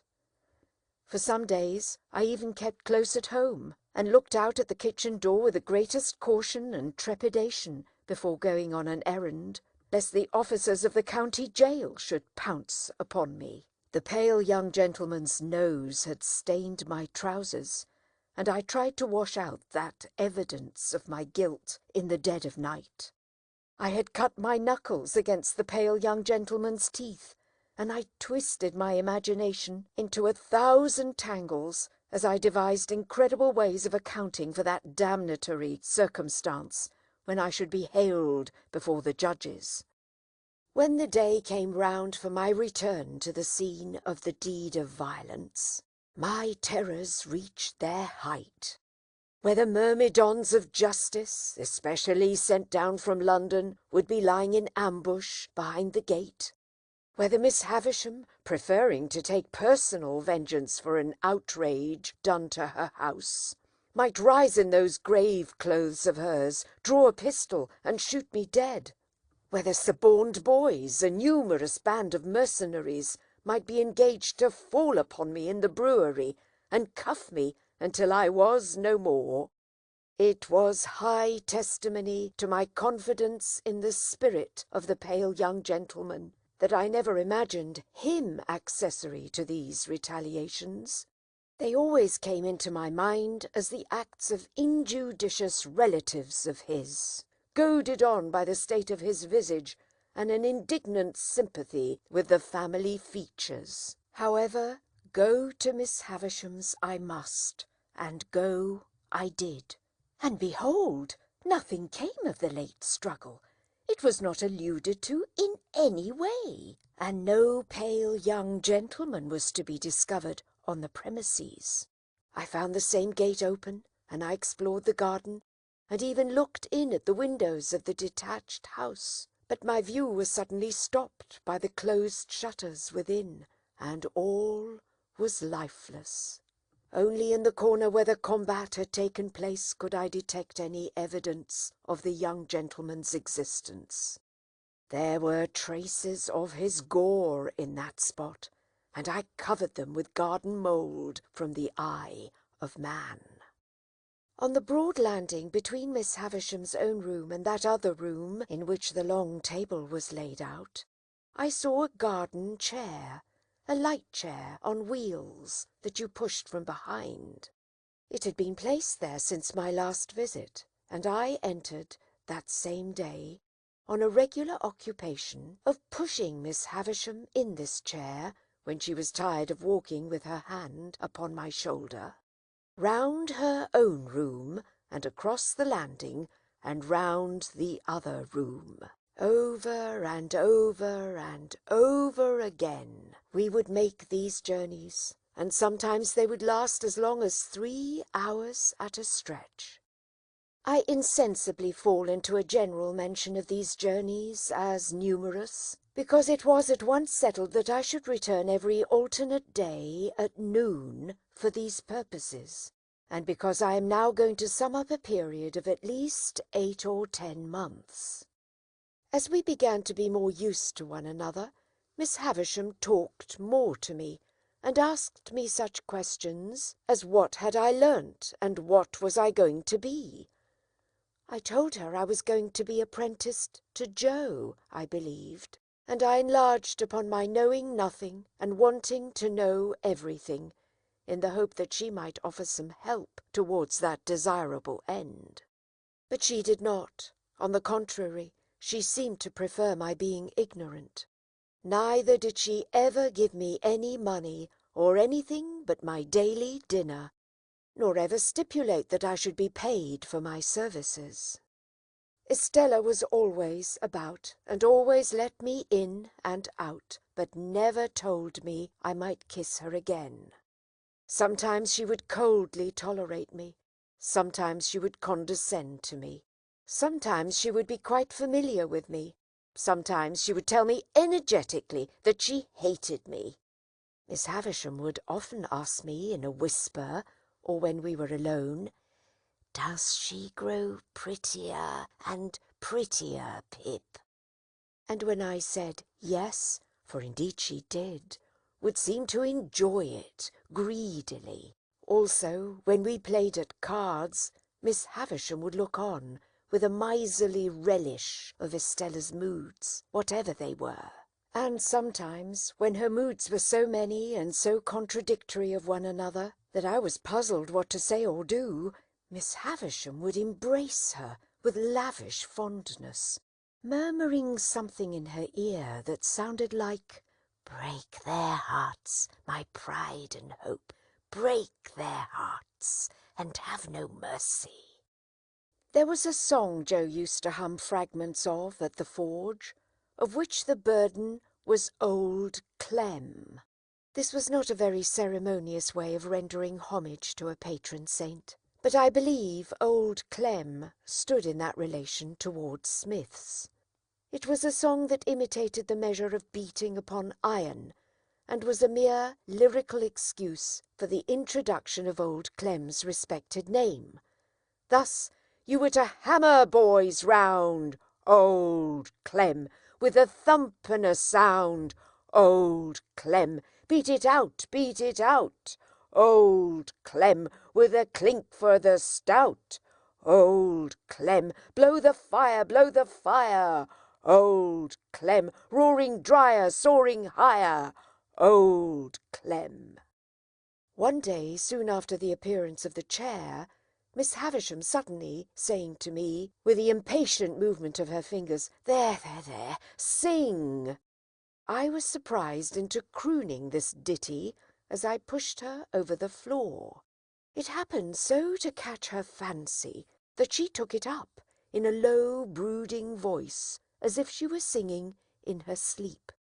After that it became customary with us to have it as we moved about, and Estella would often join in, though the whole strain was so subdued, even when there were 3 of us, that it made less noise in the grim old house than the lightest breath of wind.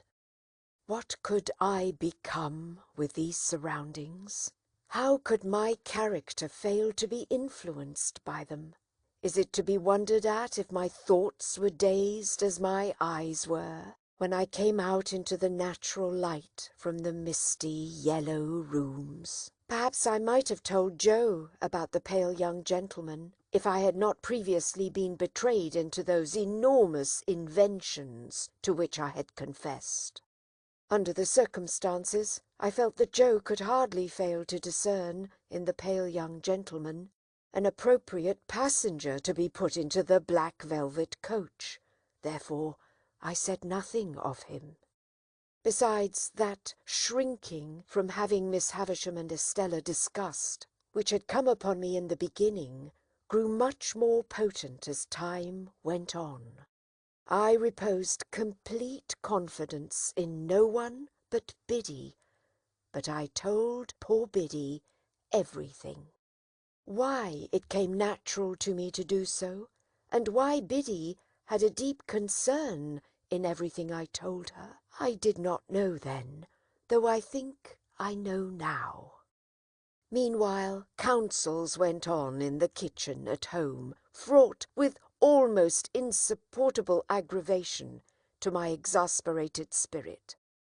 That ass Pumblechook used often to come over of a night for the purpose of discussing my prospects with my sister, and I really do believe, to this hour with less penitence than I ought to feel, that if these hands could have taken a linchpin out of his chaise cart, they would have done it.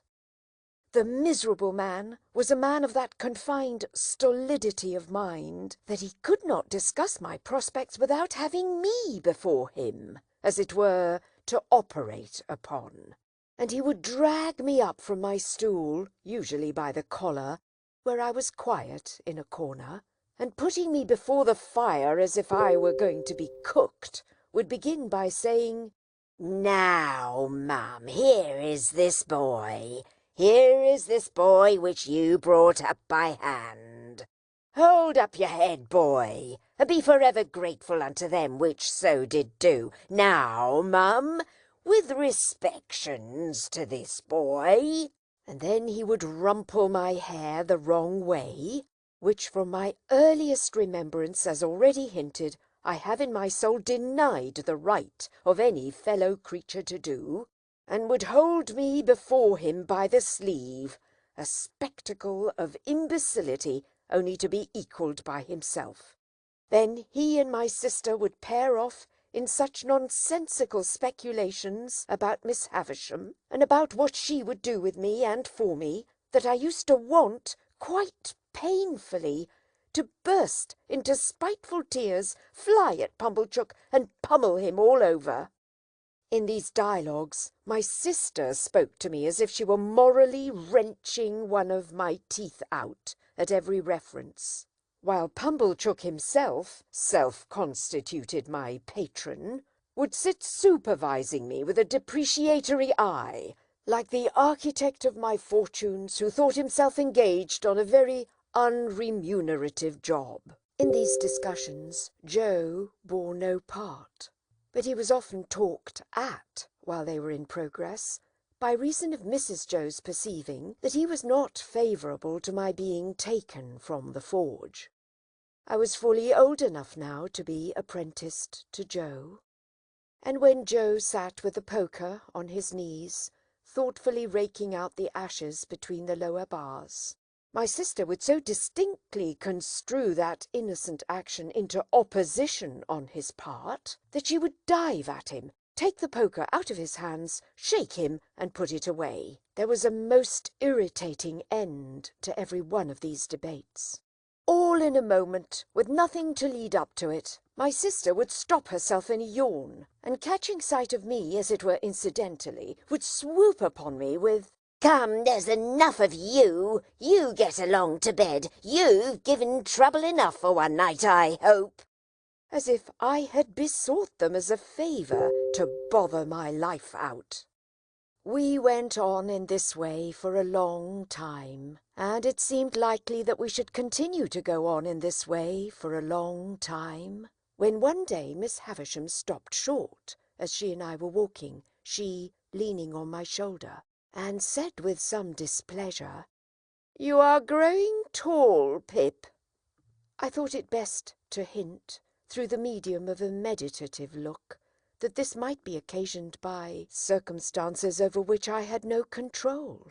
She said no more at the time, but she presently stopped and looked at me again, and presently again, and after that looked frowning and moody.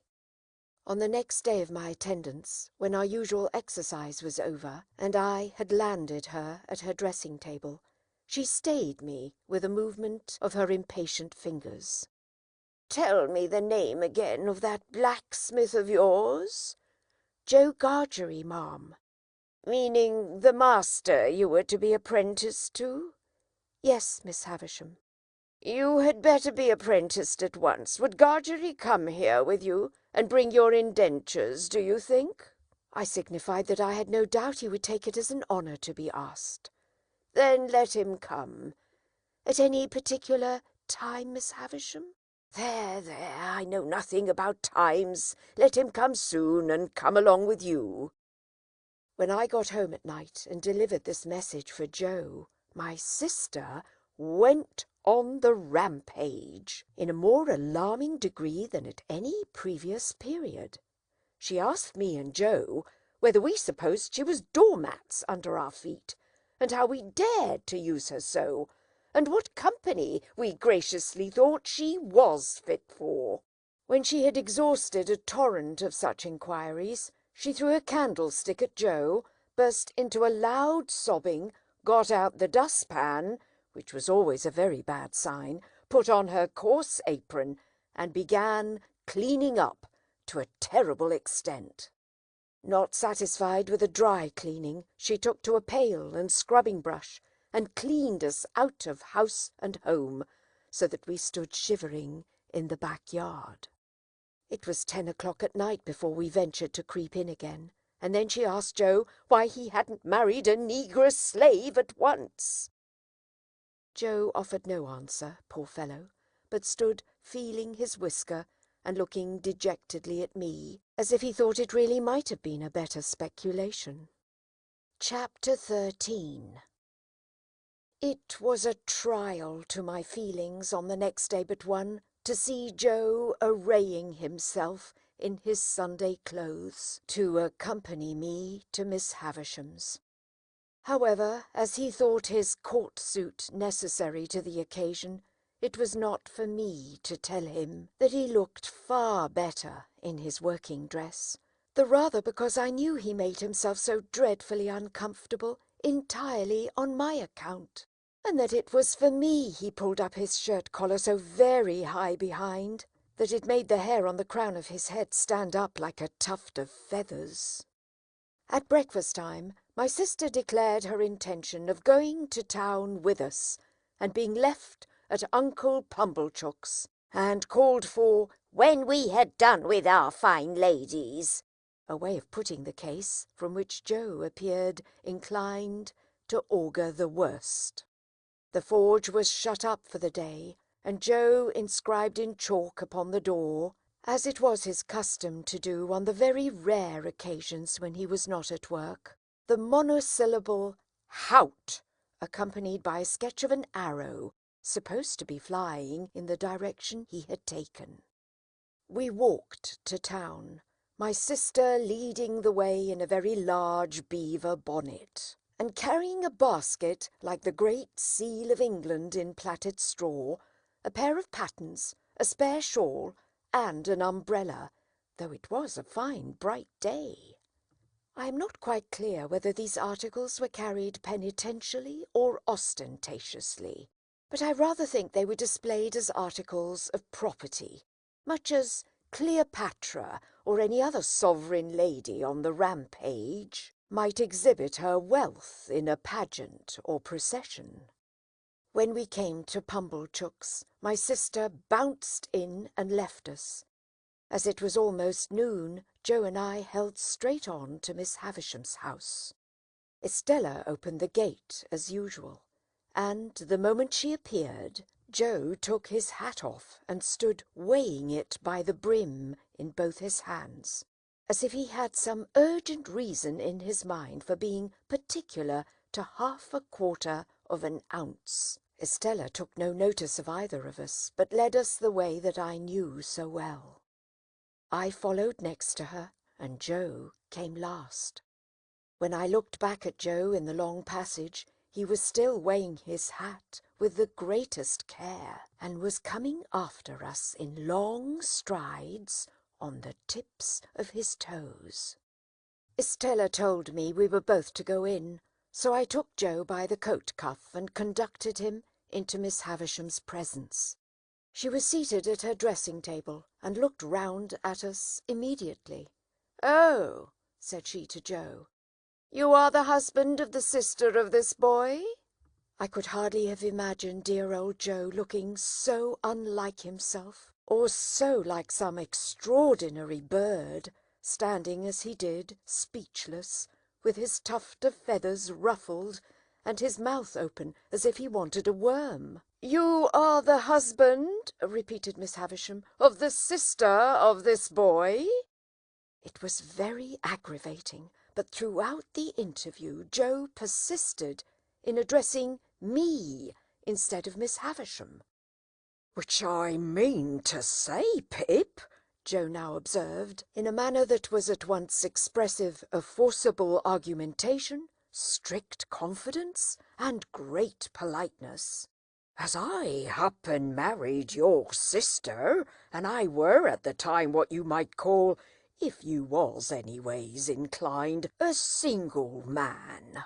"Well," said Miss Havisham, "and you have reared the boy with the intention of taking him for your apprentice? Is that so, Mr. Gargery?" "You know, Pip," replied Joe, "as you and me were ever friends, and it were looked for'ard to betwixt us as being calculated to lead to larks.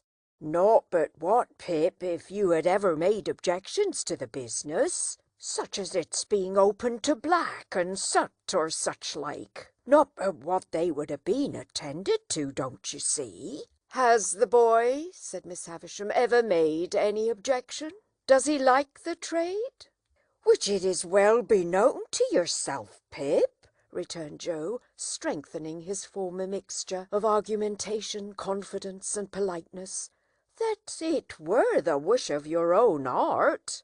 I saw the idea suddenly break upon him that he would adapt his epitaph to the occasion, before he went on to say, "And there weren't no objection on your part, and Pip, it were the great wish of your heart." It was quite in vain for me to endeavour to make him sensible that he ought to speak to Miss Havisham.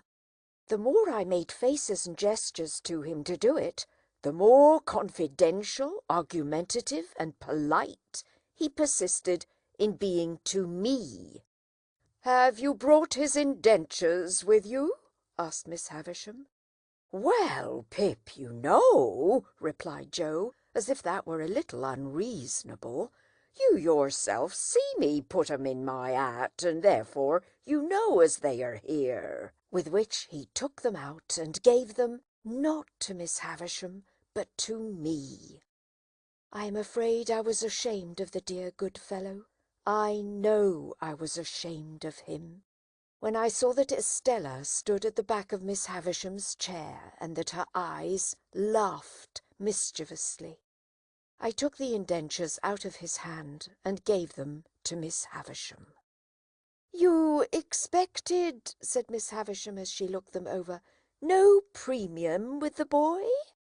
"Joe," I remonstrated, for he made no reply at all, "why don't you answer?" "Pip," returned Joe, cutting me short as if he were hurt, "which I mean to say that were not a question requiring a answer betwixt yourself and me, and which you know the answer to be full well no. You know it to be no, Pip, and wherefore should I say it?" Miss Havisham glanced at him as if she understood what he really was better than I had thought possible, seeing what he was there, and took up a little bag from the table beside her. "Pip has earned a premium here," she said, "and here it is. There are 25 guineas in this bag. Give it to your master, Pip." As if he were absolutely out of his mind with the wonder awakened in him by her strange figure and the strange room, Joe, even at this pass, persisted in addressing me. "This is very liberal on your part, Pip," said Joe, "and it is as such received and grateful welcome though never looked for, far nor near nor nowheres. And now, old chap, said Joe, conveying to me a sensation first of burning and then of freezing, for I felt as if that familiar expression were applied to Miss Havisham. And now, old chap, may we do our duty? May you and me do our duty, both on us, by one and another, and by them which your liberal present have come weighed to be, for the satisfaction of mind of them as never. Here Joe showed that he felt he had fallen into frightful difficulties, until he triumphantly rescued himself with the words, "And from myself, far be it." These words had such a round and convincing sound for him that he said them twice. "Good-bye, Pip," said Miss Havisham. "Let them out, Estella." "Am I to come again, Miss Havisham?" I asked. "No, Gargery is your master now. Gargery, one word." Thus calling him back as I went out of the door, I heard her say to Joe, in a distinct, emphatic voice, "The boy has been a good boy here, and that is his reward. Of course, as an honest man, you will expect no other and no more." How Joe got out of the room I have never been able to determine, but I know that when he did get out, he was steadily proceeding upstairs instead of coming down, and was deaf to all remonstrances until I went after him and laid hold of him. In another minute we were outside the gate, and it was locked, and Estella was gone. When we stood in the daylight alone again, Joe backed up against a wall and said to me, "Astonishing!" And there he remained so long, saying, "Astonishing!" at intervals so often that I began to think his senses were never coming back. At length he prolonged his remark into, "Pip, I do assure you this is astonishing," and so by degrees became conversational and able to walk away. I have reason to think that Joe's intellects were brightened by the encounter they had passed through, and that on our way to Pumblechook's he invented a subtle and deep design. My reason is to be found in what took place in Mr. Pumblechook's parlour, where, on our presenting ourselves, my sister sat in conference with that detested seedsman. "Well," cried my sister, addressing us both at once, "and what's happened to you?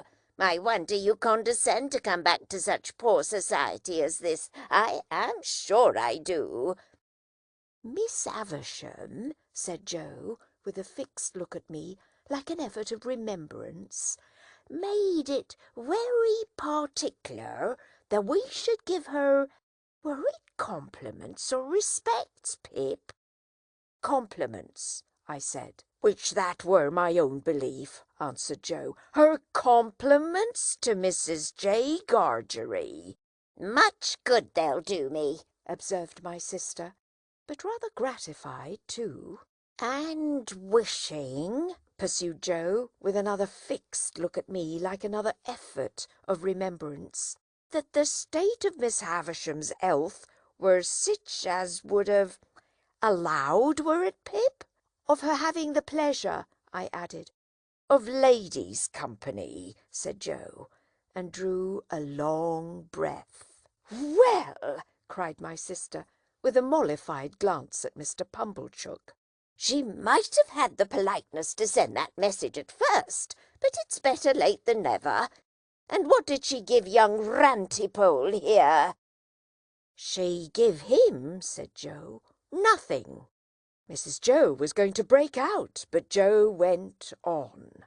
"What she give," said Joe, "she give to his friends, and by his friends, were her explanation, I mean into the hands of his sister, Mrs. J. Gargery.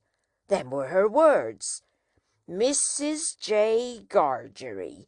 She mayn't have knowed, added Joe with an appearance of reflection, whether it were Joe or George. My sister looked at Pumblechook, who smoothed the elbows of his wooden armchair and nodded at her and at the fire, as if he had known all about it beforehand. "And how much have you got?" asked my sister, laughing, positively laughing. "What would present company say to £10?" demanded Joe. "They'd say," returned my sister curtly, "pretty well. Not too much, but pretty well." "It's more than that, then," said Joe. That fearful impostor Pumblechook immediately nodded and said, as he rubbed the arms of his chair, "It's more than that, Mum." "Why, you don't mean to say—" began my sister. "Yes, I do, Mum," said Pumblechook. "But wait a bit. Go on, Joseph. Good in you. Go on." "What would present company say," proceeded Joe, "to £20?" "Handsome would be the word," returned my sister. "Well, then," said Joe, "it's more than £20. That abject hypocrite Pumblechook nodded again and said with a patronising laugh, "It's more than that, Mum. Good again. Follow her up, Joseph." "Then, to make an end of it," said Joe, delightedly handing the bag to my sister, "it's £25." "It's £25, Mum," echoed that basest of swindlers, Pumblechook, rising to shake hands with her. "And it's no more than your merits, as I said when my opinion was asked, and I wish you joy of the money." If the villain had stopped here, his case would have been sufficiently awful. But he blackened his guilt by proceeding to take me into custody with a right of patronage that left all his former criminality far behind. "Now you see, Joseph and wife," said Pumblechook, as he took me by the arm above the elbow. "I am one of them that always go right through with what they've begun. This boy must be bound out of hand. That's my way, bound out of hand." "Goodness knows, Uncle Pumblechook," said my sister, grasping the money, "we're deeply beholden to you." "Never mind me, Mum," returned that diabolical corn chandler. "A pleasure's a pleasure all the world over. But this boy, you know, we must have him bound. I said I'd see to it, to tell you the truth." The justices were sitting in the town hall near at hand, and we at once went over to have me bound apprentice to Joe in the magisterial presence. I say we went over, but I was pushed over by Pumblechook, exactly as if I had that moment picked a pocket or fired a rick. Indeed, it was the general impression in court that I had been taken red-handed, for as Pumblechook shoved me before him through the crowd, I heard some people say, "What's he done?" and others, "He's a young un too, but looks bad, don't he?" One person of mild and benevolent aspect even gave me a tract ornamented with a woodcut of a malevolent young man fitted up with a perfect sausage shop of fetters, and entitled, "To be read in my cell." The hall was a queer place, I thought, with higher pews in it than a church, and with people hanging over the pews looking on, and with mighty justices, one with a powdered head, leaning back in chairs with folded arms, or taking snuff, or going to sleep, or writing or reading the newspapers, and with some shining black portraits on the walls, which my unartistic eye regarded as a composition of hard bake and sticking plaster. Here, in a corner, my indentures were duly signed and attested, and I was bound. Mr. Pumblechook holding me all the while, as if we had looked in on our way to the scaffold to have those little preliminaries disposed of. When we had come out again, and had got rid of the boys, who had been put into great spirits by the expectation of seeing me publicly tortured, and who were much disappointed to find that my friends were merely rallying round me, we went back to Pumblechook's. And there my sister became so excited by the 25 guineas that nothing would serve her but we must have a dinner out of that windfall at the Blue Boar, and that Pumblechook must go over in his chaise cart and bring the Hubbles and Mr. Wopsle. It was agreed to be done, and a most melancholy day I passed, for it inscrutably appeared to stand to reason in the minds of the whole company that I was an excrescence on the entertainment, and to make it worse, they all asked me from time to time, in short, whenever they had nothing else to do, why I didn't enjoy myself. And what could I possibly do then but say I was enjoying myself when I wasn't? However, they were grown up and had their own way, and they made the most of it. That swindling Pumblechook, exalted into the beneficent contriver of the whole occasion, actually took the top of the table.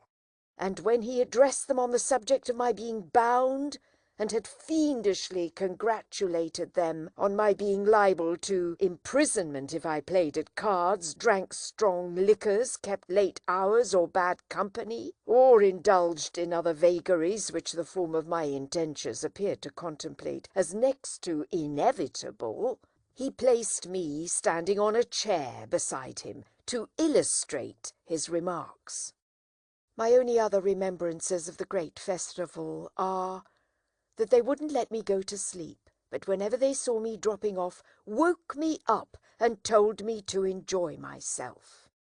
That rather late in the evening Mr. Wopsle gave us Collins's Ode, and threw his blood-stained sword in thunder down, with such effect that a waiter came in and said, "The commercials underneath send up their compliments, and it wasn't the Tumbler's Arms." that they were all in excellent spirits on the road home, and sang, "O Lady Fair," Mr. Wopsle taking the bass and asserting with a tremendously strong voice, in reply to the inquisitive bore who leads that piece of music in a most impertinent manner by wanting to know all about everybody's private affairs, that he was the man with his white locks flowing, and that he was upon the whole the weakest pilgrim going. Finally, I remember that when I got into my little bedroom, I was truly wretched, and had a strong conviction on me that I should never like Joe's trade. I had liked it once, but once was not now. Chapter 14. It is a most miserable thing to feel ashamed of home. There may be black ingratitude in the thing, and the punishment may be retributive and well-deserved. But that it is a miserable thing, I can testify. Home had never been a very pleasant place to me because of my sister's temper, but Joe had sanctified it, and I had believed in it. I had believed in the best parlour as a most elegant saloon. I had believed in the front door as a mysterious portal of the temple of state, whose solemn opening was attended with a sacrifice of roast fowls. I had believed in the kitchen as a chaste, though not magnificent, apartment. I had believed in the forge as the glowing road to manhood and independence. Within a single year, all this was changed. Now it was all coarse and common, and I would not have had Miss Havisham and Estella see it on any account. How much of my ungracious condition of mind may have been my own fault, how much Miss Havisham's, how much my sister's, is now of no moment to me or to anyone. The change was made in me, the thing was done, well or ill done, excusably or inexcusably. It was done. Once it had seemed to me that when I should at last roll up my shirt sleeves and go into the forge, Joe's prentice, I should be distinguished and happy. Now the reality was in my hold. I only felt that I was dusty with the dust of small coal, and that I had a weight upon my daily remembrance to which the anvil was a feather. There have been occasions in my later life, I suppose as in most lives, when I have felt for a time as if a thick curtain had fallen on all its interest and romance, to shut me out from anything save dull endurance any more. Never has that curtain dropped so heavy and blank as when my way in life lay stretched out straight before me through the newly entered road of apprenticeship to Joe. I remember that at a later period of my time, I used to stand about the churchyard on Sunday evenings when night was falling, comparing my own perspective with the windy marsh view, and making out some likeness between them by thinking how flat and low both were, and how on both there came an unknown way and a dark mist, and then the sea. I was quite as dejected on the first working day of my apprenticeship as in that after time. But I am glad to know that I never breathed a murmur to Joe while my indentures lasted.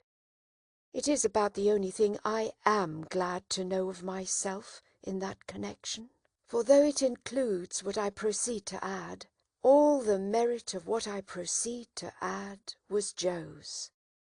It was not because I was faithful, but because Joe was faithful, that I never ran away and went for a soldier or a sailor.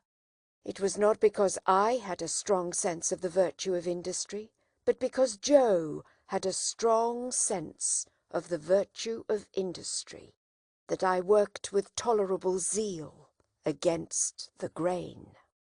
It is not possible to know how far the influence of any amiable, honest-hearted, duty-doing man flies out into the world, but it is very possible to know how it has touched oneself in going by, and I know right well that any good that intermixed itself with my apprenticeship came of plain, contented Joe, and not of restlessly aspiring, discontented me.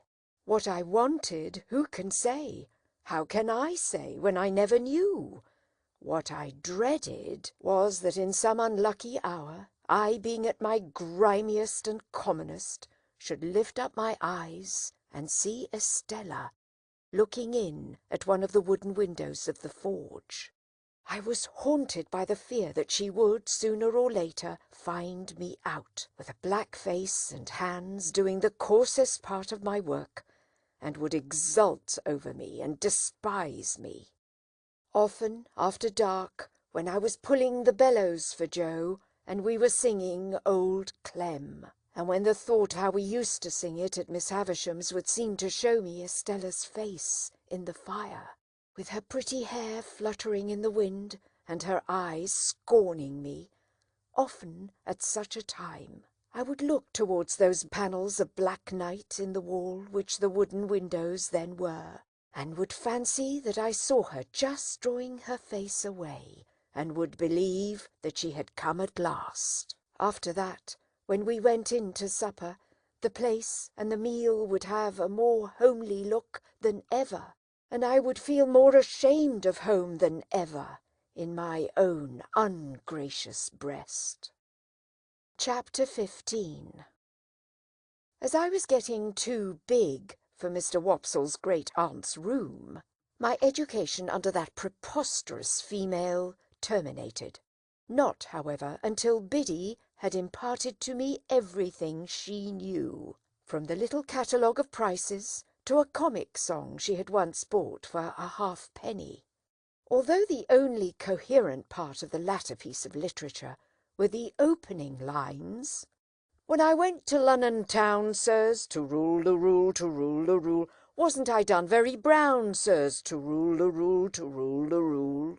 Still, in my desire to be wiser, I got this composition by heart with the utmost gravity. Nor do I recollect that I questioned its merit, except that I thought, as I still do, the amount of to rule somewhat in excess of the poetry.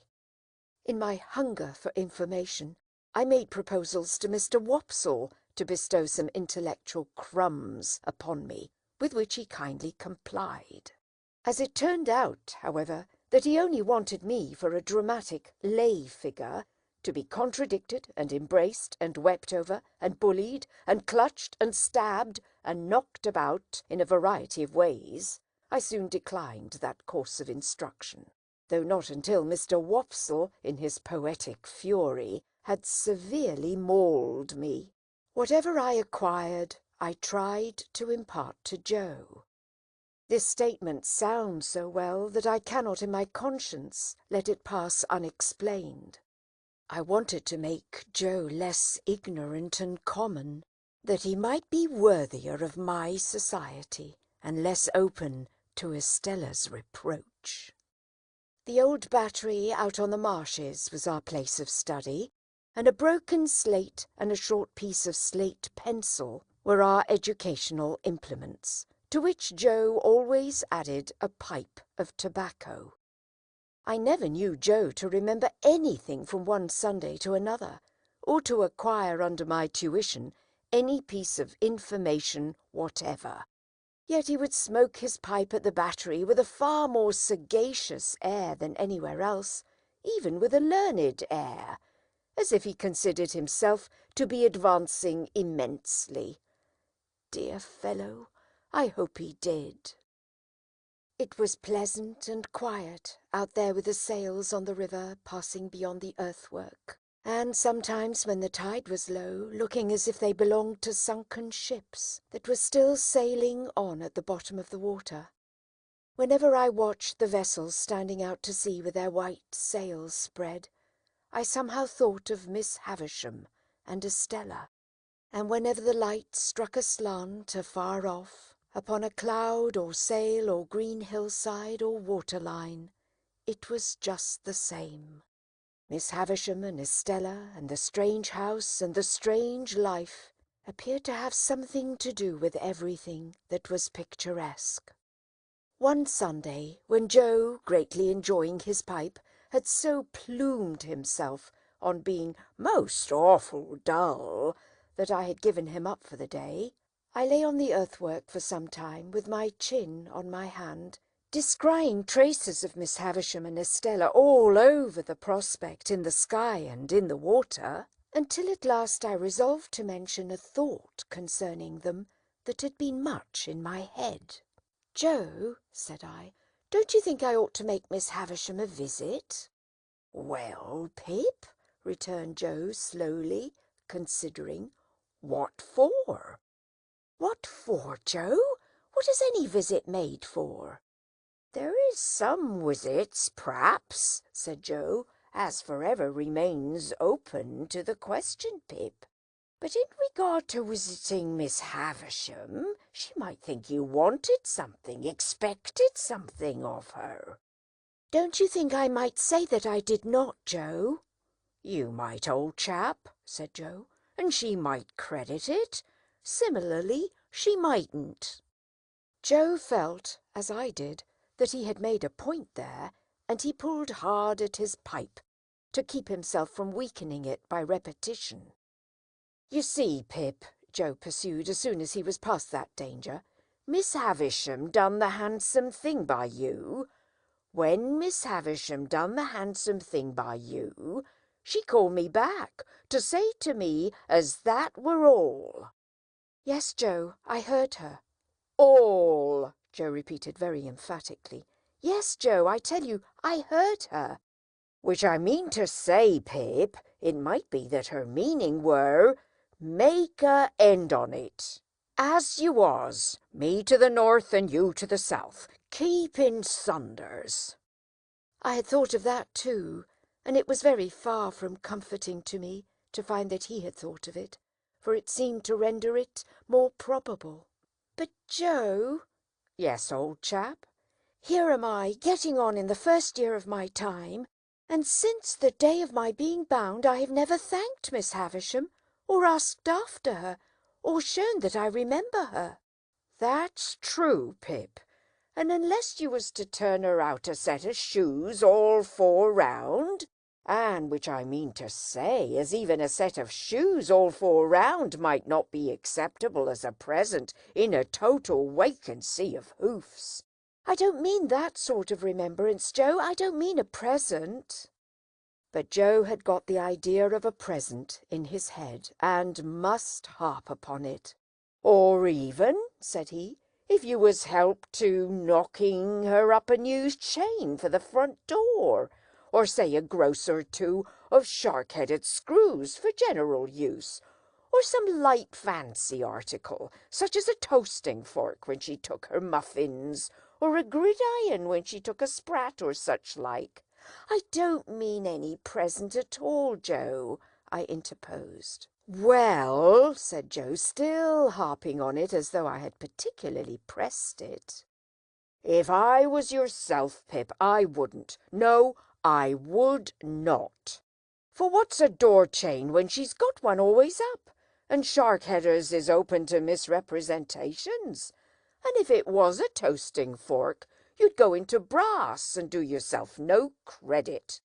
And the uncommonest workman can't show himself uncommon in a gridiron, for a gridiron is a gridiron," said Joe steadfastly, impressing it upon me as if he were endeavouring to rouse me from a fixed delusion. "And you may haim at what you like, but a gridiron it will come out, either by your leave or again your leave, and you can't help yourself." "My dear Joe," I cried in desperation, taking hold of his coat, "don't go on in that way. I never thought of making Miss Havisham any present." "No, Pip," Joe assented, as if he had been contending for that all along. "And what I say to you is, you are right, Pip." "Yes, Joe, but what I wanted to say was that as we are rather slack just now, if you would give me a half-holiday tomorrow, I think I would go uptown and make a call on Miss Havisham." "Which her name," said Joe gravely, "ain't Estavisham, Pip, unless she have been rechristened." "I know, Joe, I know. It was a slip of mine. What do you think of it, Joe?" In brief, Joe thought that if I thought well of it, he thought well of it.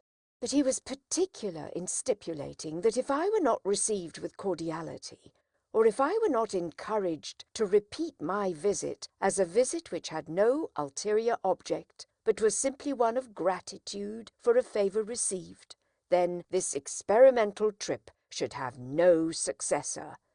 By these conditions I promised to abide. Now Joe kept a journeyman at weekly wages, whose name was Orlick.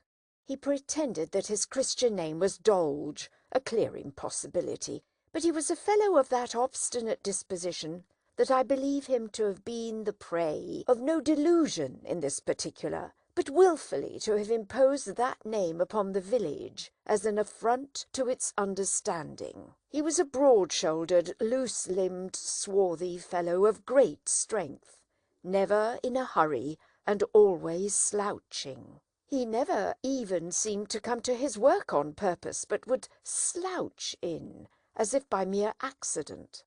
And when he went to the Jolly Bargeman to eat his dinner, or went away at night, he would slouch out, like Cain or the Wandering Jew, as if he had no idea where he was going and no intention of ever coming back. He lodged at a sluice-keeper's out on the marshes, and on working days would come slouching from his hermitage with his hands in his pockets and his dinner loosely tied in a bundle round his neck and dangling on his back. On Sundays he mostly lay all day on the sluice gates, or stood against ricks and barns.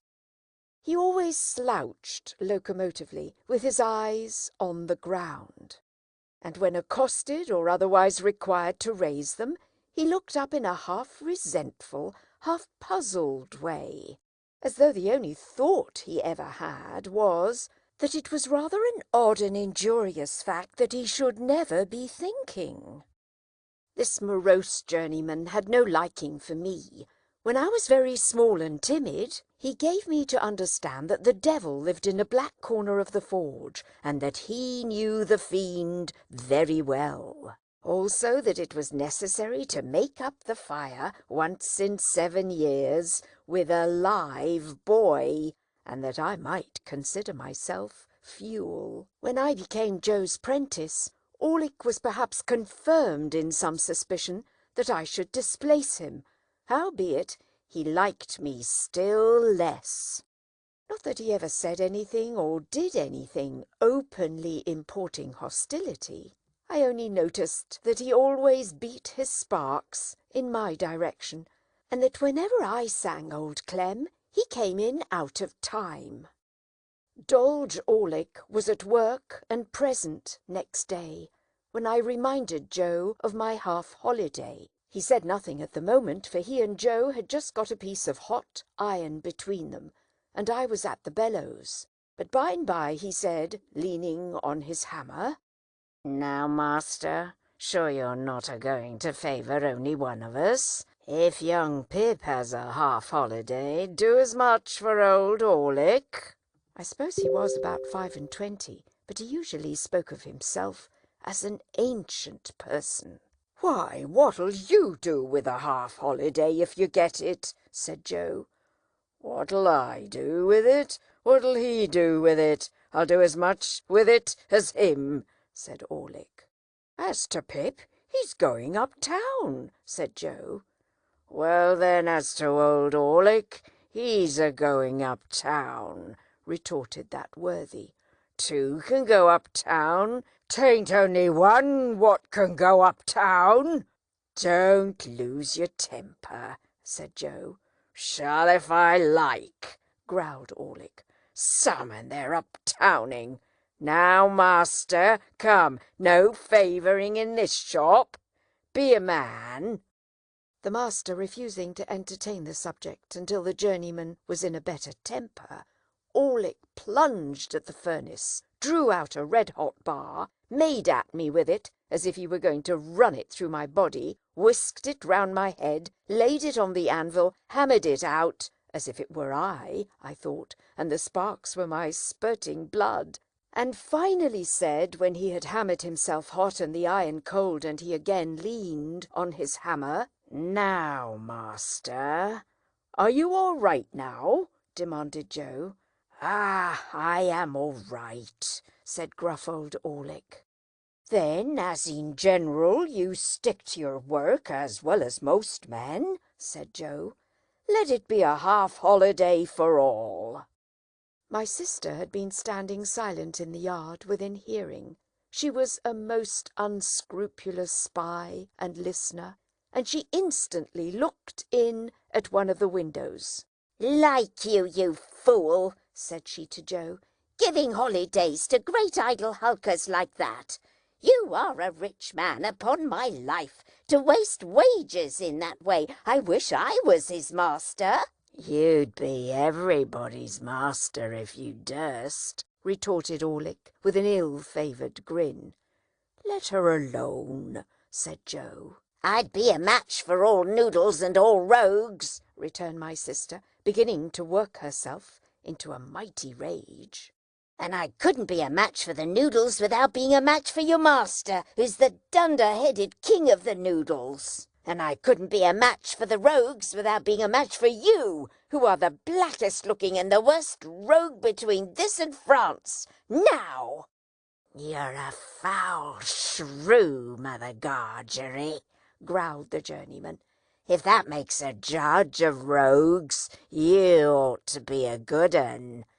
"Let her alone, will you?" said Joe. "What did you say?" cried my sister, beginning to scream. "What did you say? What did that fellow Orlick say to me, Pip? What did he call me, with my husband standing by? Oh, oh, oh!" Each of these exclamations was a shriek, and I must remark of my sister what is equally true of all the violent women I have ever seen. That passion was no excuse for her, because it is undeniable that instead of lapsing into passion, she consciously and deliberately took extraordinary pains to force herself into it, and became blindly furious by regular stages. What was the name he gave me before the base man who swore to defend me? Ow! Hold me! Ow! Ah, growled the journeyman between his teeth. I'd hold you if you was my wife. I'd hold you under the pump and choke it out of you. I tell you, let her alone, said Joe. Oh, to hear him! Cried my sister, with a clap of her hands and a scream together, which was her next stage. To hear the names he's giving me, that Orlick, in my own house, me, a married woman, with my husband standing by. Oh! Oh! Here my sister, after a fit of clappings and screamings, beat her hands upon her bosom and upon her knees, and threw her cap off, and pulled her hair down, which were the last stages on her road to frenzy.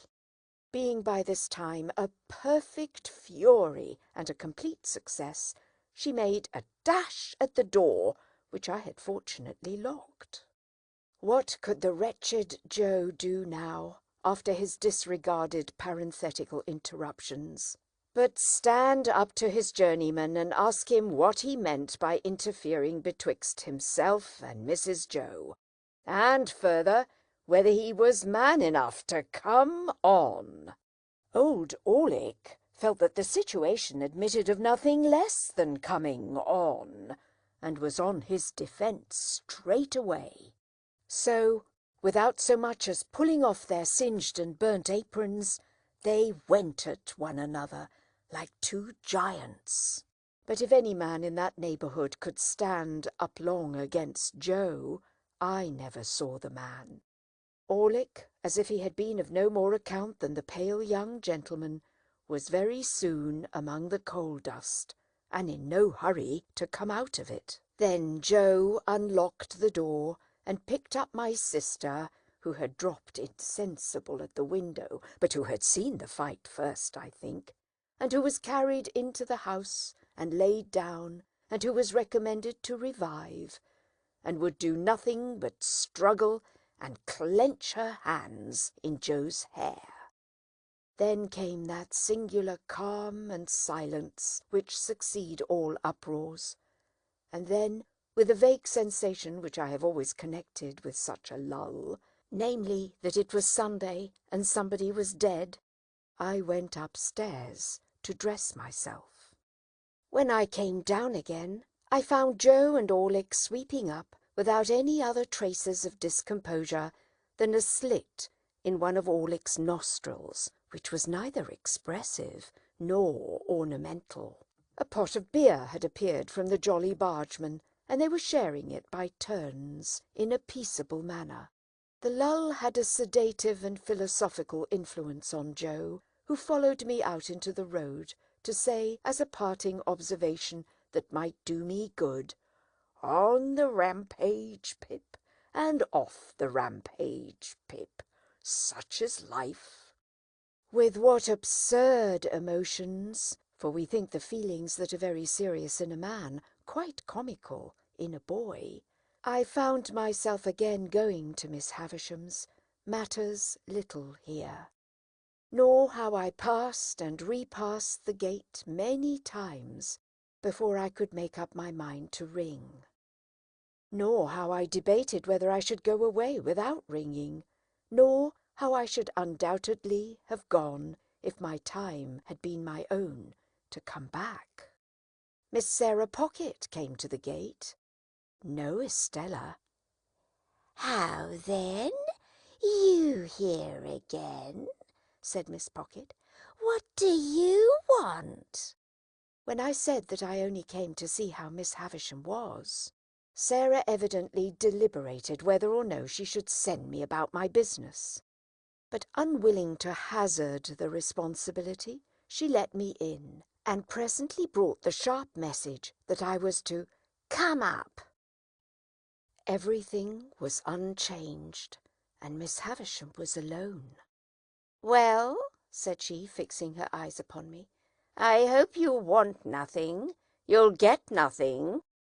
"No, indeed, Miss Havisham. I only wanted you to know that I am doing very well in my apprenticeship, and am always much obliged to you." There, with the old restless fingers. Come now and then. Come on your birthday. "Aye," she cried, suddenly turning herself and her chair towards me. You are looking round for Estella, hey?" I had been looking round, in fact, for Estella, and I stammered that I hoped she was well. "Abroad," said Miss Havisham, "educating for a lady, far out of reach, prettier than ever, admired by all who see her. Do you feel that you have lost her? Ha ha ha ha ha." There was such a malignant enjoyment in her utterance of the last words, and she broke into such a disagreeable laugh, that I was at a loss what to say. She spared me the trouble of considering by dismissing me.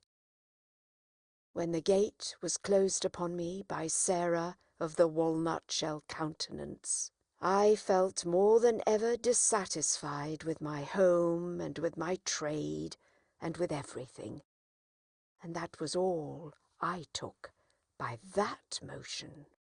As I was loitering along the High Street, looking in disconsolately at the shop windows, and thinking what I would buy if I were a gentleman, who should come out of the bookshop but Mr. Wopsle. Mr. Wopsle had in his hand the affecting tragedy of George Barnwell, in which he had that moment invested sixpence with the view of heaping every word of it on the head of Pumblechook, with whom he was going to drink tea. No sooner did he see me than he appeared to consider that a special providence had put a prentice in his way to be read at, and he laid hold of me and insisted on my accompanying him to the Pumblechookian parlour. As I knew it would be miserable at home, and as the nights were dark and the way was dreary, and almost any companionship on the road was better than none, I made no great resistance. Consequently, we turned into Pumblechook's just as the street and the shops were lighting up. As I never assisted at any other representation of George Barnwell, I don't know how long it may usually take, but I know very well that it took until 9:30 that night, and that when Mr. Wopsle got into Newgate, I thought he never would go to the scaffold. He became so much slower than at any former period of his disgraceful career. I thought it a little too much that he should complain of being cut short in his flower after all, as if he had not been running to seed leaf after leaf ever since his course began. This, however, was a mere question of length and wearisomeness. What stung me was the identification of the whole affair with my unoffending self. When Barnwell began to go wrong, I declare that I felt positively apologetic. Pumblechook's indignant stare so taxed me with it. Wopsle, too, took pains to present me in the worst light. At once ferocious and maudlin, I was made to murder my uncle with no extenuating circumstances whatever. Millwood put me down in argument on every occasion. It became sheer monomania in my master's daughter to care a button for me, and all I can say for my gasping and procrastinating conduct on the fatal morning is that it was worthy of the general feebleness of my character. Even after I was happily hanged and Wopsle had closed the book, Pumblechook sat staring at me and shaking his head and saying, "Take warning, boy, take warning," as if it were a well-known fact that I contemplated murdering a near relation, provided I could only induce one to have the weakness to become my benefactor. It was a very dark night when it was all over, and when I set out with Mr. Wopsle on the walk home. Beyond town we found a heavy mist out, and it fell wet and thick. The turnpike lamp was a blur, quite out of the lamp's usual place, apparently, and its rays looked solid substance on the fog. We were noticing this, and saying how that the mist rose with a change of wind from a certain quarter of our marshes, when we came upon a man slouching under the lee of the turnpike house. "Halloa," we said, stopping. "Orlick there?" "Ah," he answered, slouching out. "I was standing by a minute on the chance of company." "You are late," I remarked. Orlick, not unnaturally, answered, "Well, and you're late." "We have been," said Mr. Wopsle, exalted with his late performance, "we have been indulging, Mr. Orlick, in an intellectual evening." Old Orlick growled as if he had nothing to say about that, and we all went on together. I asked him presently whether he had been spending his half-holiday up and down town. "Yes," said he, "all of it. I come in behind yourself. I didn't see you, but I must have been pretty close behind you. By the by, the guns is going again." "At the hulks?" said I. "Aye, there's some of the birds flown from the cages. The guns have been going since dark about. You'll hear one presently." In effect, we had not walked many yards further when the well-remembered boom came towards us, deadened by the mist, and heavily rolled away along the low grounds by the river, as if it were pursuing and threatening the fugitives. "A good night for cutting off in," said Orlick. "We'd be puzzled how to bring down a jailbird on the wing to-night." The subject was a suggestive one to me, and I thought about it in silence. Mr. Wopsle, as the ill-requited uncle of the evening's tragedy, fell to meditating aloud in his garden at Camberwell. Orlick, with his hands in his pockets, slouched heavily at my side. It was very dark, very wet, very muddy, and so we splashed along. Now and then the sound of the signal cannon broke upon us again, and again rolled sulkily along the course of the river. I kept myself to myself and my thoughts. Mr. Wopsle died amiably at Camberwell, and exceedingly game on Bosworth Field, and in the greatest agonies at Glastonbury.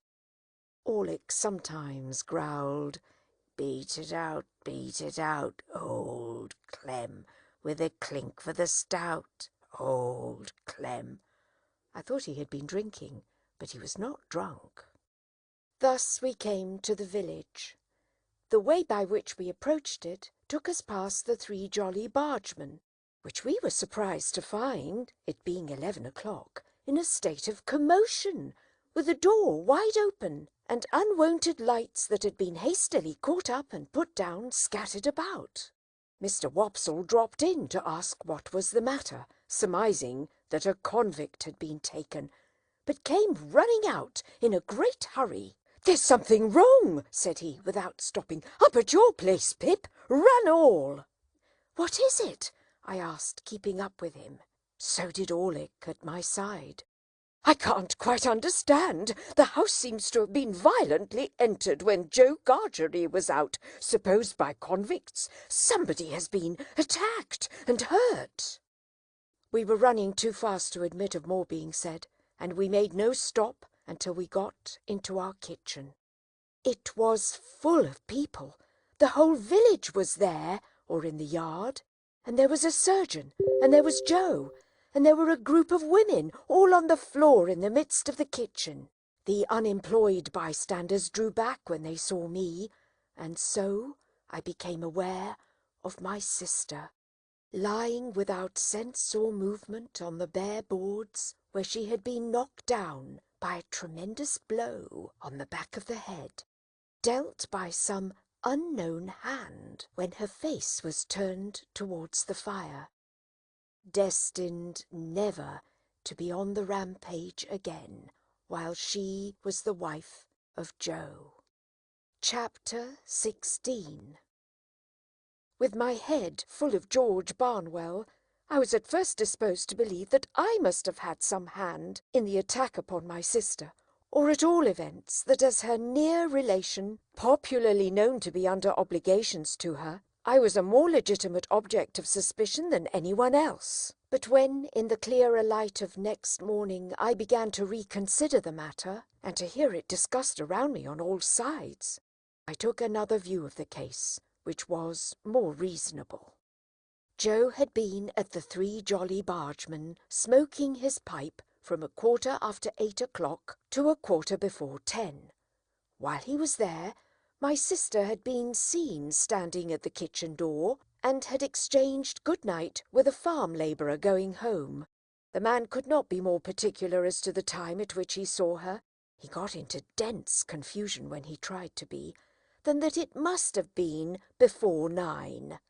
When Joe went home at 10:05, he found her struck down on the floor and promptly called in assistance.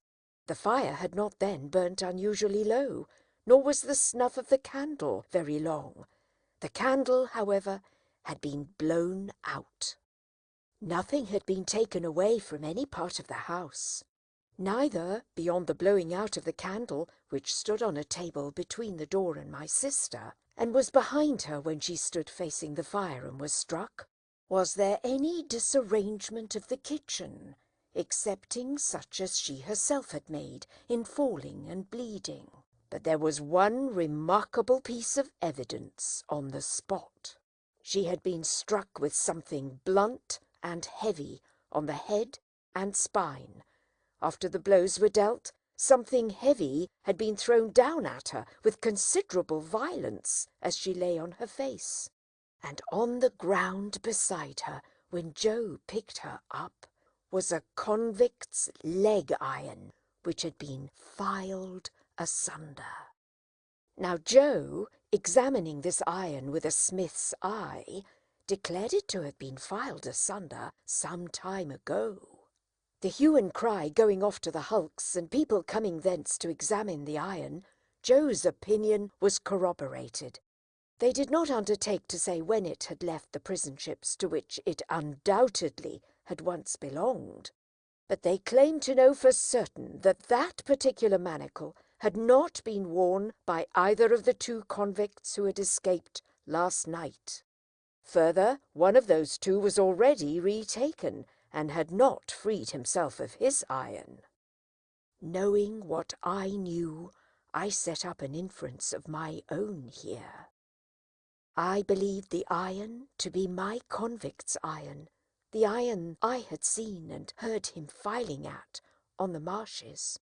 But my mind did not accuse him of having put it to its latest use, for I believed one of 2 other persons to have become possessed of it, and to have turned it to this cruel account, either Orlick or the strange man who had shown me the file. Now as to Orlick, he had gone to town exactly as he told us when we picked him up at the turnpike.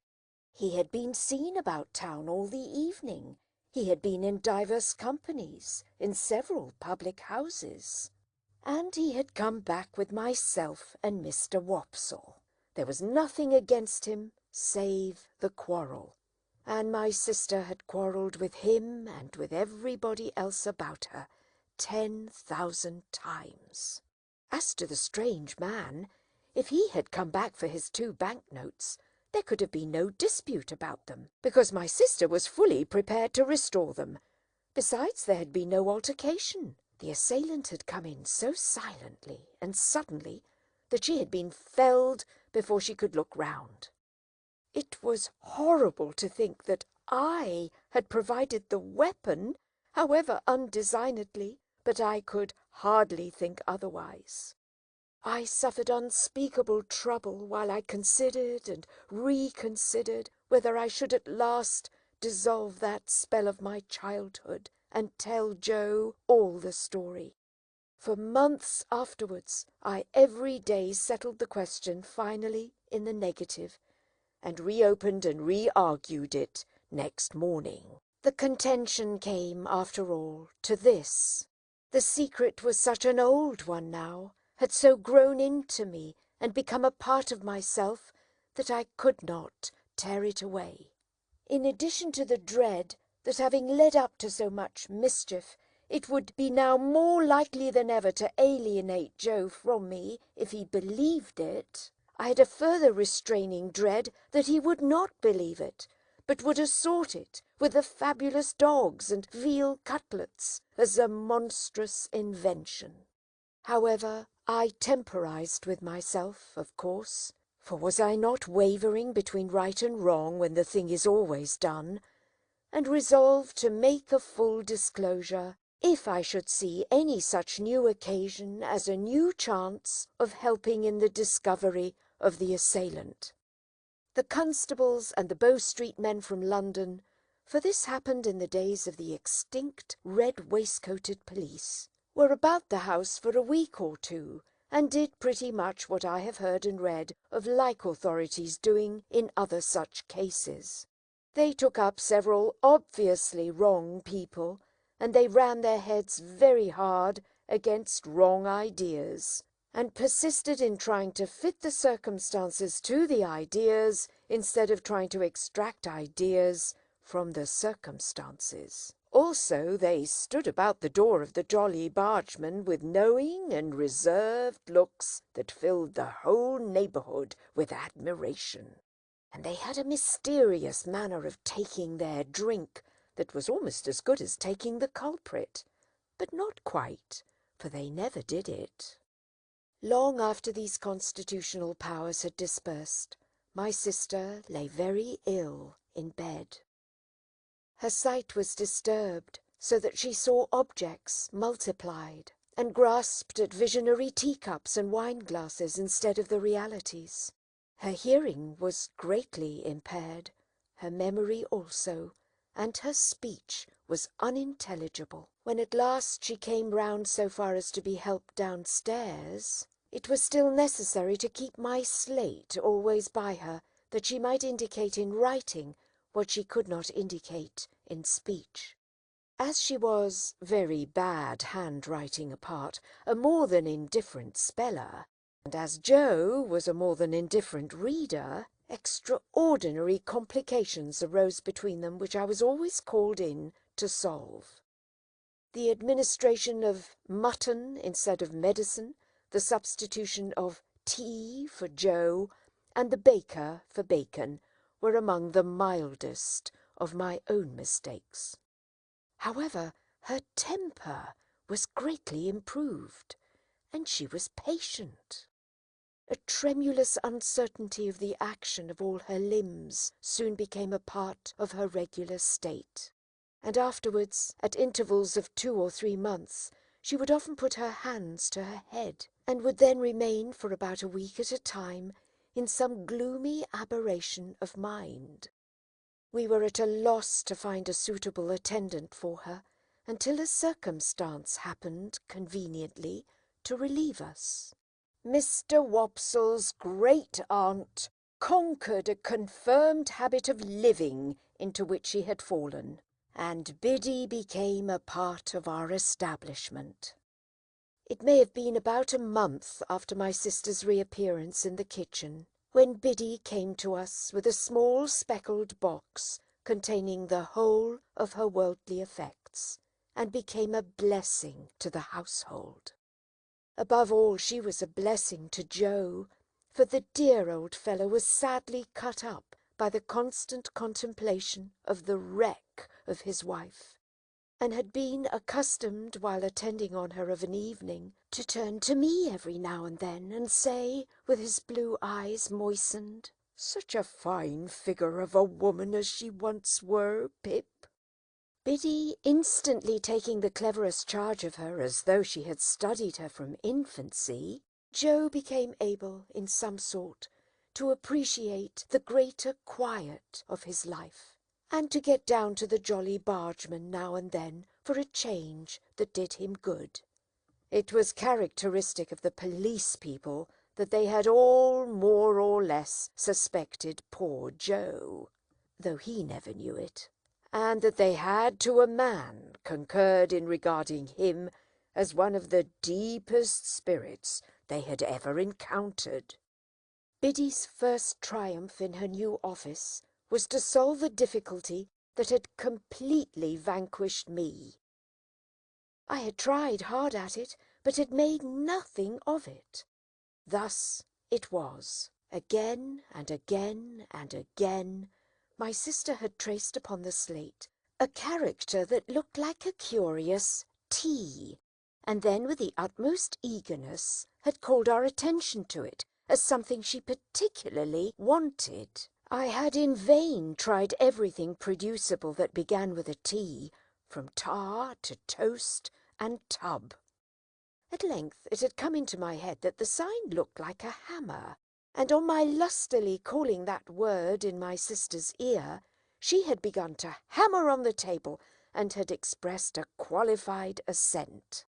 Thereupon I had brought in all our hammers, one after another, but without avail. Then I bethought me of a crutch, the shape being much the same, and I borrowed one in the village and displayed it to my sister with considerable confidence. But she shook her head to that extent when she was shown it that we were terrified lest in her weak and shattered state she should dislocate her neck. When my sister found that Biddy was very quick to understand her, this mysterious sign reappeared on the slate. Biddy looked thoughtfully at it, heard my explanation, looked thoughtfully at my sister, looked thoughtfully at Joe, who was always represented on the slate by his initial letter, and ran into the forge, followed by Joe and me. "Why, of course!" cried Biddy, with an exultant face. "Don't you see? It's him! Orlick, without a doubt." She had lost his name, and could only signify him by his hammer. We told him why we wanted him to come into the kitchen, and he slowly laid down his hammer, wiped his brow with his arm, took another wipe at it with his apron, and came slouching out, with a curious loose vagabond bend in the knees that strongly distinguished him. I confess that I expected to see my sister denounce him, and that I was disappointed by the different result. She manifested the greatest anxiety to be on good terms with him, was evidently much pleased by his being at length produced, and motioned that she would have him given something to drink. She watched his countenance as if she were particularly wishful to be assured that he took kindly to his reception. She showed every possible desire to conciliate him, and there was an air of humble propitiation in all she did, such as I have seen pervade the bearing of a child towards a hard master. After that day, a day rarely passed without her drawing the hammer on her slate, and without Orlick's slouching in and standing doggedly before her, as if he knew no more than I did what to make of it. Chapter 17. I now fell into a regular routine of apprenticeship life, which was varied beyond the limits of the village and the marshes by no more remarkable circumstance than the arrival of my birthday and my paying another visit to Miss Havisham. I found Miss Sarah Pocket still on duty at the gate.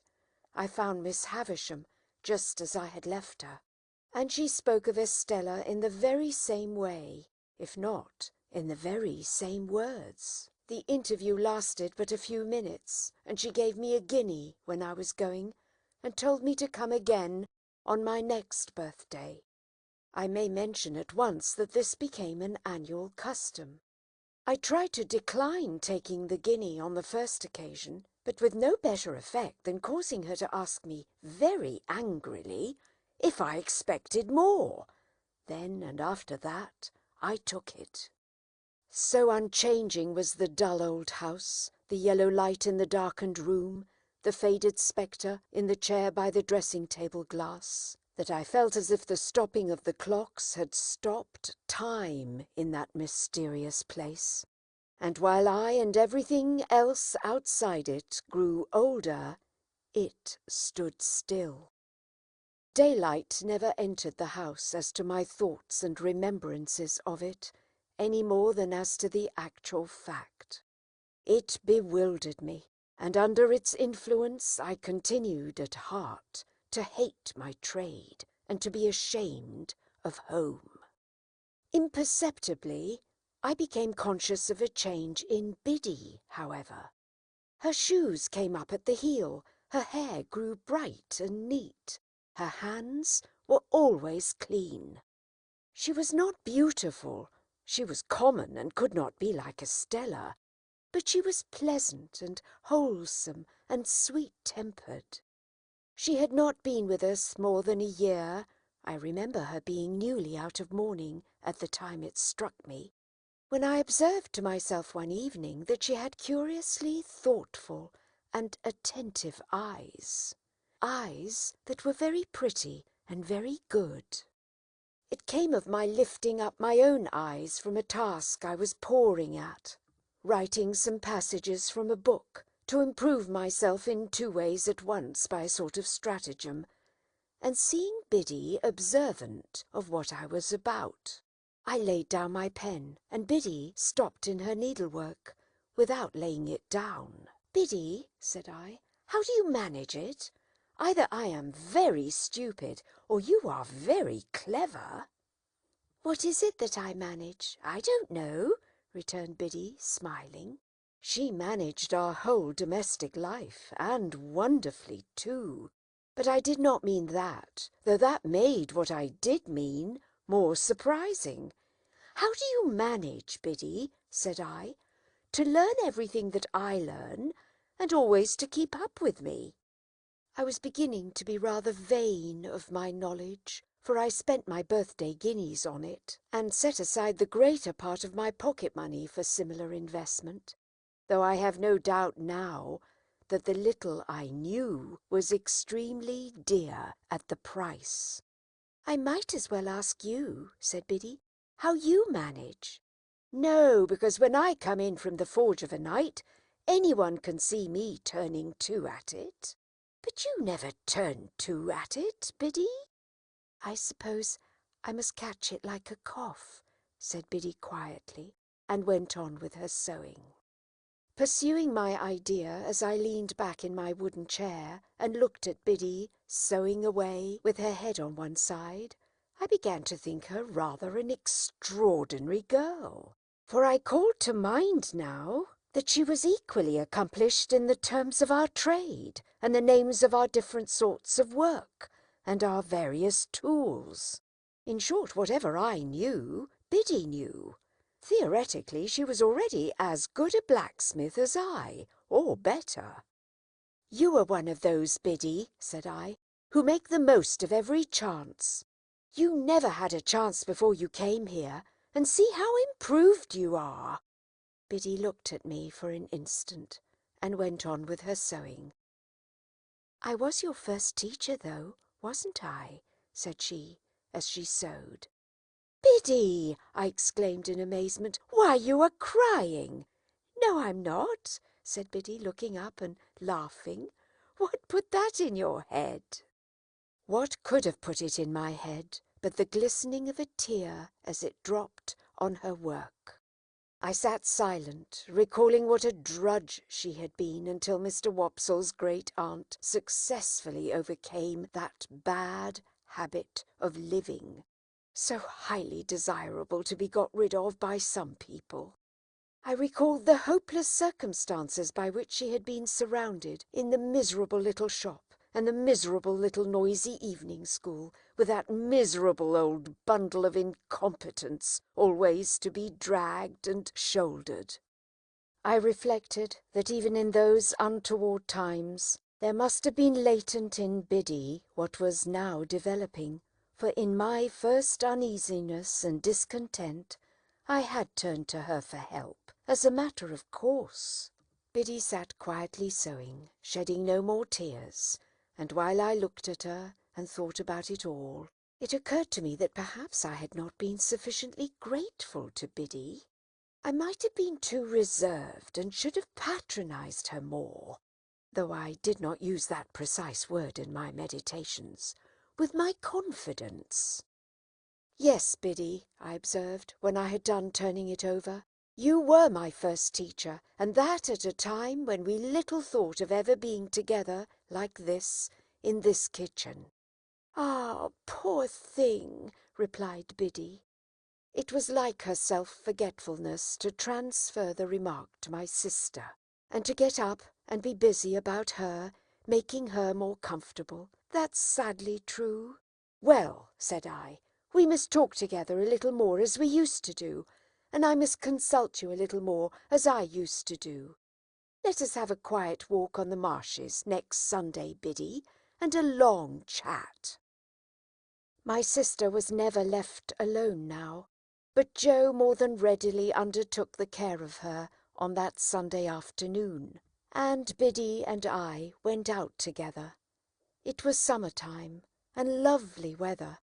When we had passed the village, and the church, and the churchyard, and were out on the marshes and began to see the sails of the ships as they sailed on, I began to combine Miss Havisham and Estella with the prospect in my usual way.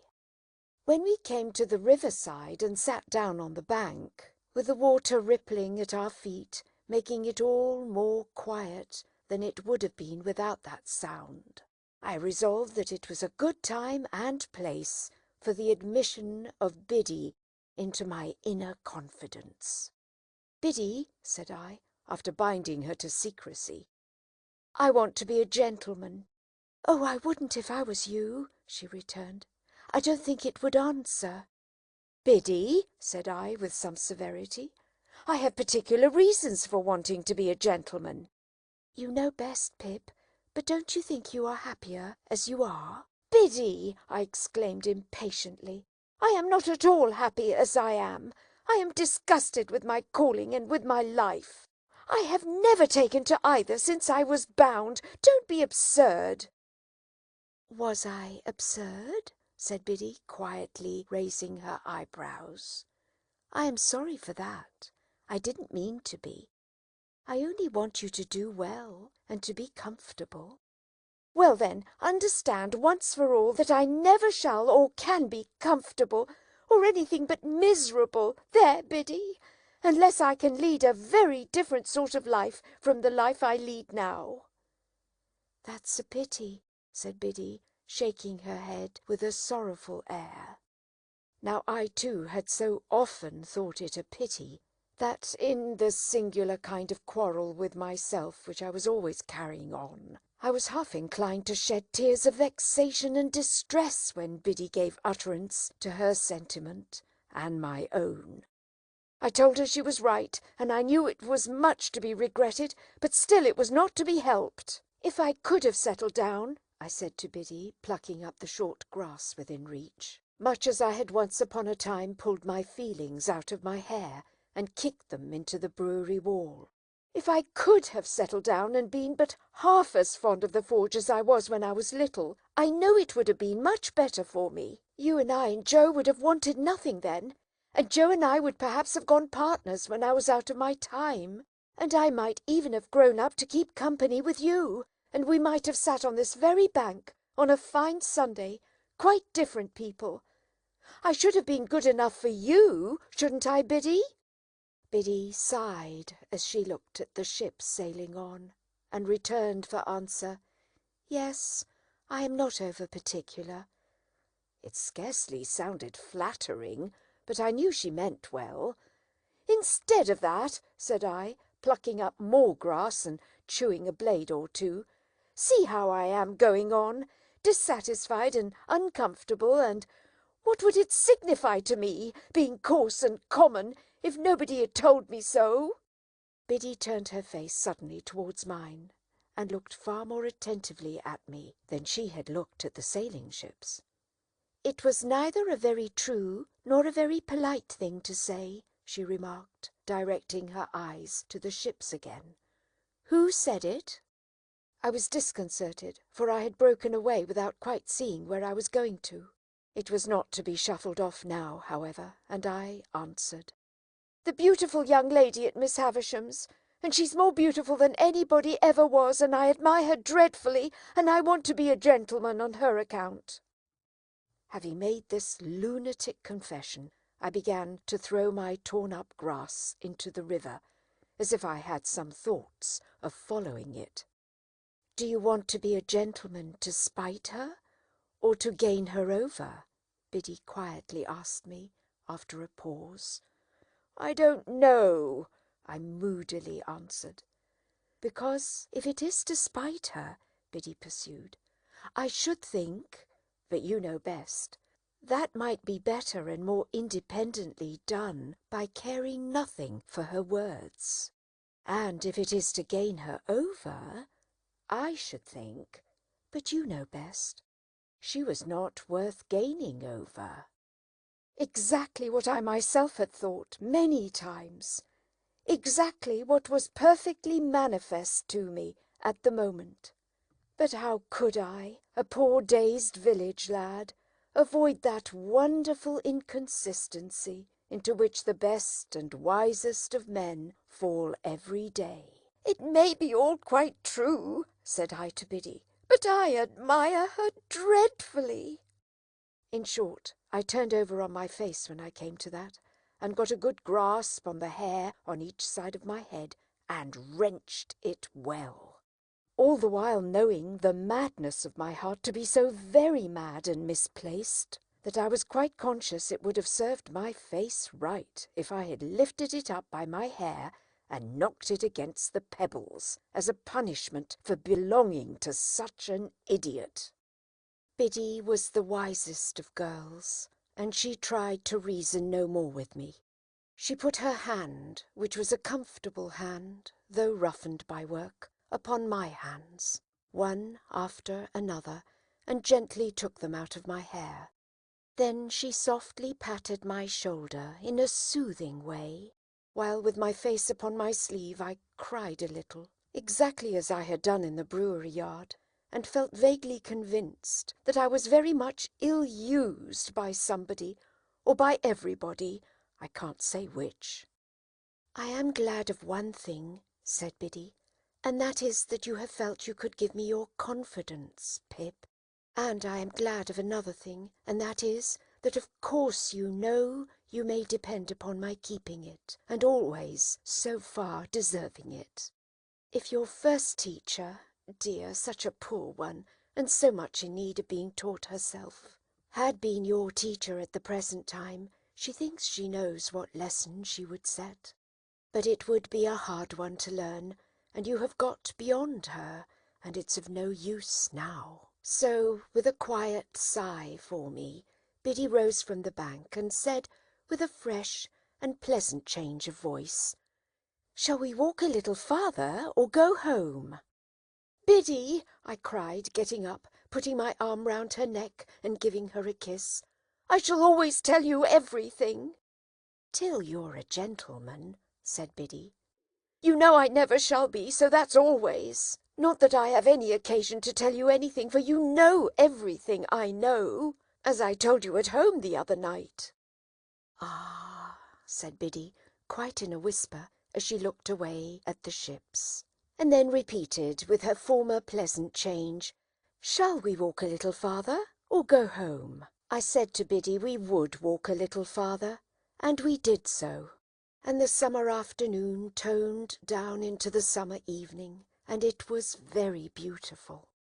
I began to consider whether I was not more naturally and wholesomely situated after all in these circumstances than playing beggar my neighbour by candlelight in the room with the stopped clocks, and being despised by Estella. I thought it would be very good for me if I could get her out of my head with all the rest of those remembrances and fancies, and could go to work determined to relish what I had to do, and stick to it, and make the best of it.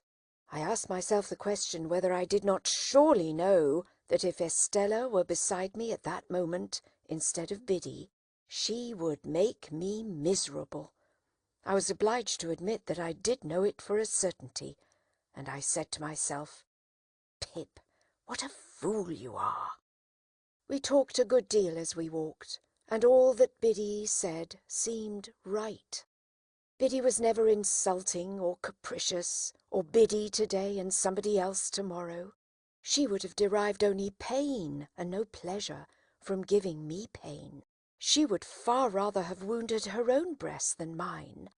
How could it be, then, that I did not like her much the better of the two?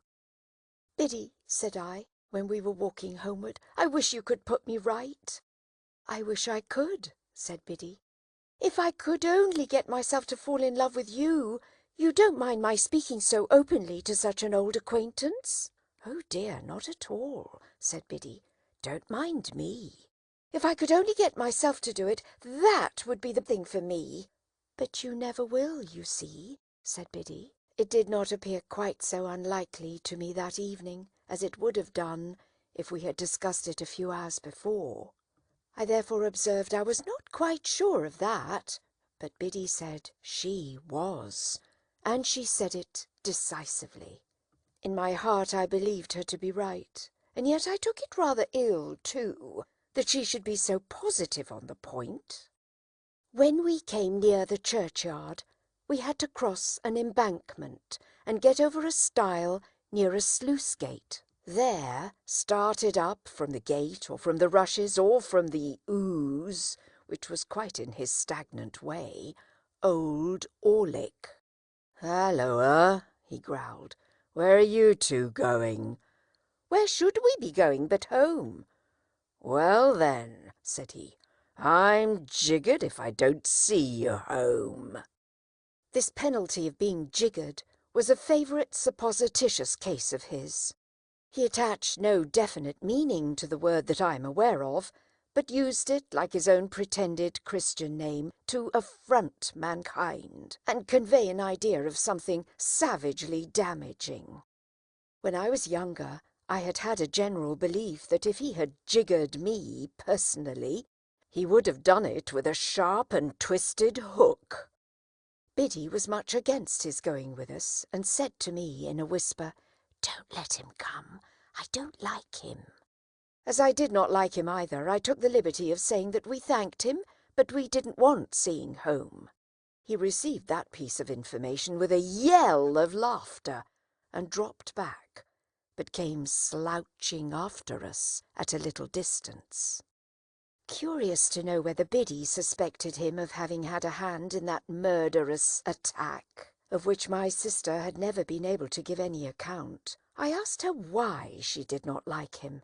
"Oh," she replied, glancing over her shoulder as he slouched after us, "because I am afraid he likes me." "Did he ever tell you he liked you?" I asked indignantly. "No," said Biddy, glancing over her shoulder again. "He never told me so, but he dances at me whenever he can catch my eye." However novel and peculiar this testimony of attachment, I did not doubt the accuracy of the interpretation. I was very hot indeed upon old Orlick's daring to admire her, as hot as if it were an outrage on myself.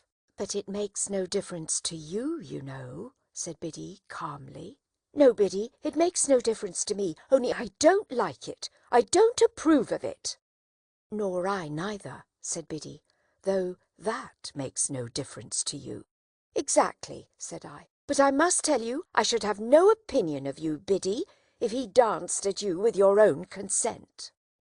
I kept an eye on Orlick after that night, and whenever circumstances were favourable to his dancing at Biddy, got before him to obscure that demonstration. He had struck root in Joe's establishment by reason of my sister's sudden fancy for him, or I should have tried to get him dismissed. He quite understood and reciprocated my good intentions, as I had reason to know thereafter. And now, because my mind was not confused enough before, I complicated its confusion 50,000-fold by having states and seasons when I was clear that Biddy was immeasurably better than Estella, and that the plain, honest, working life to which I was born had nothing in it to be ashamed of, but offered me sufficient means of self-respect and happiness. At those times, I would decide conclusively that my disaffection to dear old Joe and the forge was gone, and that I was growing up in a fair way to be partners with Joe and to keep company with Biddy, when all in a moment some confounding remembrance of the Havisham days would fall upon me like a destructive missile and scatter my wits again. Scattered wits take a long time picking up, and often before I had got them well together they would be dispersed in all directions by one stray thought, that perhaps after all Miss Havisham was going to make my fortune when my time was out. If my time had run out, it would have left me still at the height of my perplexities, I dare say. It never did run out, however, but was brought to a premature end, as I proceed to relate. Chapter 18. It was in the 4th year of my apprenticeship to Joe, and it was a Saturday night. There was a group assembled round the fire at the Three Jolly Bargemen, attentive to Mr. Wopsle as he read the newspaper aloud. Of that group, I was one. A highly popular murder had been committed, and Mr. Wopsle was imbrued in blood to the eyebrows. He gloated over every abhorrent adjective in the description, and identified himself with every witness at the inquest. He faintly moaned, "I am done for," as the victim, and he barbarously bellowed, "I'll serve you out," as the murderer. He gave the medical testimony in pointed imitation of our local practitioner, and he piped and shook as the aged turnpike-keeper who had heard blows, to an extent so very paralytic as to suggest a doubt regarding the mental competency of that witness. The coroner in Mr. Wopsle's hands became Timon of Athens, the beadle Coriolanus. He enjoyed himself thoroughly, and we all enjoyed ourselves and were delightfully comfortable. In this cosy state of mind, we came to the verdict, wilful murder. Then, and not sooner, I became aware of a strange gentleman leaning over the back of the settle opposite me, looking on. There was an expression of contempt on his face, and he bit the side of a great forefinger as he watched the group of faces. "Well," said the stranger to Mr. Wopsle when the reading was done, "you have settled it all to your own satisfaction, I have no doubt." Everybody started and looked up as if it were the murderer. He looked at everybody coldly and sarcastically. "Guilty, of course," said he. "Out with it. Come." "Sir," returned Mr. Wopsle, "without having the honour of your acquaintance, I do say guilty." Upon this we all took courage to unite in a confirmatory murmur.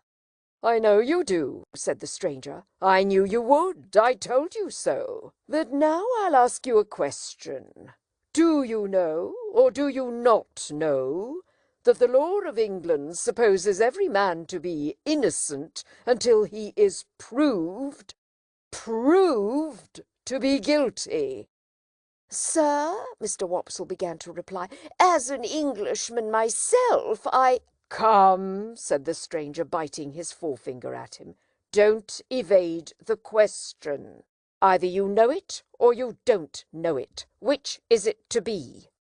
He stood with his head on one side and himself on one side, in a bullying, interrogative manner, and he threw his forefinger at Mr. Wopsle, as it were to mark him out, before biting it again. "Now," said he, "do you know it, or don't you know it?" "Certainly I know it," replied Mr. Wopsle. "Certainly you know it. Then why didn't you say so at first? Now, I'll ask you another question," taking possession of Mr. Wopsle as if he had a right to him. "Do you know that none of these witnesses have yet been cross-examined?" Mr. Wopsle was beginning, "I can only say—" when the stranger stopped him. "What? You won't answer the question, yes or no? Now, I'll try you again," throwing his finger at him again. "Attend to me.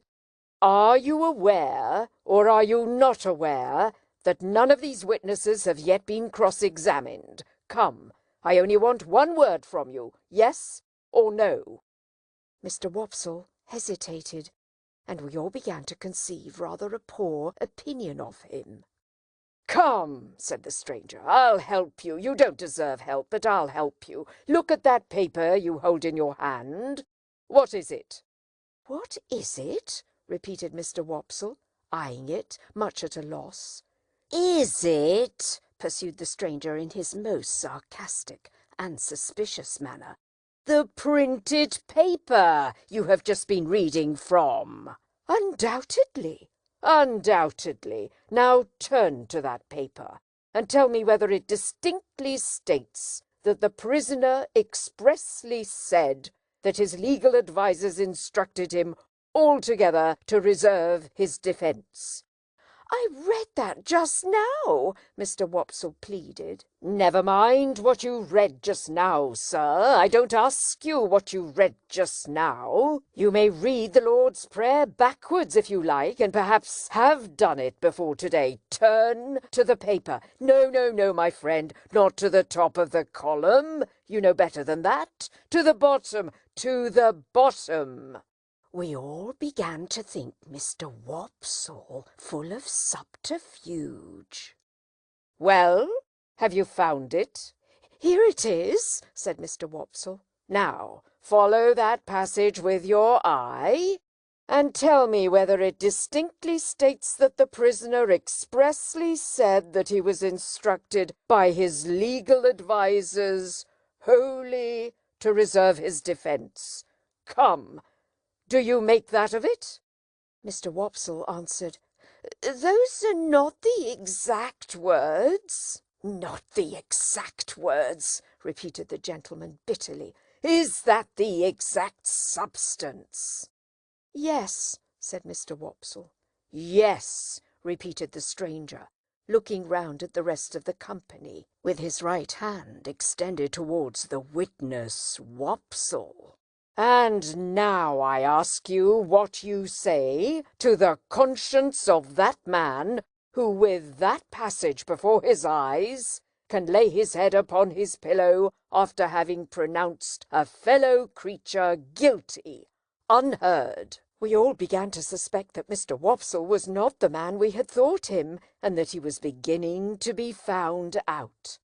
"And that same man, remember," pursued the gentleman, throwing his finger at Mr. Wopsle heavily, "that same man might be summoned as a juryman upon this very trial, and having thus deeply committed himself, might return to the bosom of his family and lay his head upon his pillow, after deliberately swearing that he would well and truly try the issue joined between our sovereign lord the king and the prisoner at the bar, and would a true verdict give according to the evidence, so help him God." We were all deeply persuaded that the unfortunate Wopsle had gone too far, and had better stop in his reckless career while there was yet time.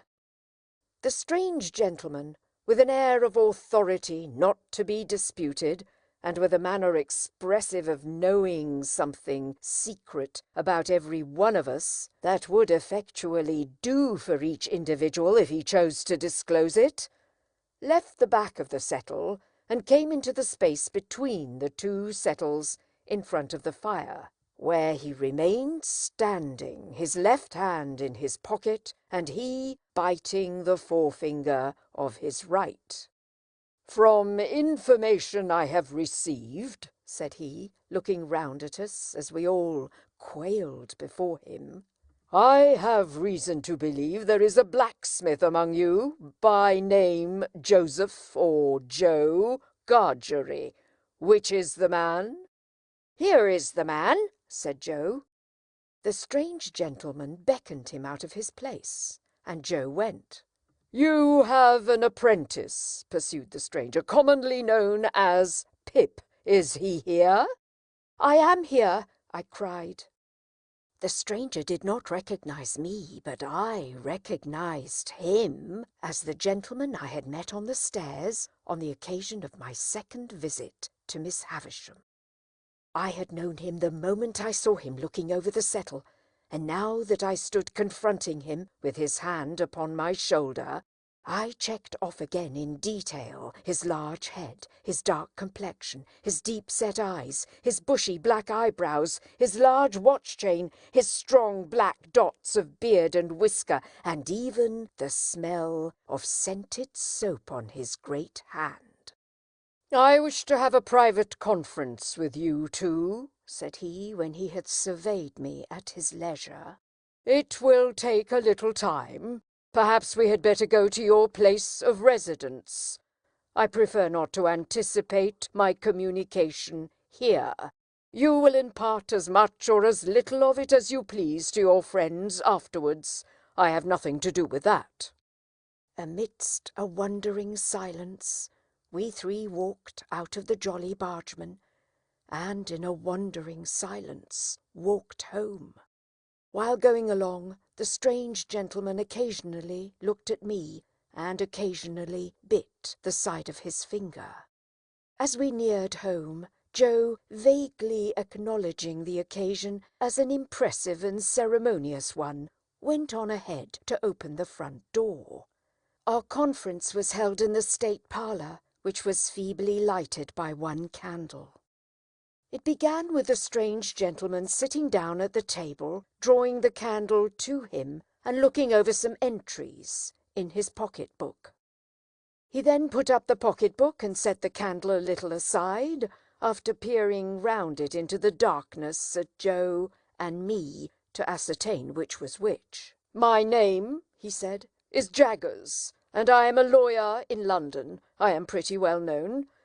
I have unusual business to transact with you, and I commence by explaining that it is not of my originating. If my advice had been asked, I should not have been here. It was not asked, and you see me here. What I have to do as the confidential agent of another, I do, no less, no more."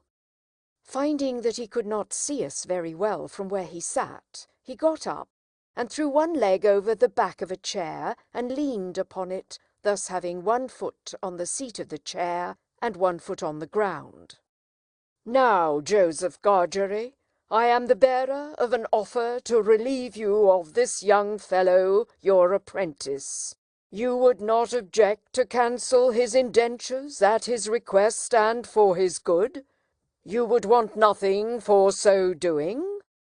"Lord forbid that I should want anything for not standing in Pip's way," said Joe, staring. "Lord forbidding is pious, but not to the purpose," returned Mr. Jaggers. "The question is, would you want anything? Do you want anything?"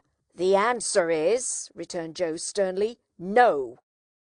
I thought Mr. Jaggers glanced at Joe as if he considered him a fool for his disinterestedness. But I was too much bewildered between breathless curiosity and surprise to be sure of it. "Very well," said Mr. Jaggers. "Recollect the admission you have made, and don't try to go from it presently." "Who's a-going to try?" retorted Joe. "I don't say anybody is. Do you keep a dog?" "Yes, I do keep a dog." "Bear in mind, then, that Brag is a good dog, but Holdfast is a better. Bear that in mind, will you?" repeated Mr. Jaggers, shutting his eyes and nodding his head at Joe, as if he were forgiving him something. "Now, I return to this young fellow, and the communication I have got to make is that he has great expectations." Joe and I gasped and looked at one another. "I am instructed to communicate to him," said Mr. Jaggers, throwing his finger at me sideways, "that he will come into a handsome property. Further, that it is the desire of the present possessor of that property that he be immediately removed from his present sphere of life and from this place, and be brought up as a gentleman, in a word, as a young fellow of great expectations. My dream was out. My wild fancy was surpassed by sober reality. Miss Havisham was going to make my fortune on a grand scale. "Now, Mr. Pip," pursued the lawyer, "I address the rest of what I have to say to you. You are to understand, first, that it is the request of the person from whom I take my instructions that you always bear the name of Pip. You will have no objection, I dare say, to your great expectations being encumbered with that easy condition. But if you have any objection, this is the time to mention it." My heart was beating so fast, and there was such a singing in my ears, that I could scarcely stammer. I had no objection. "I should think not. Now, you are to understand, secondly, Mr. Pip, that the name of the person who is your liberal benefactor remains a profound secret until the person chooses to reveal it. I am empowered to mention that it is the intention of the person to reveal it at first hand, by word of mouth, to yourself. When or where that intention may be carried out, I cannot say. No one can say. It may be years hence. Now, you are distinctly to understand that you are most positively prohibited from making any inquiry on this head, or any allusion or reference, however distant, to any individual whomsoever, as the individual in all the communications you may have with me. If you have a suspicion in your own breast, keep that suspicion in your own breast. It is not the least to the purpose what the reasons of this prohibition are. They may be the strongest and gravest reasons, or they may be mere whim. This is not for you to inquire into. The condition is laid down. Your acceptance of it and your observance of it as binding is the only remaining condition that I am charged with by the person from whom I take my instructions, and for whom I am not otherwise responsible. That person is the person from whom you derive your expectations, and the secret is solely held by that person and by me. Again, not a very difficult condition with which to encumber such a rise in fortune, but if you have any objection to it, this is the time to mention it. Speak out." Once more I stammered with difficulty that I had no objection. "I should think not. Now, Mr. Pip, I have done with stipulations." Though he called me Mr. Pip, and began rather to make up to me, he still could not get rid of a certain air of bullying suspicion, and even now he occasionally shut his eyes and threw his finger at me while he spoke, as much as to express that he knew all kinds of things to my disparagement, if he only chose to mention them. We come next to mere details of arrangement. You must know that although I have used the term expectations more than once, you are not endowed with expectations only. There is already lodged in my hands a sum of money amply sufficient for your suitable education and maintenance. You will please consider me your guardian. Oh, for I was going to thank him. I tell you at once, I am paid for my services, or I shouldn't render them. It is considered that you must be better educated in accordance with your altered position, and that you will be alive to the importance and necessity of at once entering on that advantage. I said I had always longed for it. Never mind what you have always longed for, Mr. Pip, he retorted. Keep to the record. If you long for it now, that's enough. Am I answered that you are ready to be placed at once under some proper tutor? Is that it? I stammered, yes, that was it. Good. Now your inclinations are to be consulted. I don't think that wise, mind, but it's my trust. Have you ever heard of any tutor whom you would prefer to another? I had never heard of any tutor but Biddy and Mr. Wopsle's great-aunt, so I replied in the negative. "There is a certain tutor of whom I have some knowledge who I think might suit the purpose," said Mr. Jaggers. "I don't recommend him, observe, because I never recommend anybody. The gentleman I speak of is one Mr. Matthew Pocket." Ah, I caught at the name directly.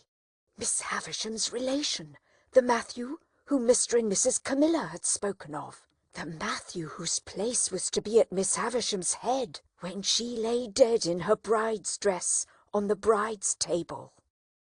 "You know the name?" said Mr. Jaggers, looking shrewdly at me and then shutting up his eyes while he waited for my answer.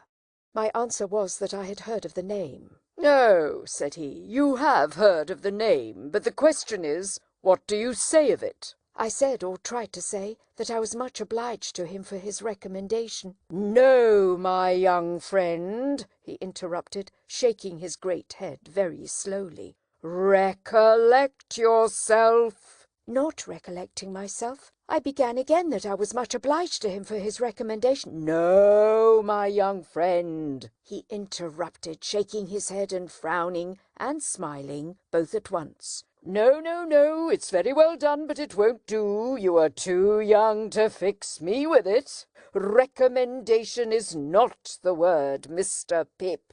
Try another." Correcting myself, I said that I was much obliged to him for his mention of Mr. Matthew Pocket. "That's more like it," cried Mr. Jaggers. "And," I added, "I would gladly try that gentleman." "Good. You had better try him in his own house. The way shall be prepared for you, and you can see his son first, who is in London. When will you come to London?" I said, glancing at Joe, who stood looking on, motionless, that I supposed I could come directly. "First," said Mr. Jaggers, "you should have some new clothes to come in, and they should not be working clothes. Say, this day week. You'll want some money. Shall I leave you 20 guineas? He produced a long purse with the greatest coolness and counted them out on the table and pushed them over to me. This was the first time he had taken his leg from the chair. He sat astride of the chair when he had pushed the money over, and sat swinging his purse and eyeing Joe. "Well, Joseph Gargery, you look dumbfoundered." "I am," said Joe, in a very decided manner. "It was understood that you wanted nothing for yourself, remember."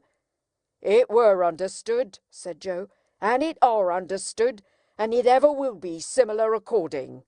"But what," said Mr. Jaggers, swinging his purse, "what if it was in my instructions to make you a present as compensation?" "As compensation what for?" Joe demanded. "For the loss of his services." Joe laid his hand upon my shoulder with the touch of a woman. I have often thought him since like the steam hammer that can crush a man or pat an eggshell in his combination of strength with gentleness. "Pip is that hearty welcome," said Joe, "to go free with his services to honour and fortune as no words can tell him. But if you think as money can make compensation to me for the loss of the little child, what come to the forge, and ever the best of friends." Oh, dear good Joe, whom I was so ready to leave and so unthankful to, I see you again with your muscular blacksmith's arm before your eyes, and your broad chest heaving, and your voice dying away. Oh, dear, good, faithful, tender Joe, I feel the loving tremble of your hand upon my arm, as solemnly this day as if it had been the rustle of an angel's wing. But I encouraged Joe at the time. I was lost in the mazes of my future fortunes, and could not retrace the bypaths we had trodden together. I begged Joe to be comforted, for, as he said, we had ever been the best of friends, and, as I said, we ever would be so."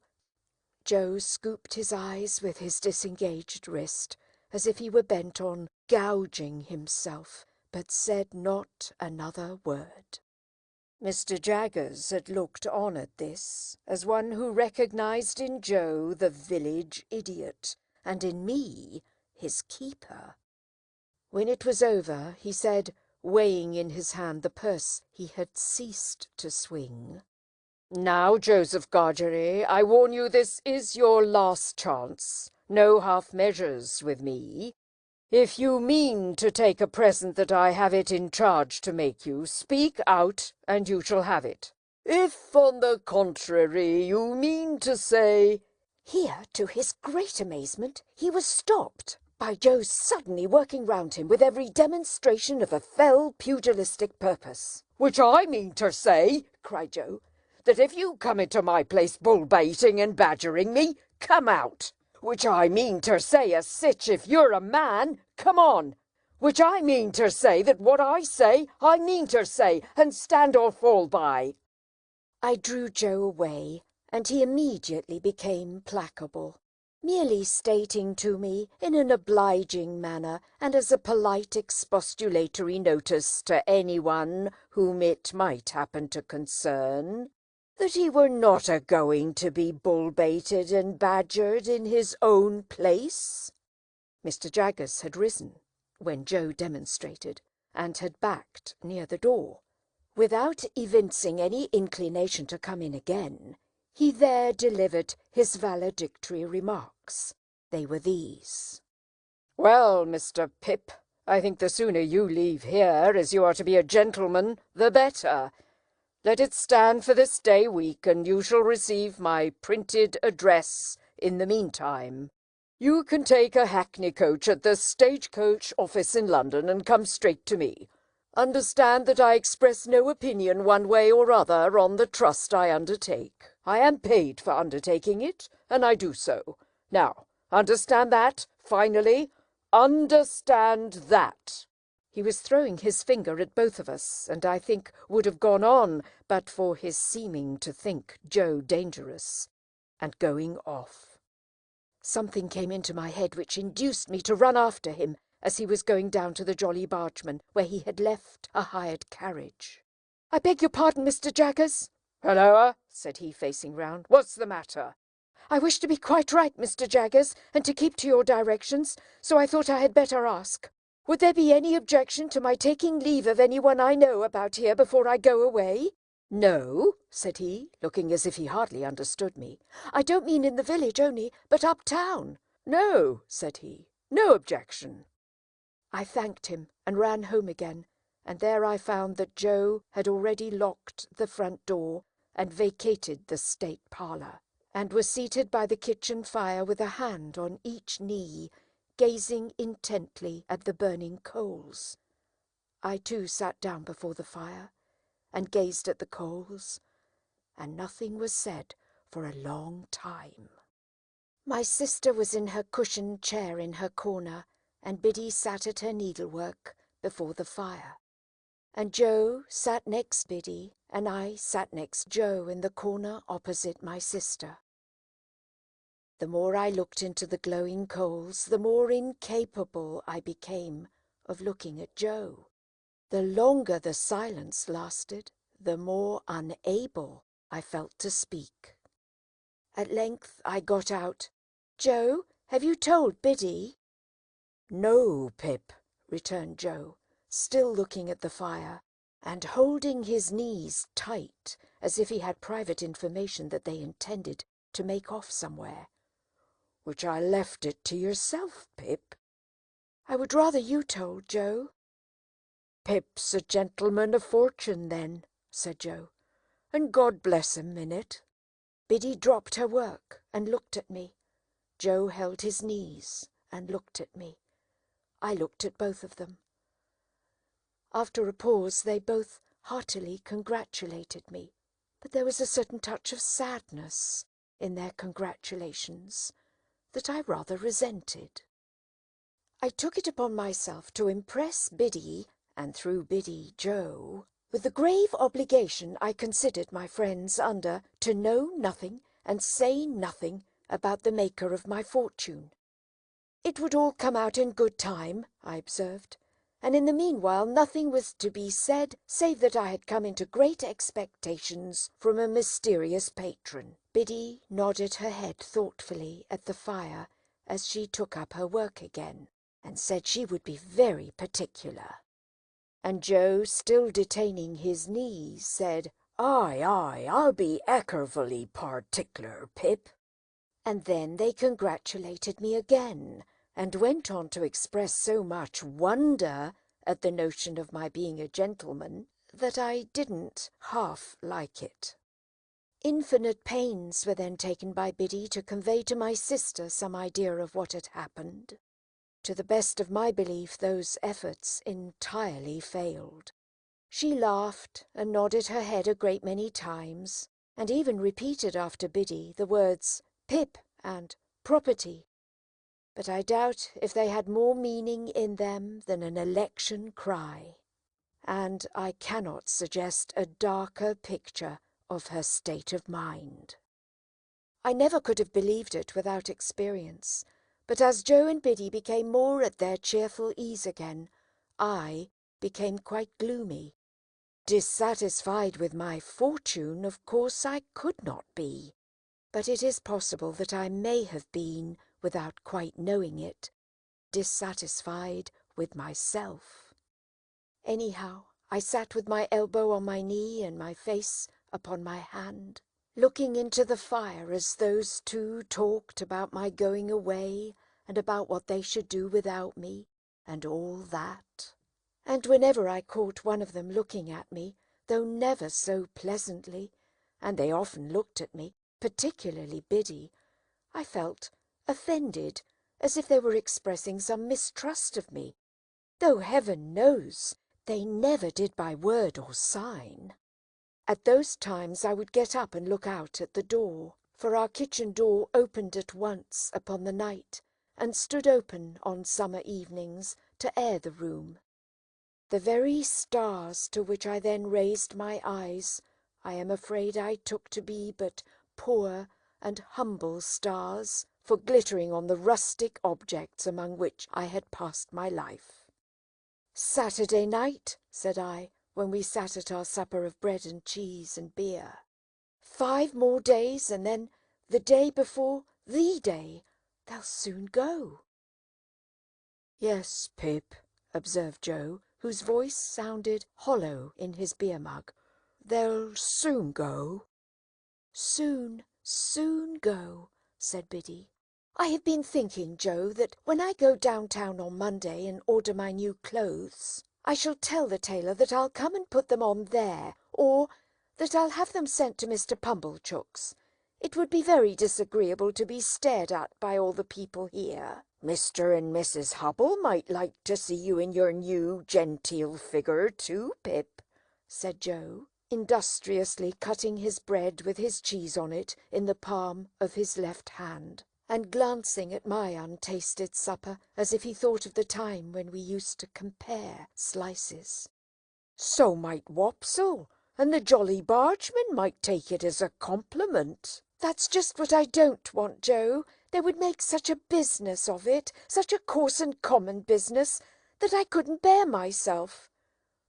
"Ah, that indeed, Pip," said Joe. "If you couldn't bear yourself." Biddy asked me here, as she sat holding my sister's plate, "Have you thought about when you'll show yourself to Mr. Gargery, and your sister, and me? You will show yourself to us, won't you?"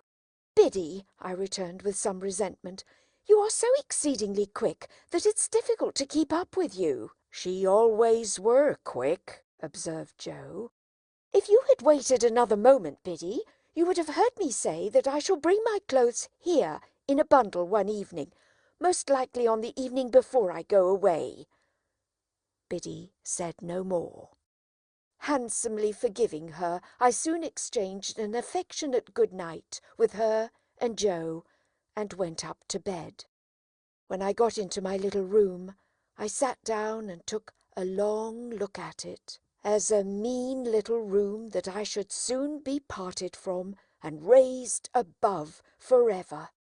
It was furnished with fresh young remembrances too, and even at the same moment I fell into much the same confused division of mind between it and the better rooms to which I was going, as I had been in so often between the forge and Miss Havisham's, and Biddy and Estella. The sun had been shining brightly all day on the roof of my attic, and the room was warm. As I put the window open and stood looking out, I saw Joe come slowly forth at the dark door below, and take a turn or two in the air. And then I saw Biddy come and bring him a pipe and light it for him. He never smoked so late, and it seemed to hint to me that he wanted comforting, for some reason or other. He presently stood at the door immediately beneath me, smoking his pipe, and Biddy stood there too, quietly talking to him, and I knew that they talked of me, for I heard my name mentioned in an endearing tone by both of them more than once. I would not have listened for more if I could have heard more, so I drew away from the window and sat down in my one chair by the bedside, feeling it very sorrowful and strange that this first night of my bright fortunes should be the loneliest I had ever known. Looking towards the open window, I saw light wreaths from Joe's pipe floating there, and I fancied it was like a blessing from Joe, not obtruded on me or paraded before me, but pervading the air we shared together. I put my light out and crept into bed, and it was an uneasy bed now, and I never slept the old sound sleep in it any more. Chapter 19. Morning made a considerable difference in my general prospect of life, and brightened it so much that it scarcely seemed the same. What lay heaviest on my mind was the consideration that 6 days intervened between me and the day of departure, for I could not divest myself of a misgiving that something might happen to London in the meanwhile, and that when I got there it would be either greatly deteriorated or clean gone. Joe and Biddy were very sympathetic and pleasant when I spoke of our approaching separation, but they only referred to it when I did. After breakfast, Joe brought out my indentures from the press in the best parlour, and we put them in the fire, and I felt that I was free. With all the novelty of my emancipation on me, I went to church with Joe, and thought perhaps the clergyman wouldn't have read that about the rich man and the kingdom of heaven if he had known all. After our early dinner, I strolled out alone, purposing to finish off the marshes at once and get them done with. As I passed the church, I felt as I had felt during service in the morning, a sublime compassion for the poor creatures who were destined to go there Sunday after Sunday, all their lives through, and to lie obscurely at last among the low green mounds. I promised myself that I would do something for them one of these days, and formed a plan in outline for bestowing a dinner of roast beef and plum pudding, a pint of ale, and a gallon of condescension upon everybody in the village. If I had often thought before, with something allied to shame, of my companionship with the fugitive whom I had once seen limping among those graves, what were my thoughts on this Sunday, when the place recalled the wretch, ragged and shivering, with his felon iron and badge? My comfort was that it happened a long time ago, and that he had doubtless been transported a long way off, and that he was dead to me, and might be veritably dead into the bargain. No more low wet grounds, no more dykes and sluices, no more of these grazing cattle. though they seemed in their dull manner to wear a more respectful air now, and to face round in order that they might stare as long as possible at the possessor of such great expectations. Farewell, monotonous acquaintances of my childhood. Henceforth I was for London and greatness, not for Smith's work in general, and for you. I made my exultant way to the old Battery, and lying down there to consider the question whether Miss Havisham intended me for Estella, fell asleep. When I awoke, I was much surprised to find Joe sitting beside me, smoking his pipe. He greeted me with a cheerful smile on my opening my eyes, and said, "As being the last time, Pip, I thought I'd follow. And Joe, I'm very glad you did so." "Thank ye, Pip." "You may be sure, dear Joe," I went on after we had shaken hands, "that I shall never forget you." "No, no, Pip," said Joe in a comfortable tone. "I'm sure of that. Aye, aye, old chap. Bless you. It were only necessary to get it well round in a man's mind to be certain on it, but it took a bit of time to get it well round. The change comes so uncommon plump, didn't it?" Somehow I was not best pleased with Joe's being so mightily secure of me. I should have liked him to have betrayed emotion, or to have said, "It does you credit, Pip," or something of that sort.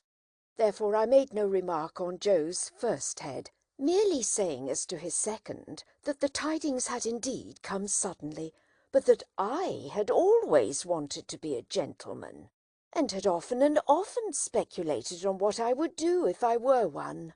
"Have you, though?" said Joe. "Astonishing!"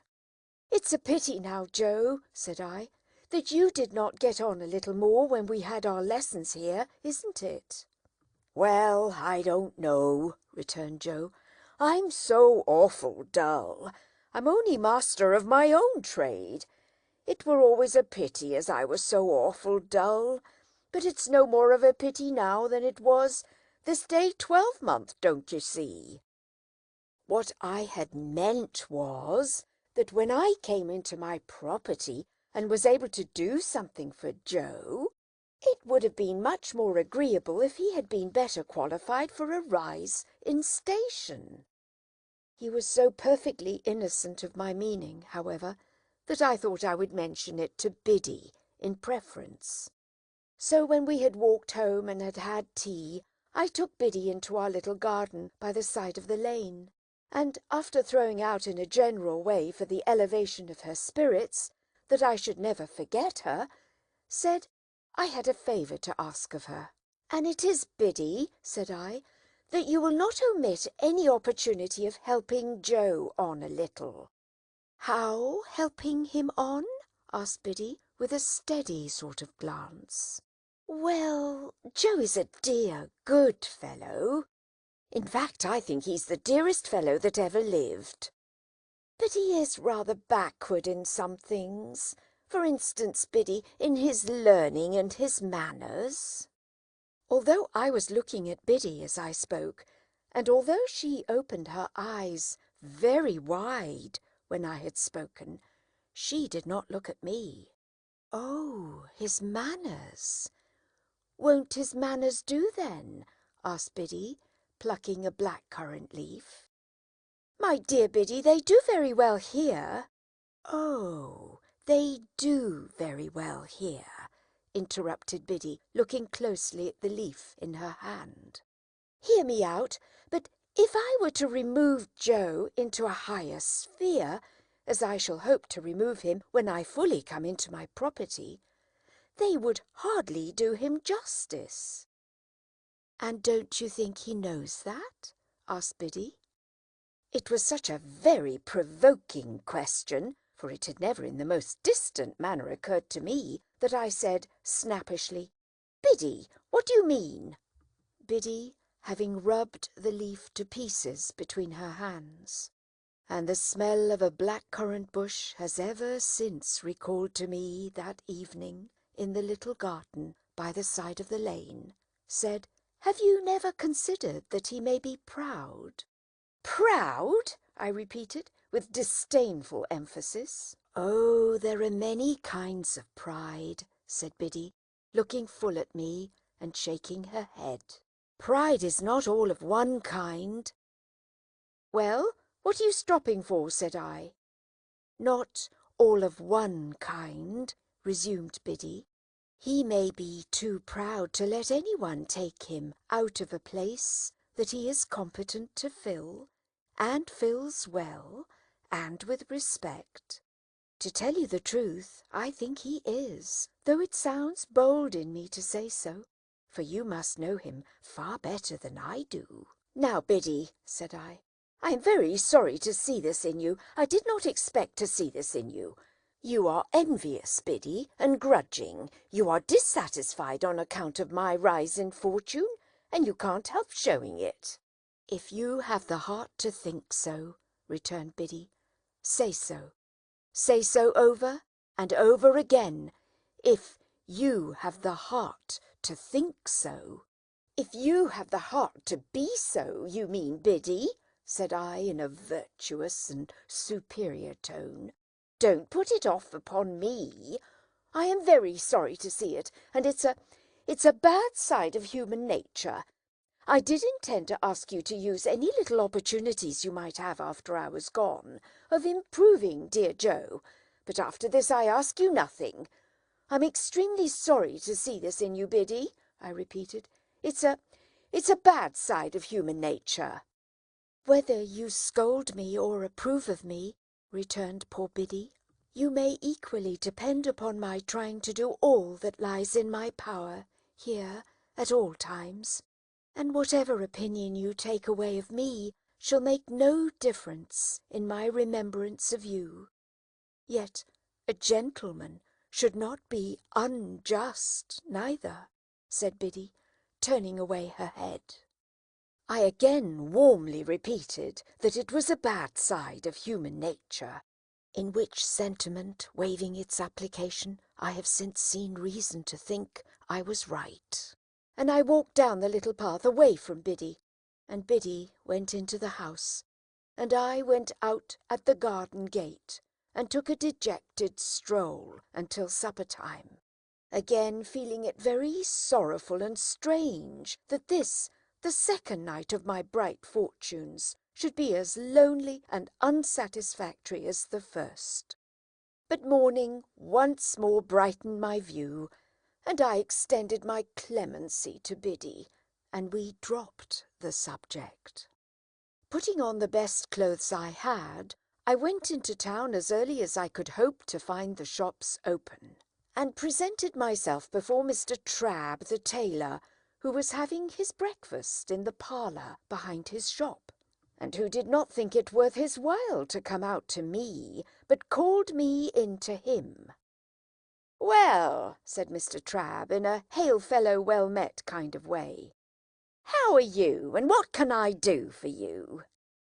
Mr. Trabb had sliced his hot roll into 3 feather beds, and was slipping butter in between the blankets and covering it up. He was a prosperous old bachelor, and his open window looked into a prosperous little garden and orchard, and there was a prosperous iron safe let into the wall at the side of his fireplace, and I did not doubt that heaps of his prosperity were put away in it in bags. "Mr. Trabb," said I, "it's an unpleasant thing to have to mention, because it looks like boasting, but I have come into a handsome property." A change passed over Mr. Trabb. He forgot the butter in bed, got up from the bedside, and wiped his fingers on the tablecloth, exclaiming, "Lord bless my soul!" "I am going up to my guardian in London," said I, casually drawing some guineas out of my pocket and looking at them, "and I want a fashionable suit of clothes to go in. I wish to pay for them," I added, otherwise I thought he might only pretend to make them, "with ready money." "My dear sir," said Mr. Trabb, as he respectfully bent his body, opened his arms, and took the liberty of touching me on the outside of each elbow, Don't hurt me by mentioning that. May I venture to congratulate you? Would you do me the favour of stepping into the shop? Mr. Trabb's boy was the most audacious boy in all that countryside. When I had entered, he was sweeping the shop, and he had sweetened his labours by sweeping over me. He was still sweeping when I came out into the shop with Mr. Trabb, and he knocked the broom against all possible corners and obstacles, to express, as I understood it, equality with any blacksmith alive or dead. Hold that noise, said Mr. Trabb with the greatest sternness, or I'll knock your head off. Do me the favour to be seated, sir. Now this, said Mr. Trabb, taking down a roll of cloth and tidying it out in a flowing manner over the counter, preparatory to getting his hand under it to show the gloss, is a very sweet article. I can recommend it for your purpose, sir, because it really is extra super, but you shall see some others. Give me number 4, you. To the boy, and with a dreadfully severe stare, foreseeing the danger of that miscreant's brushing me with it or making some other sign of familiarity. Mr. Trabb never removed his stern eye from the boy until he had deposited number 4 on the counter and was at a safe distance again. Then he commanded him to bring number 5 and number 8. And let me have none of your tricks here, said Mr. Trabb, or you shall repent it, you young scoundrel, the longest day you have to live. Mr. Trabb then bent over number 4, and in a sort of deferential confidence recommended it to me. As a light article for summer wear, an article much in vogue among the nobility and gentry, an article that it would ever be an honour to him to reflect upon a distinguished fellow townsman's, if he might claim me for a fellow townsman, having worn. Are you bringing numbers 5 and 8, you vagabond? said Mr. Trabb to the boy after that, or shall I kick you out of the shop and bring them myself? I selected the materials for a suit, with the assistance of Mr. Trabb's judgment, and re-entered the parlour to be measured. For although Mr. Trabb had my measure already, and had previously been quite contented with it, he said apologetically that it wouldn't do under existing circumstances, sir. Wouldn't do at all. So Mr. Trabb measured and calculated me in the parlour, as if I were an estate and he the finest species of surveyor, and gave himself such a world of trouble that I felt that no suit of clothes could possibly remunerate him for his pains. When he had at last done and had appointed to send the articles to Mr. Pumblechook's on the Thursday evening, he said, with his hand upon the parlour lock, I know, sir, that London gentlemen cannot be expected to patronise local work as a rule, but if you would give me a turn now and then in the quality of a townsman, I should greatly esteem it. Good morning, sir. Much obliged. Door! The last word was flung at the boy, who had not the least notion what it meant. But I saw him collapse as his master rubbed me out with his hands, and my first decided experience of the stupendous power of money was that it had morally laid upon his back Trabb's boy. After this memorable event, I went to the hatter's and the bootmaker's and the hosier's, and felt rather like Mother Hubbard's dog, whose outfit required the services of so many trades. I also went to the coach office and took my place for 7 o'clock on Saturday morning. It was not necessary to explain everywhere that I had come into a handsome property, but whenever I said anything to that effect, it followed that the officiating tradesman ceased to have his attention diverted through the window by the High Street, and concentrated his mind upon me. When I had ordered everything I wanted, I directed my steps towards Pumblechook's, and as I approached that gentleman's place of business, I saw him standing at his door. He was waiting for me with great impatience. He had been out early with a chaise cart and had called at the forge and heard the news. He had prepared a collation for me in the Barnwell parlour, and he too ordered his shopman to come out of the gangway as my sacred person passed. "My dear friend," said Mr. Pumblechook, taking me by both hands, when he and I and the collation were alone, "I give you joy of your good fortune. Well deserved, well deserved." This was coming to the point, and I thought it a sensible way of expressing himself. "To think," said Mr. Pumblechook, after snorting admiration at me for some moments, "that I should have been the humble instrument of leading up to this is a proud reward." I begged Mr. Pumblechook to remember that nothing was to be ever said or hinted on that point. "My dear young friend," said Mr. Pumblechook, "if you will allow me to call you so." I murmured, "Certainly," and Mr. Pumblechook took me by both hands again and communicated a movement to his waistcoat which had an emotional appearance, though it was rather low down. "My dear young friend, rely upon my doing my little all in your absence by keeping the fact before the mind of Joseph." "Joseph," said Mr. Pumblechook, in a way of compassionate adoration. "Joseph, Joseph." Thereupon he shook his head and tapped it, expressing his sense of deficiency in Joseph. "But, my dear young friend," said Mr. Pumblechook, "you must be hungry, you must be exhausted. Be seated. Here is a chicken had round from the boar. Here is a tongue had round from the boar. Here's one or two little things had round from the boar that I hope you may not despise." "But do I?" said Mr. Pumblechook, getting up again the moment after he had sat down. "See afore me him as I ever sported with in his times of happy infancy, and may I?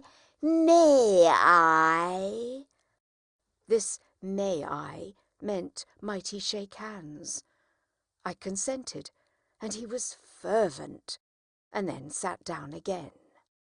"Here is wine," said Mr. Pumblechook. "Let us drink thanks to Fortune, and may she ever pick out her favourites with equal judgment." "And yet I cannot," said Mr. Pumblechook, getting up again. "See afore me one, and likewise drink to one, without again expressing, may I, may I?" I said he might, and he shook hands with me again, and emptied his glass and turned it upside down. I did the same, and if I had turned myself upside down before drinking, the wine could not have gone more direct to my head. Mr. Pumblechook helped me to the liver wing and to the best slice of tongue, none of those out-of-the-way no thoroughfares of pork now, and took, comparatively speaking, no care of himself at all. "Ah, poultry, poultry, you little thought," said Mr. Pumblechook, apostrophising the fowl in the dish, "when you was a young fledgling, what was in store for you. You little thought you was to be refreshment beneath this humble roof for one as—" "Call it a weakness if you will," said Mr. Pumblechook, getting up again. "But may I? May I?" It began to be unnecessary to repeat the form of saying he might, so he did it at once. How he ever did it so often without wounding himself with my knife, I don't know.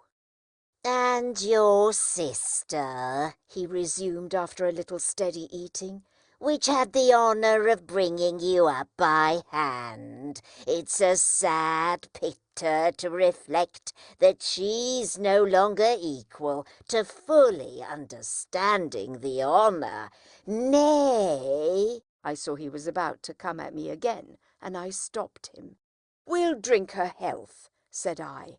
"Ah!" cried Mr. Pumblechook, leaning back in his chair, quite flaccid with admiration. "that's the way you know 'em, sir." I don't know who Sir was, but he certainly was not I, and there was no third person present. "That's the way you know the noble-minded, sir, ever forgiving and ever affable. It might," said the servile Pumblechook, putting down his untasted glass in a hurry and getting up again, to a common person have the appearance of repeating, 'But may I?'" When he had done it, he resumed his seat and drank to my sister. "Let us never be blind," said Mr. Pumblechook, "to her faults of temper, but it is to be hoped she meant well." At about this time I began to observe that he was getting flushed in the face. As to myself, I felt all face, steeped in wine and smarting. I mentioned to Mr. Pumblechook that I wished to have my new clothes sent to his house, and he was ecstatic on my so distinguishing him. I mentioned my reason for desiring to avoid observation in the village, and he lauded it to the skies. There was nobody but himself, he intimated, worthy of my confidence, and, in short, might he? Then he asked me tenderly if I remembered our boyish games at sums, and how we had gone together to have me bound apprentice, and, in effect, how he had ever been my favourite fancy and my chosen friend. If I had taken 10 times as many glasses of wine as I had, I should have known that he never had stood in that relation towards me, and should in my heart of hearts have repudiated the idea. Yet for all that, I remember feeling convinced that I had been much mistaken in him, and that he was a sensible, practical, good-hearted, prime fellow. By degrees he fell to reposing such great confidence in me as to ask my advice in reference to his own affairs. He mentioned that there was an opportunity for a great amalgamation and monopoly of the corn and seed trade on those premises, if enlarged, such as had never occurred before in that or any other neighbourhood. What alone was wanting to the realization of a vast fortune he considered to be more capital. Those were the 2 little words, more capital.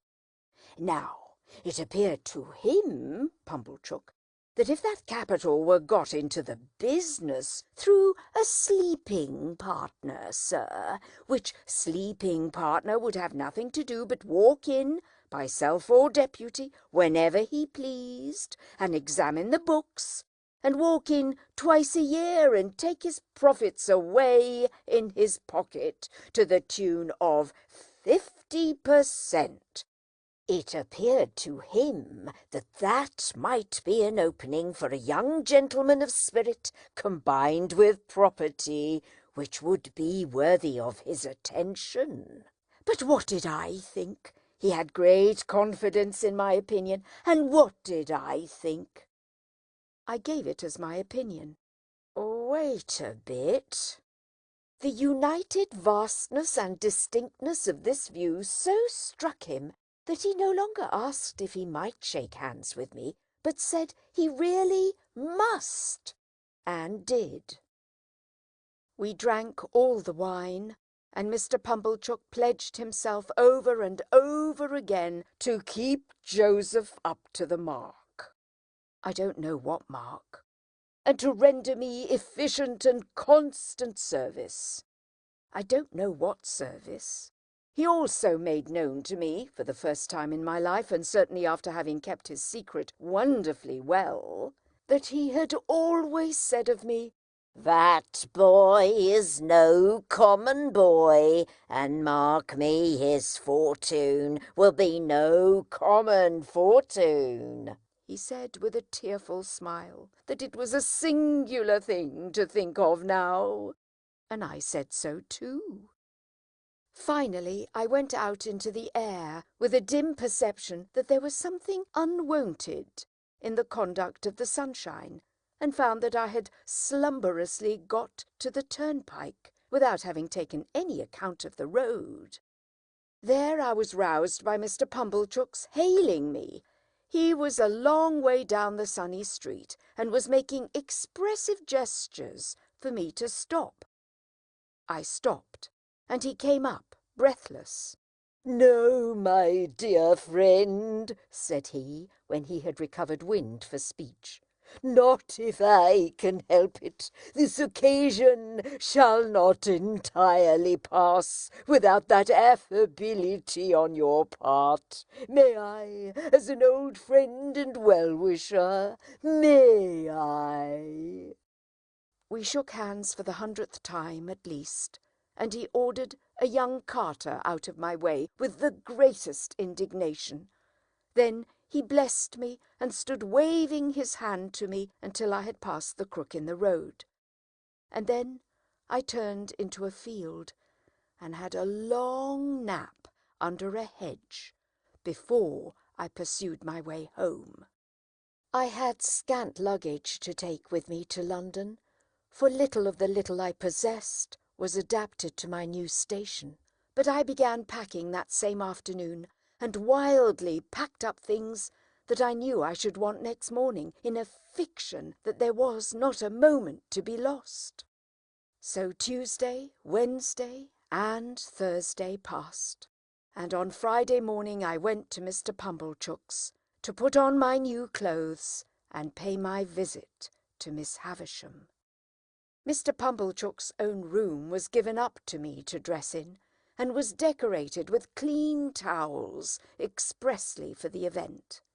My clothes were rather a disappointment, of course. Probably every new and eagerly expected garment ever put on since clothes came in fell a trifle short of the wearer's expectation. But after I had had my new suit on some half an hour, and had gone through an immensity of posturing with Mr. Pumblechook's very limited dressing-glass, in the futile endeavour to see my legs, it seemed to fit me better. It being market morning at a neighbouring town some 10 miles off, Mr. Pumblechook was not at home. I had not told him exactly when I meant to leave, and was not likely to shake hands with him again before departing. This was all as it should be, and I went out in my new array, fearfully ashamed of having to pass the shopman, and suspicious after all that I was at a personal disadvantage, something like Joe's in his Sunday suit.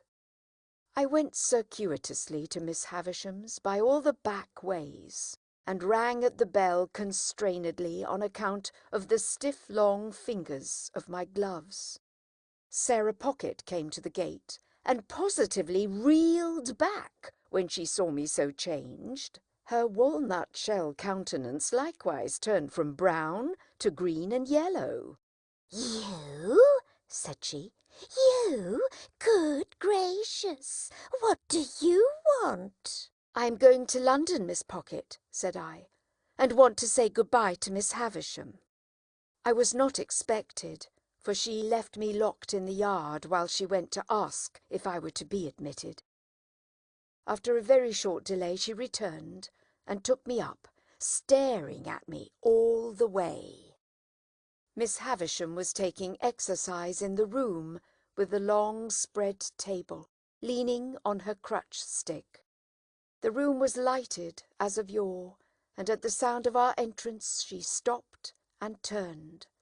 She was then just abreast of the rotted bride-cake. "Don't go, Sarah," she said. "Well, Pip?" "I start for London, Miss Havisham, tomorrow." I was exceedingly careful what I said. "And I thought you would kindly not mind my taking leave of you."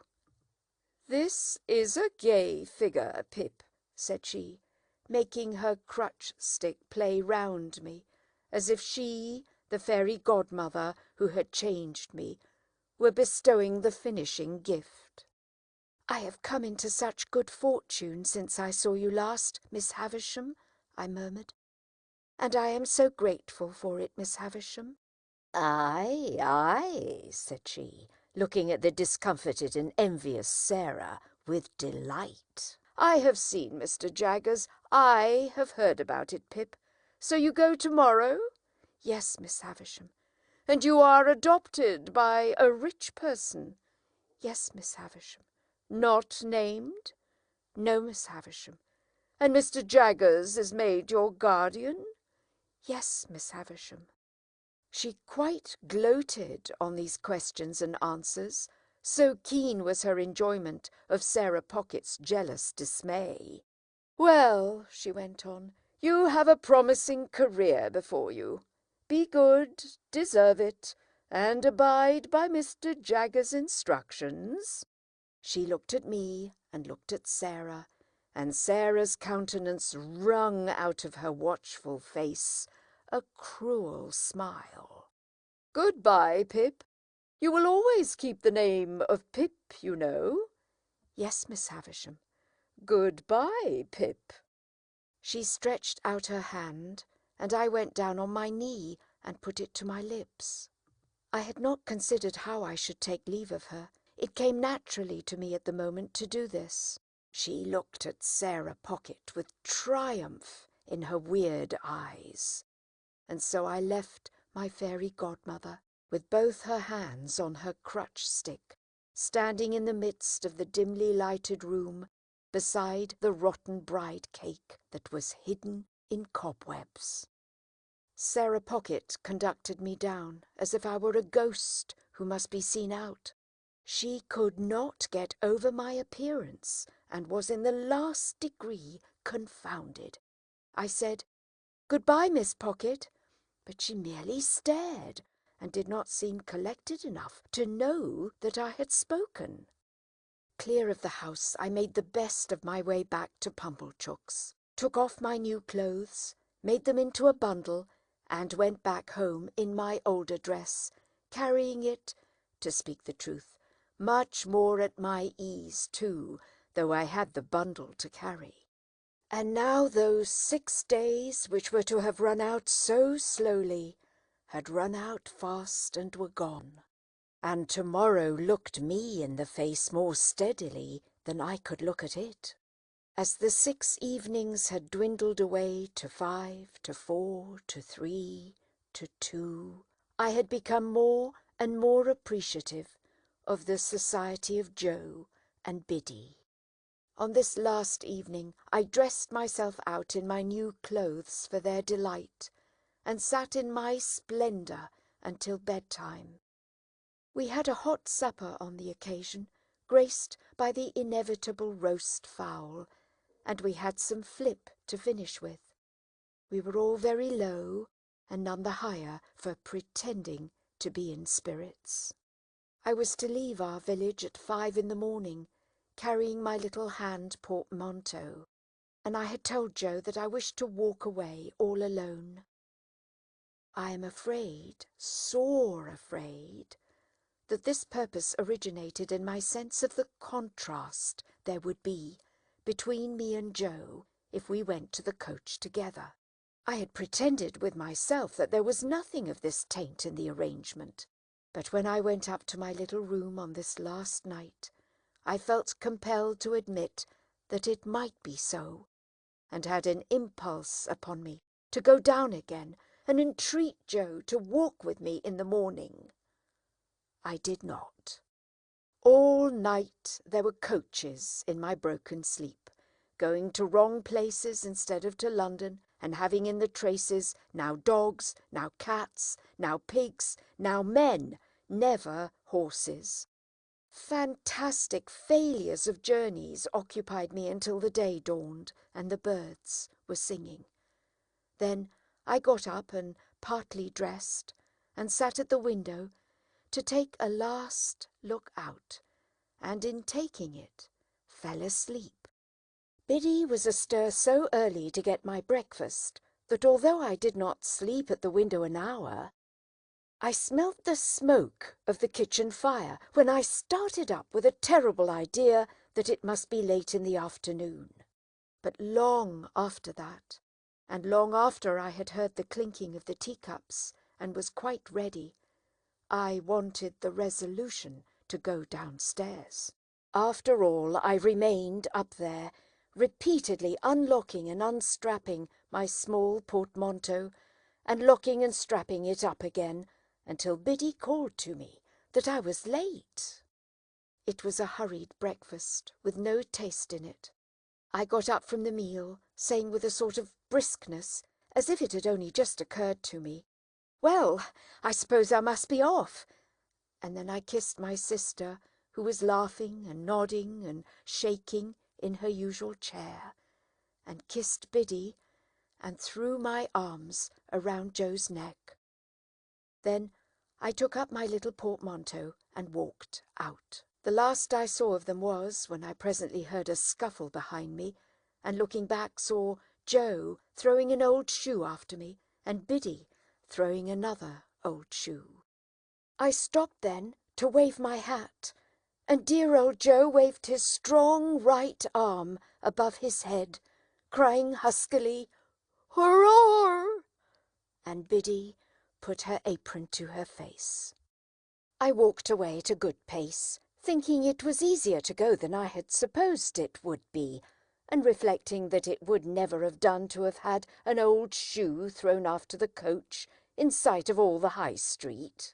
I whistled and made nothing of going, but the village was very peaceful and quiet, and the light mists were solemnly rising, as if to show me the world, and I had been so innocent and little there, and all beyond was so unknown and great, that in a moment, with a strong heave and sob, I broke into tears.